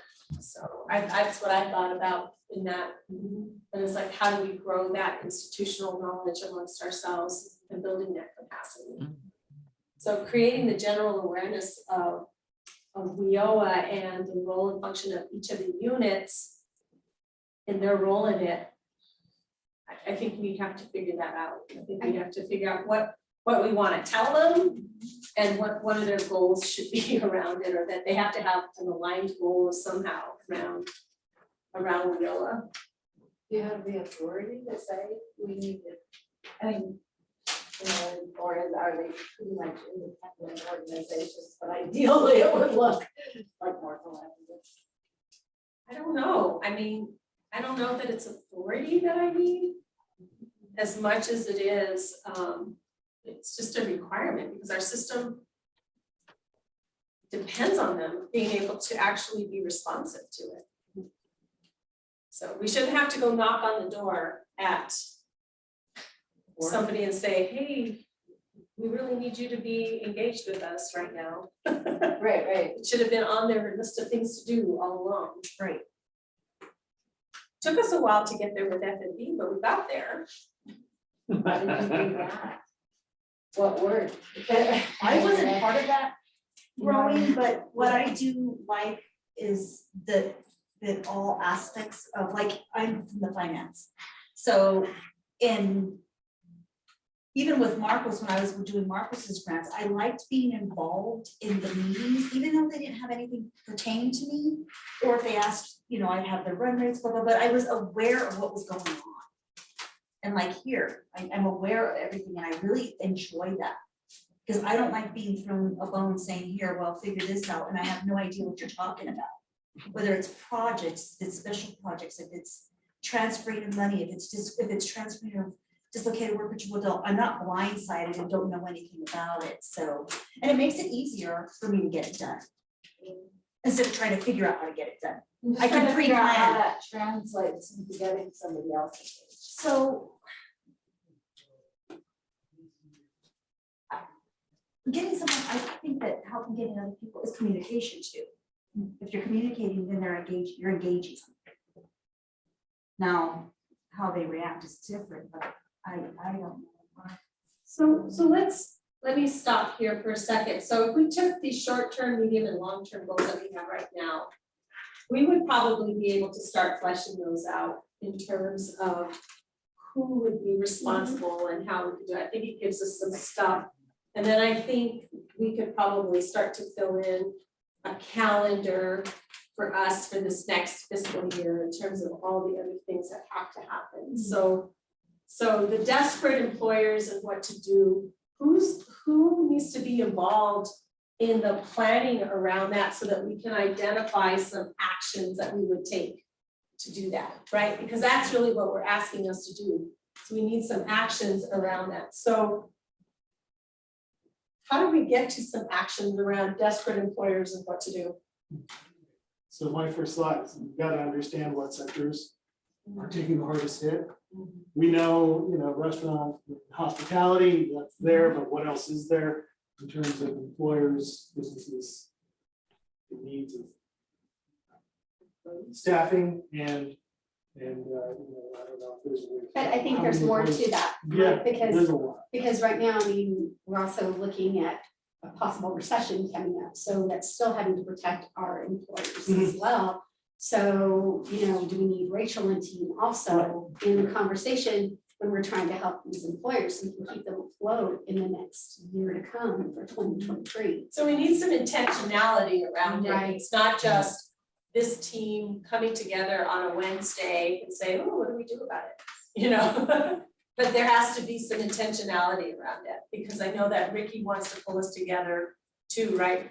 Marco's son, I saw a note from him last night, like, okay, you guys, we're gonna huddle up because we've got another industry that's knocking on our door. We gotta figure out what to do. We keep doing these onesies, twosies kind of thing, but we don't really pull it all together. And I'm worried about that, because we haven't thought of it as a strategy. I think that is so funny, not funny, but it's what a coincidence that you say that, because at the very beginning, we started and it was that whole thing of, we get started on something without a clear idea of what the end result needs to be. And it's because of the knee-jerk reactions. I'm not saying this isn't knee-jerk. I'm not saying that that's what this is.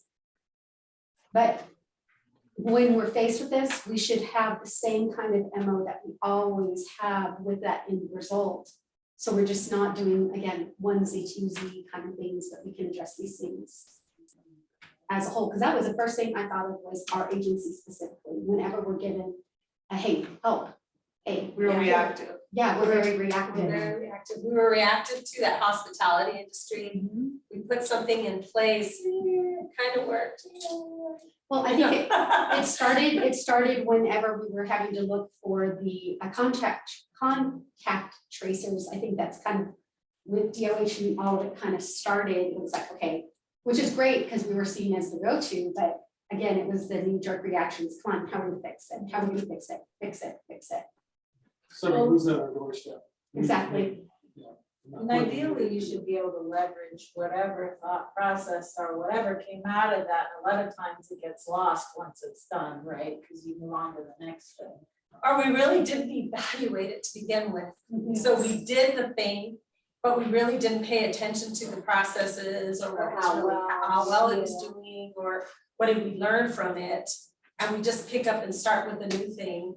And then we go, okay, now it's time to move on. So we just kind of get ball, squirrel.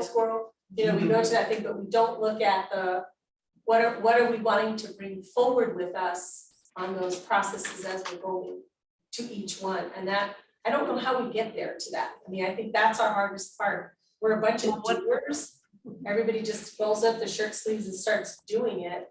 And we're known as the agency that will do that, but I'm not sure that it's always. It seems like we do it now, but we fix it later. Yeah. Yes. Let's do it with purpose. That's my position. We do it now and then we fix it. We'll fix it later.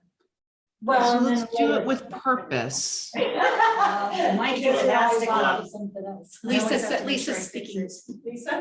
Sorry, so let's do it with purpose. Let's put the plan in place on how we respond to industry needs. This desperate employers was the words I think that you said. So what I'm hearing is design a process to support industries in need. And we need to understand how we do that. And I think that's the short-term goal and the team that we need to put together so that the next time it's hospitality and then it's, I don't know, mining, it's forestry, it's whatever, we have a plan and we implement and execute the plan and the process. Part of that is ongoing continuous improvement, lessons learned, but that's, I think, what I've just heard all of you describe instead of responding to the squirrel, saying, here is how we do it, and we just go and execute. It's like creating a pattern that's reusable. Whatever happened to that recession? Plan that started building years ago? Oh, yeah. Recession readiness. Well, recession readiness, I know Rachel was leading that with UI, and it was, we haven't done anything, so we need the recession piece to come back because we're heading for a recession.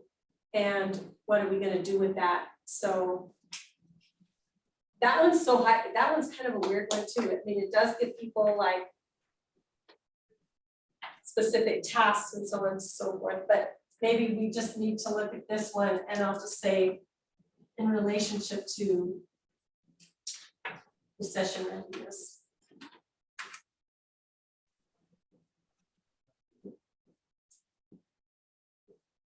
I think the recession readiness plan looks great on paper. It looks really good on paper. It's well defined, but we've never really practiced it. You know how like sometimes you'll have like an emergency plan and everybody's really good at knowing what's in the emergency plan, but we don't really practice it. And then when the emergency comes, we forget all about the plan. We panic. We panic and we don't actually execute the plan. So we probably do need to dust that one up. And I think that the last point we were with that one was there was a few modules that from certain departments that Rachel was still needing.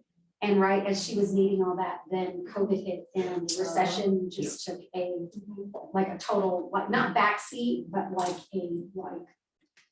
out the window. Well, I think there's a lot of like a data review, right? To do all of this stuff, we need to look at some data.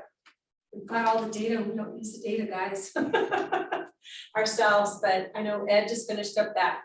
It's a small evaluation on Ready, New Mexico, but it's some important data because Ricky's asking us to do something similar to what we did with Ready, New Mexico, but we need to look at that evaluation of what Ed has turned up on that so that we don't make the same mistakes, because there were some things that we did in there that worked and there were some things that didn't work so well. So we need to keep our eye on the prize on that. Okay, so I like that one, design the process to serve industries in need, but it's also in relationship to that recession readiness. Okay. This one is already easy, that's easy. The DEI training, we already have a strategy for that one. I've got an email ready to go to senior management. We're gonna pull together a pilot test team that's gonna actually get Hazel's training on DEI, and we're gonna make some decisions around that in terms of what works, what didn't work, and then we can go with a plan.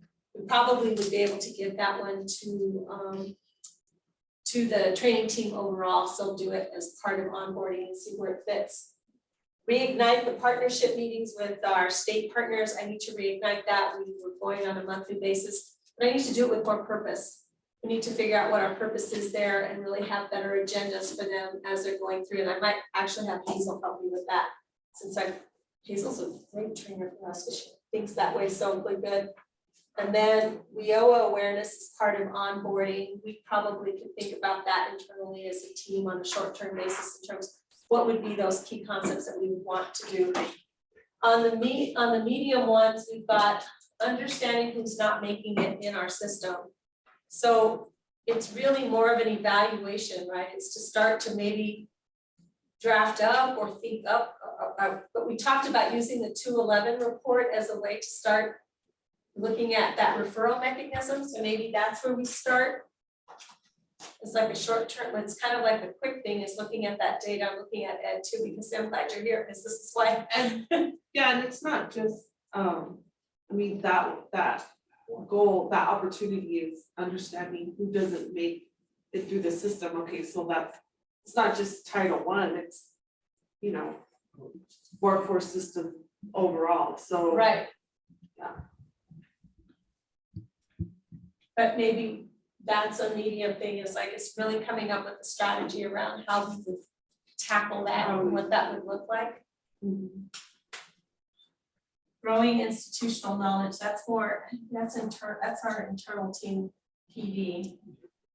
So is that really succession planning?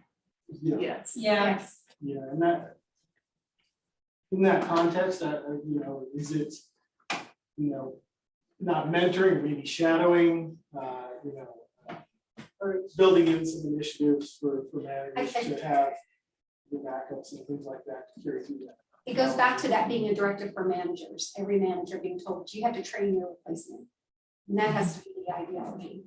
And I think the succession planning team is looking at that, because they're giving some, they're supposed to be coming up with some standard pieces for all supervisors to know and understand.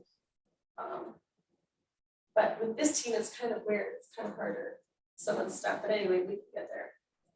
Awareness across the agencies about WIOA. Workforce conference, guys. Yeah. Yes. I know, I was like, we will. Yeah. Workforce conference, we're planning to bring it back in 23, so. Recommended so So- much for 22. So workforce conference, but we need an RFP, so we're gonna need some people to help us with that. Facilitate partnerships at local level with the local workforce development board, so helping them with their partnerships at the local level. We have to come up with a strategy on that. And then we've got a medium, a state plan development team. State plan development is gonna start, so at a medium, start to get our timeline. John does all of that, but we'll start fleshing it out a little bit differently in terms of who's gonna be on what and how that team would go. And then long-term, we have common intake, but we have to do something about common intake. I don't know who does it. Do we, at that point, do we look at a new system also? I mean, seriously, do we look? We need a work I'm looking group. at Mags. Do we look at a new system? We can go that way. I mean, one of the things that I've been talking to Veronica about this is I'm gonna start with Geo again. They hear me every few months ask for a common, for a single application. I'm gonna start that back up to see if they'll go with that route. Because, you know, Yolanda, going on that route again, though, we need the right people at the table, which is IT. Because Suena doesn't like, I mean, not to say she doesn't like to give people, you know, ability to get into our system, but it gets a little scary when you're saying, yeah, I need access to this, and can you trust whoever we're giving access to our system? I think that one can be doable. I will say that on, this is Rebecca for the career solutions, right? Career solutions is dying a slow death because we couldn't get access. However, we were so he is tied no up. longer going with another partner, so we could make a comeback, you guys. Could make a comeback, but we are our own barrier to that because we make it so difficult to get into our system. But we have to have the right people at the table to hear us, so that when we can say what the barriers are, the challenges are. Standardized MIS and alignment of goals. All right, Lisa, I'm stuck. Where what am I doing? Well, John is asking a question or trying to. Okay, John. I think I'm trying to get into the void that we're missing, right? So the purpose of the system is kind of help create that daily operational plan, how we should run our business on a daily operation, on a daily basis. And I think we've identified many projects, right, to do Yes. instead of working on the operational plan. Now, maybe this could be a start that maybe these mini projects are milestones within our daily operation, but we've got to document all this stuff as far as whatever we do, we've got to document it well. This way, when we come back, if we have to come back to looking at the operational plan, then we've got this information as a starting point. Because I think we're kind of missing that point as far as creating that operational plan for the vision for us as a team. I think there's always a problem between project-based work and daily operational work, and the transition between the two is often not documented. And I think this exercise just proved the fact that we know what we're doing, but it's hard for us to put it on paper. Right? I think I think we're having a hard time kind of taking this information and putting it down as far as this is what we do on a daily basis to help our customers. That's just my. So John, I think for me, this exercise is allowing me to have this mental picture first, you know, before it gets implemented, because there's a lot of, there's gonna be a lot of tweaking in that mental picture, so. Yeah, I see this one more as that high level plan for what we want to do. You know, what we see we need to do over the next couple of years. But what still needs to happen with just the smaller working team, the implementation team, is to do exactly what you're talking about, John. Okay, so from July through August, we have this due. How are we getting that done? From August through this, we have this due, but that's gonna be the implementation team that will do that. Maybe we'll just do that on a Wednesday. And maybe that, I mean, we'll do that on our next Tuesday meeting as an operational team, but Yeah. this is thinking about the bigger pieces that we want. I'm sorry, Veronica. No, you're right. I'm, yes, this is big picture. And what do I need to, like, what do I need to do today, next week, next month? And I'm sure it's gonna impact all of that. But yeah, that's. So with what you have on the board now, right, we need people who are going to lead the efforts so that we can understand how big they are and you can plan out the work to achieve them. That creates then that implementation plan. And, you know, I don't know, you pick an example and we think that in this, sitting here today, oh, we can get that done in the next 60, 90 days. When a team goes off and actually looks at it, it might be 60 or 90 days. It might be 6 months, right? We're guessing right now. But the resource availability to do that work is entirely dependent on all of that other stuff that we're talking about, right? The requirements of the grants and those daily, weekly, monthly obligations. So we need to understand what those are. So, because that changes that 3-month window. If a person isn't available, it could take 6 months just because of resource availability. So we have to marry the two things together. But with what you have up on the board, I would pick the ones that are the 5 most important to you and identify somebody to lead the effort of understanding what the work of those 5 things looks like. So that in your operational meetings, you can come back in and look at who can do the work in relation to everything else that you have going on. So Lisa, it's Michelle. So identify whatever the top ones are and then go to each one and find out the scope of work for each. Yep.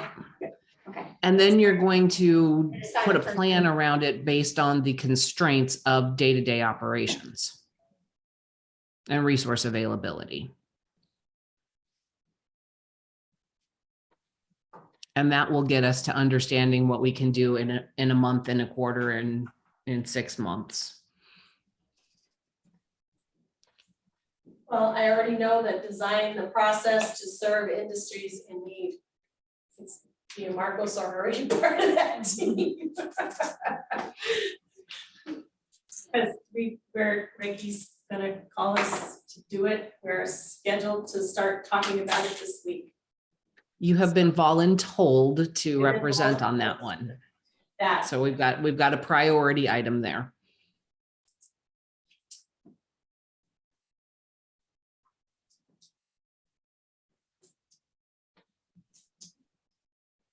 This one on the DEI, I can already tell you that's Hazel and Yolanda, because I'm helping her to get it executed to the pilot. Partnership meetings with the state, is that still in this?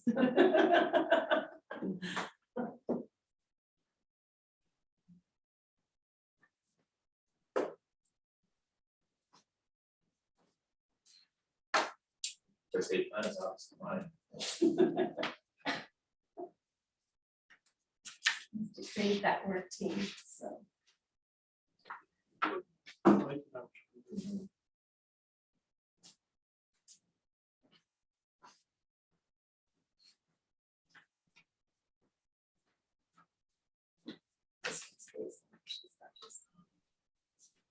Do we have three clear ones, three clear priorities? For leads, just some people to work on them as leads.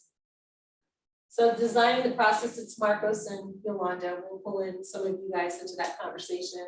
The state plan work team is gonna be John and Mags, they're gonna pull that together and make some decisions. The beginning, the DEI training, that's gonna be Hazel with some help from me initially to get it kicked off. The reignite the partnerships meetings with the state, I just have myself on there. I could use some help So there. Yolanda, I thought that you weren't directly part of this team anymore. There's a I- lot of I got Yolanda to. names up on that board. I know. I'm just helping Hazel to get the DEI training kicked off. She's already Okay. done it. So I gave the assignment, she's done it. So we're just gonna kick it off and she'll take care of it from that point forward. Once the pilot starts, she's on there. I'll take that one. The partnership meetings? Yeah. I can help. I'll help John.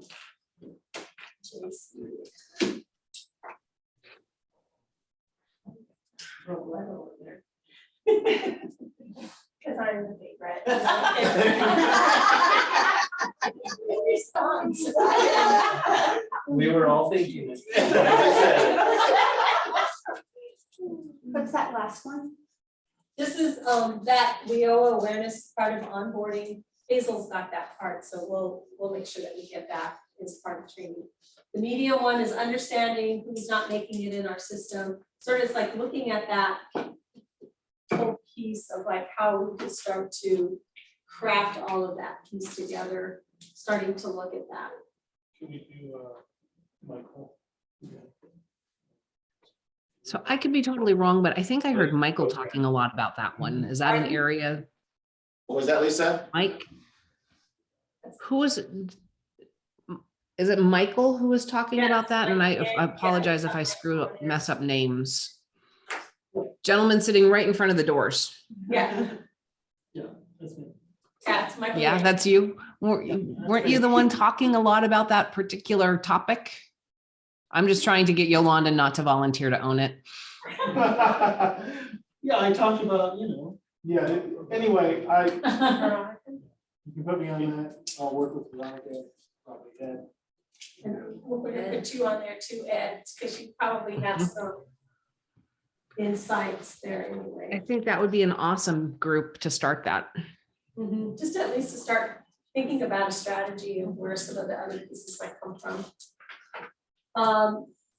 Growing knowledge, the institutional knowledge of that, this is where like professional development. This is, I think, Mags.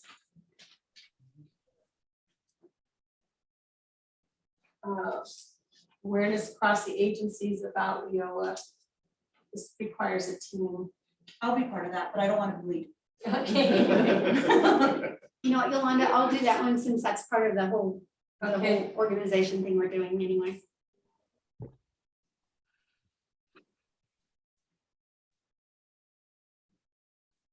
And Michelle, I think that's a great idea. We might need Rebecca on. Wherever you want. I'm a team player. We have ones nobody wants.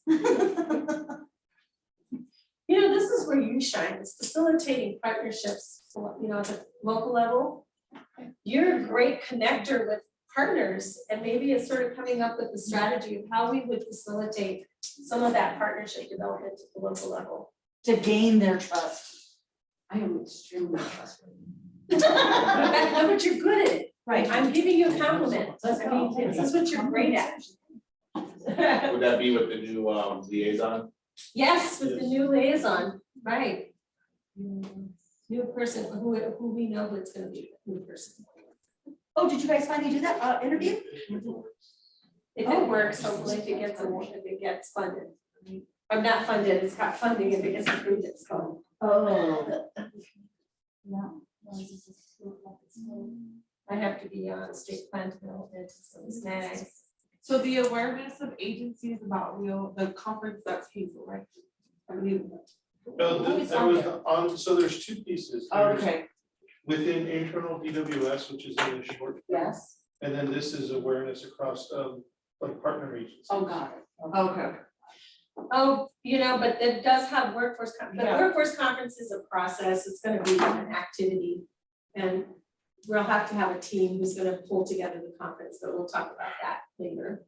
Oh, so Like Michelle's gonna wanna be on that team for the conference. Absolutely, right? Kind of going Absolutely. together. Yeah, that's what I keep thinking, those two, so, Yeah. so, So I could do one of this too. Yeah. on board. And who's that there? That's Hazel. Okay. All right. And then our long-term goals are the common intake. Really, we need a work group to start pulling that together, to start talking about it in seriousness. We're already working on it with ES and UI, so we might as well just throw in some other groups in there. That sounds so thrilled.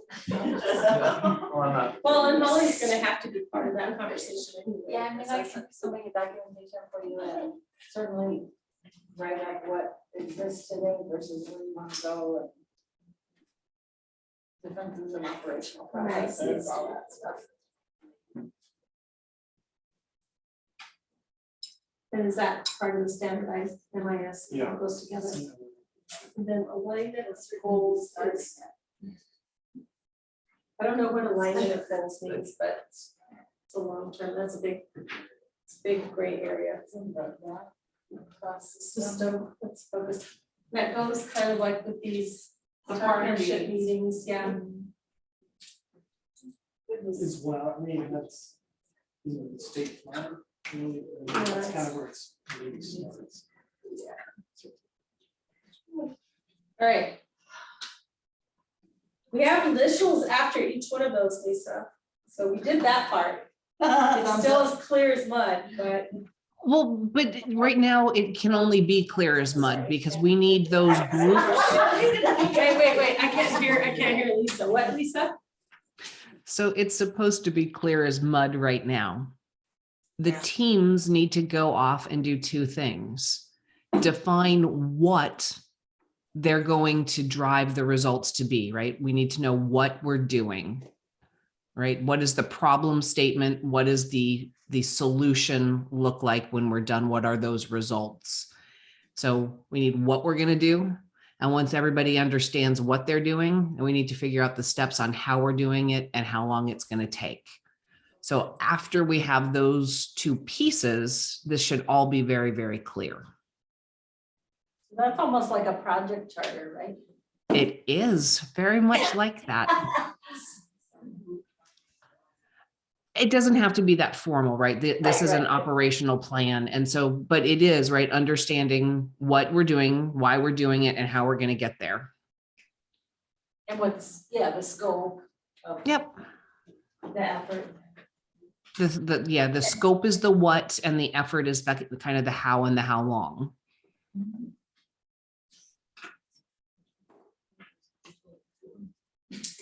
And there are many things up on that board. So I would take them in some increments, right? Not try and do everything all at the same time, but pick 3, and in a 2-week window of time, those 3 groups are going to come back to the operational weekly meetings and say, here's what it is, and here's how long we think it's going to take.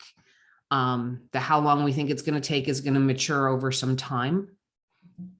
But I think that you need to, start with defining what it is you're going after. And with that comes the clarity. I think that Hazel and John might have an exercise to start creating that sort of the visual representation of the other stuff, the grant deadlines, the DOL reporting requirements, and all of those dates that, will create constraints of time for the team as a whole, so that that's represented, so that then as you're making commitments to these operational undertakings, when you can't do things because people are going to be focused on other priorities. We can spend one of our Tuesday meetings as a team going over those kind of constraints that not everybody, for some of the folks that are at Holly, our team meets on Tuesdays and we just do like operational stuff. So maybe the next meeting, Mags, we could just kind of look at a calendar and start to chunk it out. Maybe we chunk out the grant agreement in terms of what's due when and what, and look at that. But there are some things that we also have that are due from WIOA for just for the program, what's due for youth, what's due for for Title I for adult dislocated worker. I know we just got through certification of the boards, but I don't know what else is coming up this next round. We got their modifications of their plan that is due, and then what that timeline looks like for the local boards under modifications. So we've got some things that are very high level that have to get done. And I think that there are some real complexities in the overall roadmap for WIOA, right? You have so many different layers from the program, from the feds, from everything, that this is a complicated roadmap. Yes, And we've then got we're going an to, annual report that's due in December 1st. And surprise, and part of that is an evaluation has to be included in there. We have to give a summary of what evaluations we've done under WIOA on the workforce system. So we'll have to include that as part of it too. But there's a annual report that's coming due, and John can start to project manage that in terms of who's got a section and what section they have to update in that annual report. But yeah, we've got all that due too.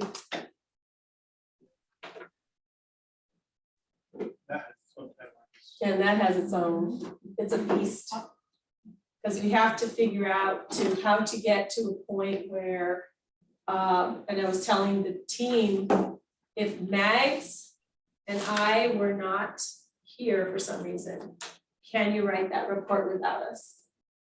We need to make sure that we can get those sections actually written and updated. So, and everybody has a section in that. So there'll be a section for adult dislocated worker. ETPL, I know, has a big section in there. Youth has a big section in there. Rebecca, you've done a good job with that. But, thinking about your team as you're bringing them on, having them also start to take on some role function on that, so that if you were not here, could somebody else write an update on what's going on with the youth activities across the state? Okay. So what else do we need to do, Lisa? Are we going to debrief where we are? Can we take a quick little break? Yep.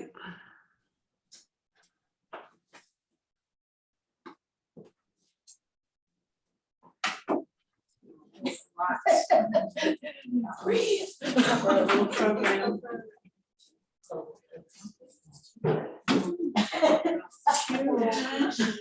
It's only $2 million. That's what people don't realize. That's why we're, $32 million is a lot of responsible for.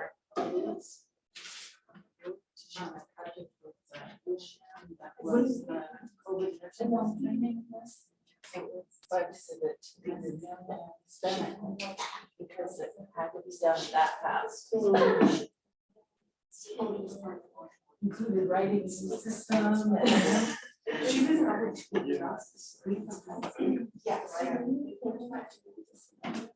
Sorry. It sounds really easy, but then it gets kind of crazy. I know, it sounds simple, doesn't it? It sounds so doable. We can do it tomorrow. Again, we've been trying to do it for freaking years. Do more. One little step at a time. We'll get there. We'll get there. We have level 4.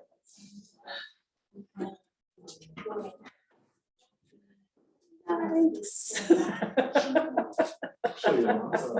Well, yes, great to do an evaluation, but if it just sits in somebody's inbox, and you don't learn anything.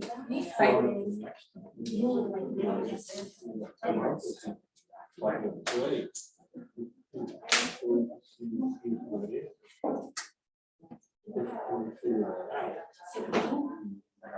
Then what do you guys do?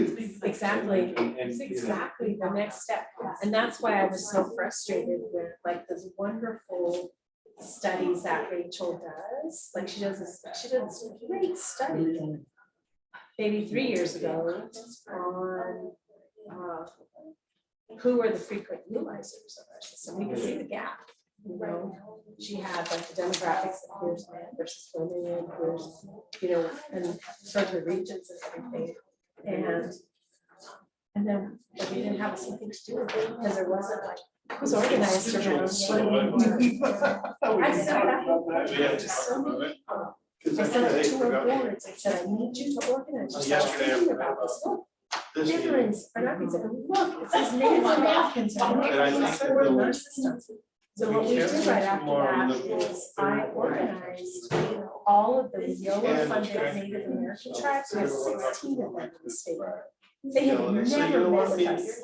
We never met them, we didn't even know who they were. So we organized them, we brought them into a meeting to talk about like, how is your system set up? What do you know? What do you do? And we found out that the gap was so big for them because they couldn't even spend the money. The problem they were having at the federal level, because I found out from a federal person, was that New Mexico's tribes were not spending their money. So the Northern Board, well, but it should be, you're right. The Northern Board should stop. They have their like, and then the problem they have is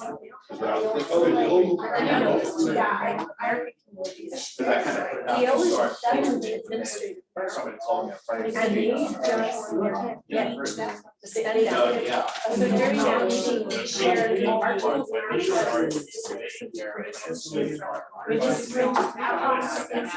they were so excited. They were like, oh my God, is this?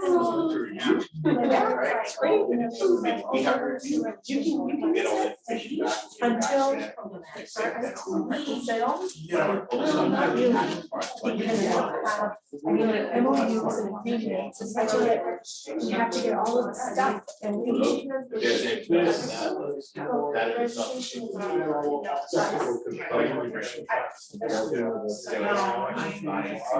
Blah, blah, blah. Yeah, when I got on the. So they have access to their stuff.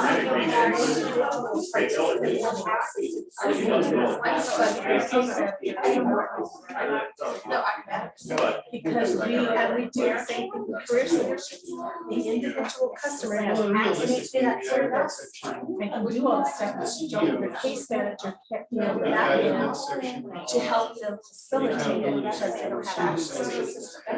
We each can take a portion on it is very stupid. So it's killing ourselves, which is Everything else making me. is cosmetic. And then on the liaison, I can go wherever. next year, so that's when we do that. Let's standardize that. Every NMDWS, every applications changed. Well, and there have been different ways, right, because they're staff. And you know what, I don't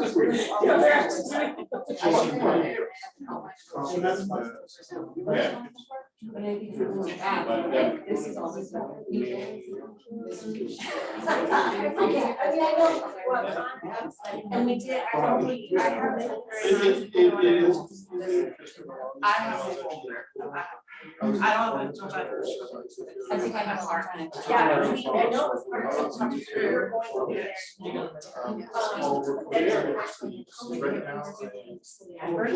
I think Thursday.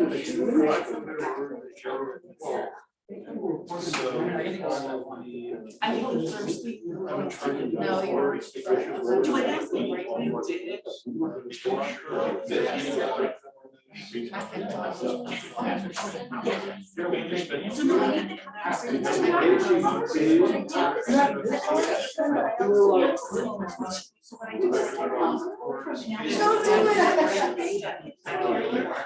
No. And actually. So I don't know if there.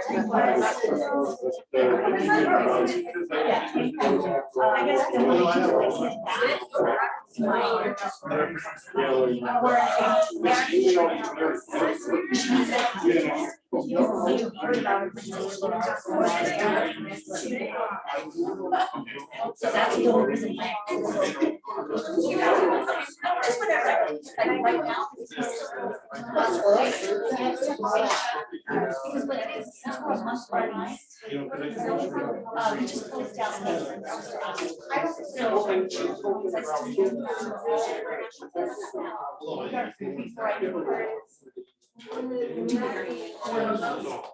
whenever you get a chance.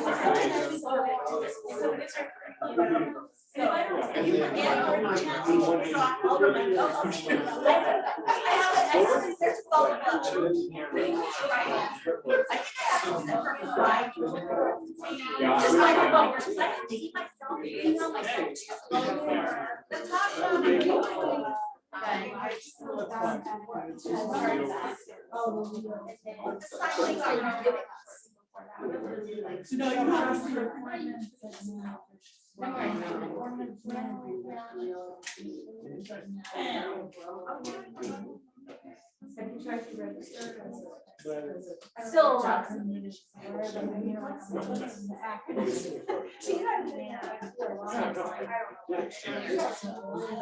So what exactly are you using? She's So. With the VA, so this is also.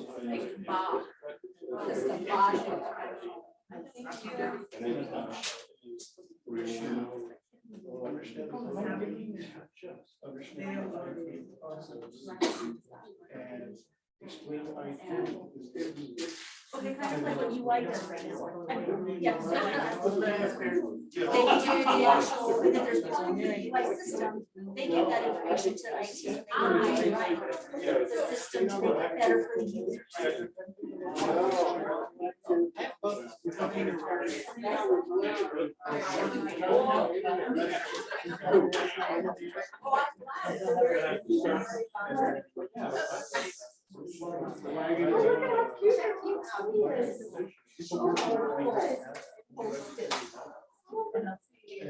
It doesn't have a long way. Yeah, you got me quick.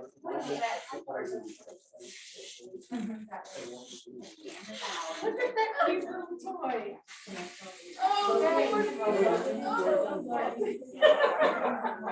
Oh my God.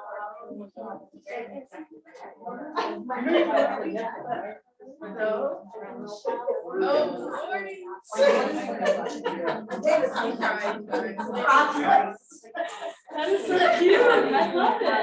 Like there are.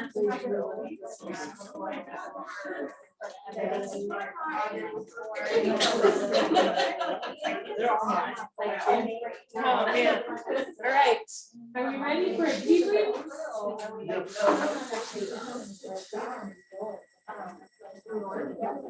Okay. So I have a debrief exercise. All right, guys, let's go. I'm loud. Tasha needs to be louder. I used to be shy. Back in my prime days, when I was younger. Oh. Younger. I laugh at your face. And then you were not. Oh my gosh. She was younger. I'm gonna Sarah, interrupt. once you get to your mid-30s, it's changed. Oh, please. It's still so different. Okay, so I have a debriefing I exercise. want to interrupt for a minute. Go ahead. We have a WIOA Wednesday. Does anyone have agenda items? Oh, I do. Okay, can you send them to me? We should probably do that. Grant, the grant. I have grant agreements and John wanted local area plan modification. And mine is co-enrollment, we cost. Or how was discussion about that? Maybe I'll Oh, I just wanna mention that know all about our summer interest started. 'Cause I think that's great. I didn't hear you, sorry, I was smiling at you, but it was. I might just mention that all summer interns started, because we haven't had one since they started. I think we have one in every region. Yeah, we do. Oh, yeah, they are up there, yeah. I've seen them come through. Thank you, sorry. No, it's okay. So we have a debriefing exercise. This is a tree trunk. All that's on the internet. So I thought this was pretty cool. So your post-its, your little stickies, you're gonna answer these 3 questions and then stick them on the bridge. So what value did you learn from the SOAR exercise? What should we do differently next time? So kind of just getting your feedback. So what made the operational planning effective? What did you experience and what is the one thing you got out of it? Okay, I want to answer those questions and you can just do it in color. So I guess we'll do blue here. Color and then we'll put green at the bottom. And that's where you'll stick your sticky notes, okay? Okay.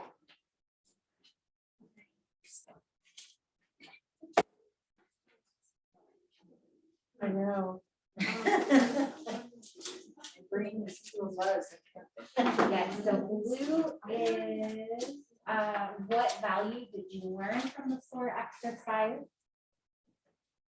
Pink is, what should we have done different, what can we do differently next time? And then green is, what made the operational planning effective? What did you experience and what is one thing you got out of it?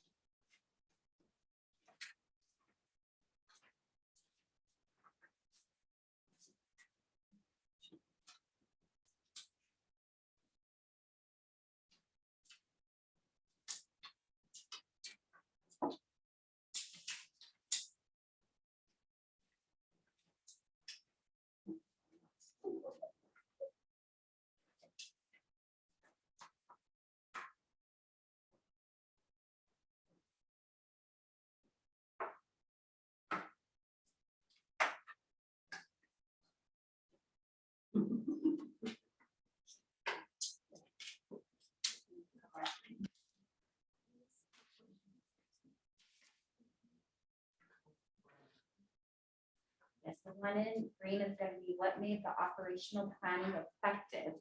What did you experience and what is one thing you got out of it?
I'll be completely anonymous unless your partner knows what color.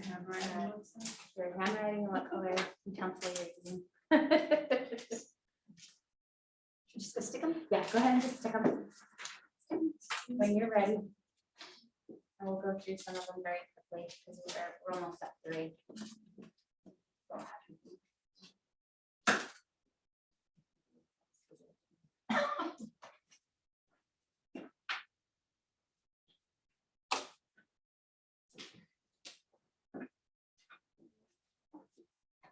I like your tree. Did you learn it off Pinterest? Yeah. So I was crunched on time this morning. It was a complete blizzard. Did Pinterest show you how to draw? I need her to show me how to draw.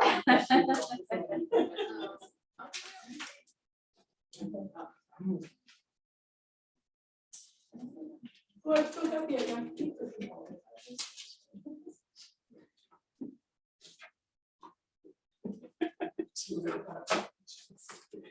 I have a whole board on Pinterest. It's nothing but haircuts. I live in something. Really? Uh-huh. I visualize my hair.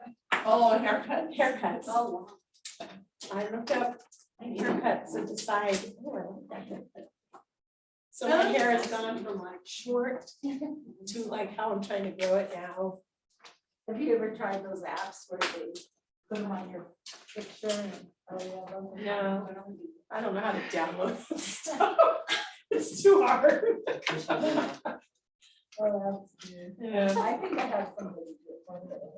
I have a haircut board and I have I'm remodeling my mom's bathroom right now, so. Yeah, all those I had to, pictures. yeah, 'cause I'm making a walk-in shower for her, Oh, nice. so I went yesterday to look at tile, I was really excited. Well, I was like, there's so much to learn from my God, it's so hard. Oh, and I have one that's just, jewelry. Oh, fun. I have, yeah, it's just all jewelry. I think I have about 5 boards. We have five Recipes too, yeah, you gotta do the recipes. Yeah. Five, here I am with like 30. Oh, I was like, Yeah, good luck at mine. I like break it all out into like things, I'm like, oh, this is It's a team. Instant Pot meals, this is Yeah. Pot meals. Yeah. I'm like looking at mine. No, I think I have one for art. I want juice for Lily's birthday ideas. Yes, yes, there's so many now, yeah. You have one just for things I know it's for you. I do. Things for what? From Target. She just really likes Target. Oh, Target. That's a good thing. No, what Target. I don't even have, I don't have a Pinterest account. You don't have a Pinterest account? Oh, my gosh. I don't. I use my daughter's. 50 boards. You have 50? You have 50 boards? Wow. I'm not that into it. I have like dumping folders. Yeah, I have like. And a few there's things to really see. neat. Search for it. Shoes. I really want to. Shoes, wow. Mine would be clothes. Mine would probably be Christmas, clothes. graduation, Wow. work, Oh, mine's probably so. dining room, beauty. Wow. I want to know how many Pinterest boards Marcos has. Oh, Marcos. Yeah, I'd be curious about that too, Lisa. What's that? How many Pinterest boards Marcos may have? Does that even keep Pinterest? Oh, I haven't added. My haircuts one alone has 111. Oh my gosh. You've got more haircuts than you live. I do that too. I like it. Yes, you have one start. It's the only one I have. A bunch is just because of my haircuts. It's ridiculous. I'm looking at that. It's the only one. I swear it's all I look at. And of course, it's all it gives me is haircuts. It's your data. I looked at haircuts. That's it. Oh, it's Okay, I think. My jewelry. I like has jewelry. 100. I like crafts. I have so many, it's like, I love I jewelry. bet you it's beautiful. All right, so let's kind of go over. And I don't wear it, because I wear the same So thing. we'll start with, what value, Listen up, guys. what value did you learn from the SOAR exercise? So an opportunity to show our ideas, good, group B roles. We need to visualize to optimize, I like that. How to, that's positive, yeah. How to better prepare a plan of action. Good. Let's see here. What SOAR is and how to apply it. As a team, we know what we need to do, but we have a hard time with details. We get things done that do not document it. Okay. Enjoyed, let's see, hearing everyone's different opinions and how similar and different they were, which is good because you visually saw that. I like the brainstorm analysis and how it's a format for goal setting. All right, I'm gonna kind of go over it just really quickly because we're on time. So what should we do differently next time? Let's see.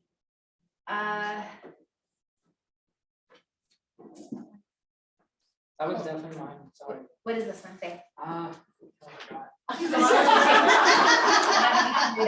Not sure, thought it was great. Okay, more discussions. These are very useful. Oh, Start the collaborative work soon.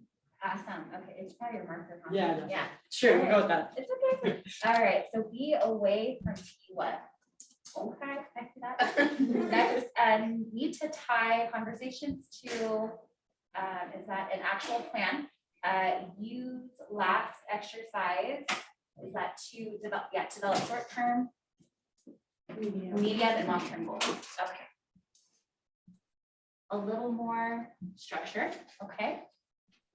Nothing to add here. I think it went very well. Okay, positive. Let's see here. And what made the operational planning effective?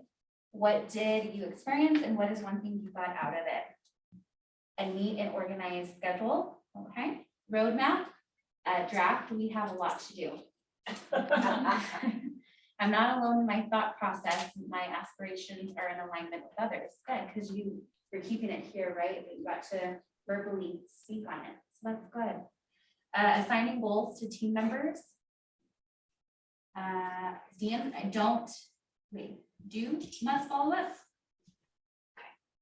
Good exercise to get everyone in the room.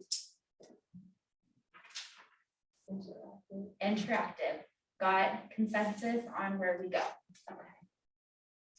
Cursive, I haven't seen cursive in a while. I'm gonna skip some of those cursive. Okay.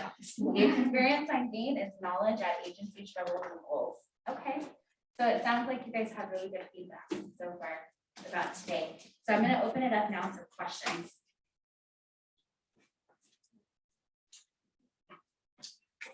And this just allows you all to have questions among each other, where you want to go from here, what's your action plan? Expectations.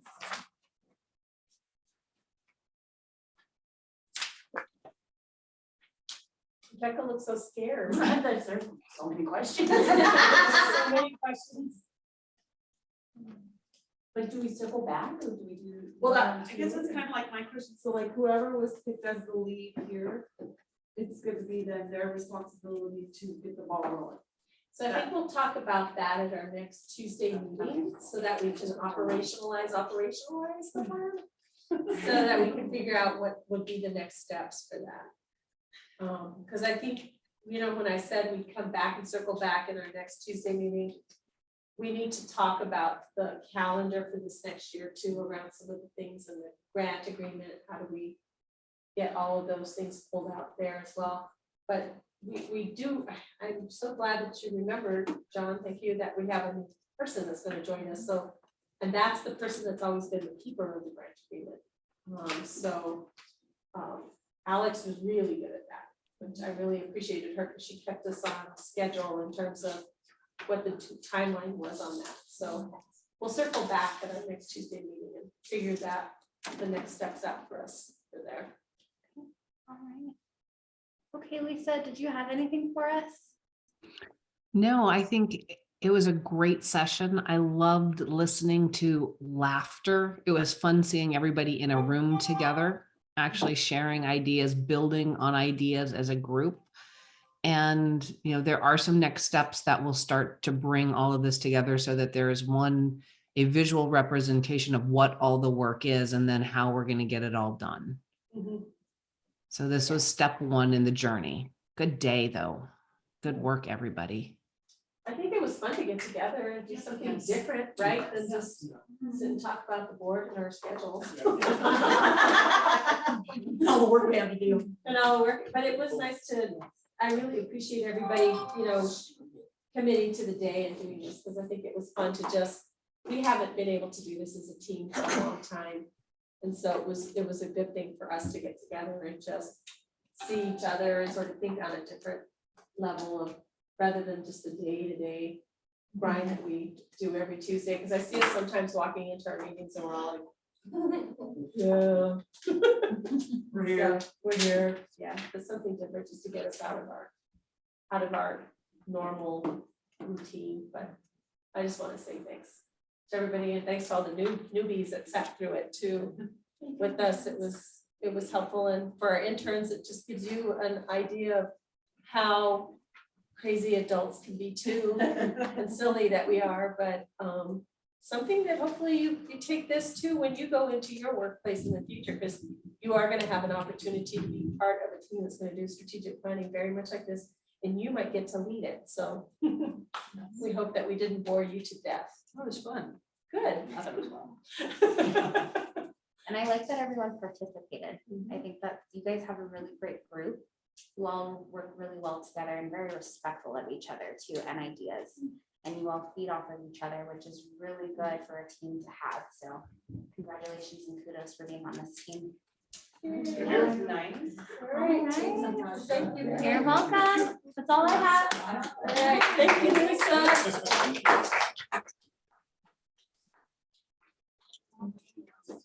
Wow. They did. Oh, I see. Well, do you guys want to bring this home? She's doing what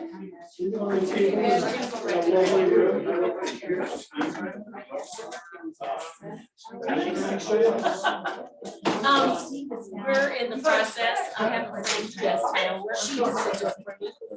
So, yeah, he came over yesterday. Thank you, guys.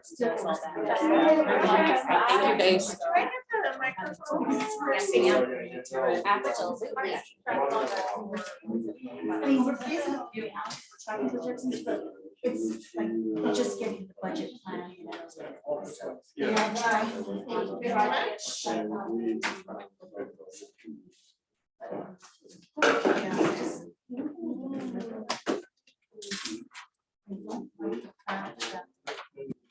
spend more. And I'm not quite sure why.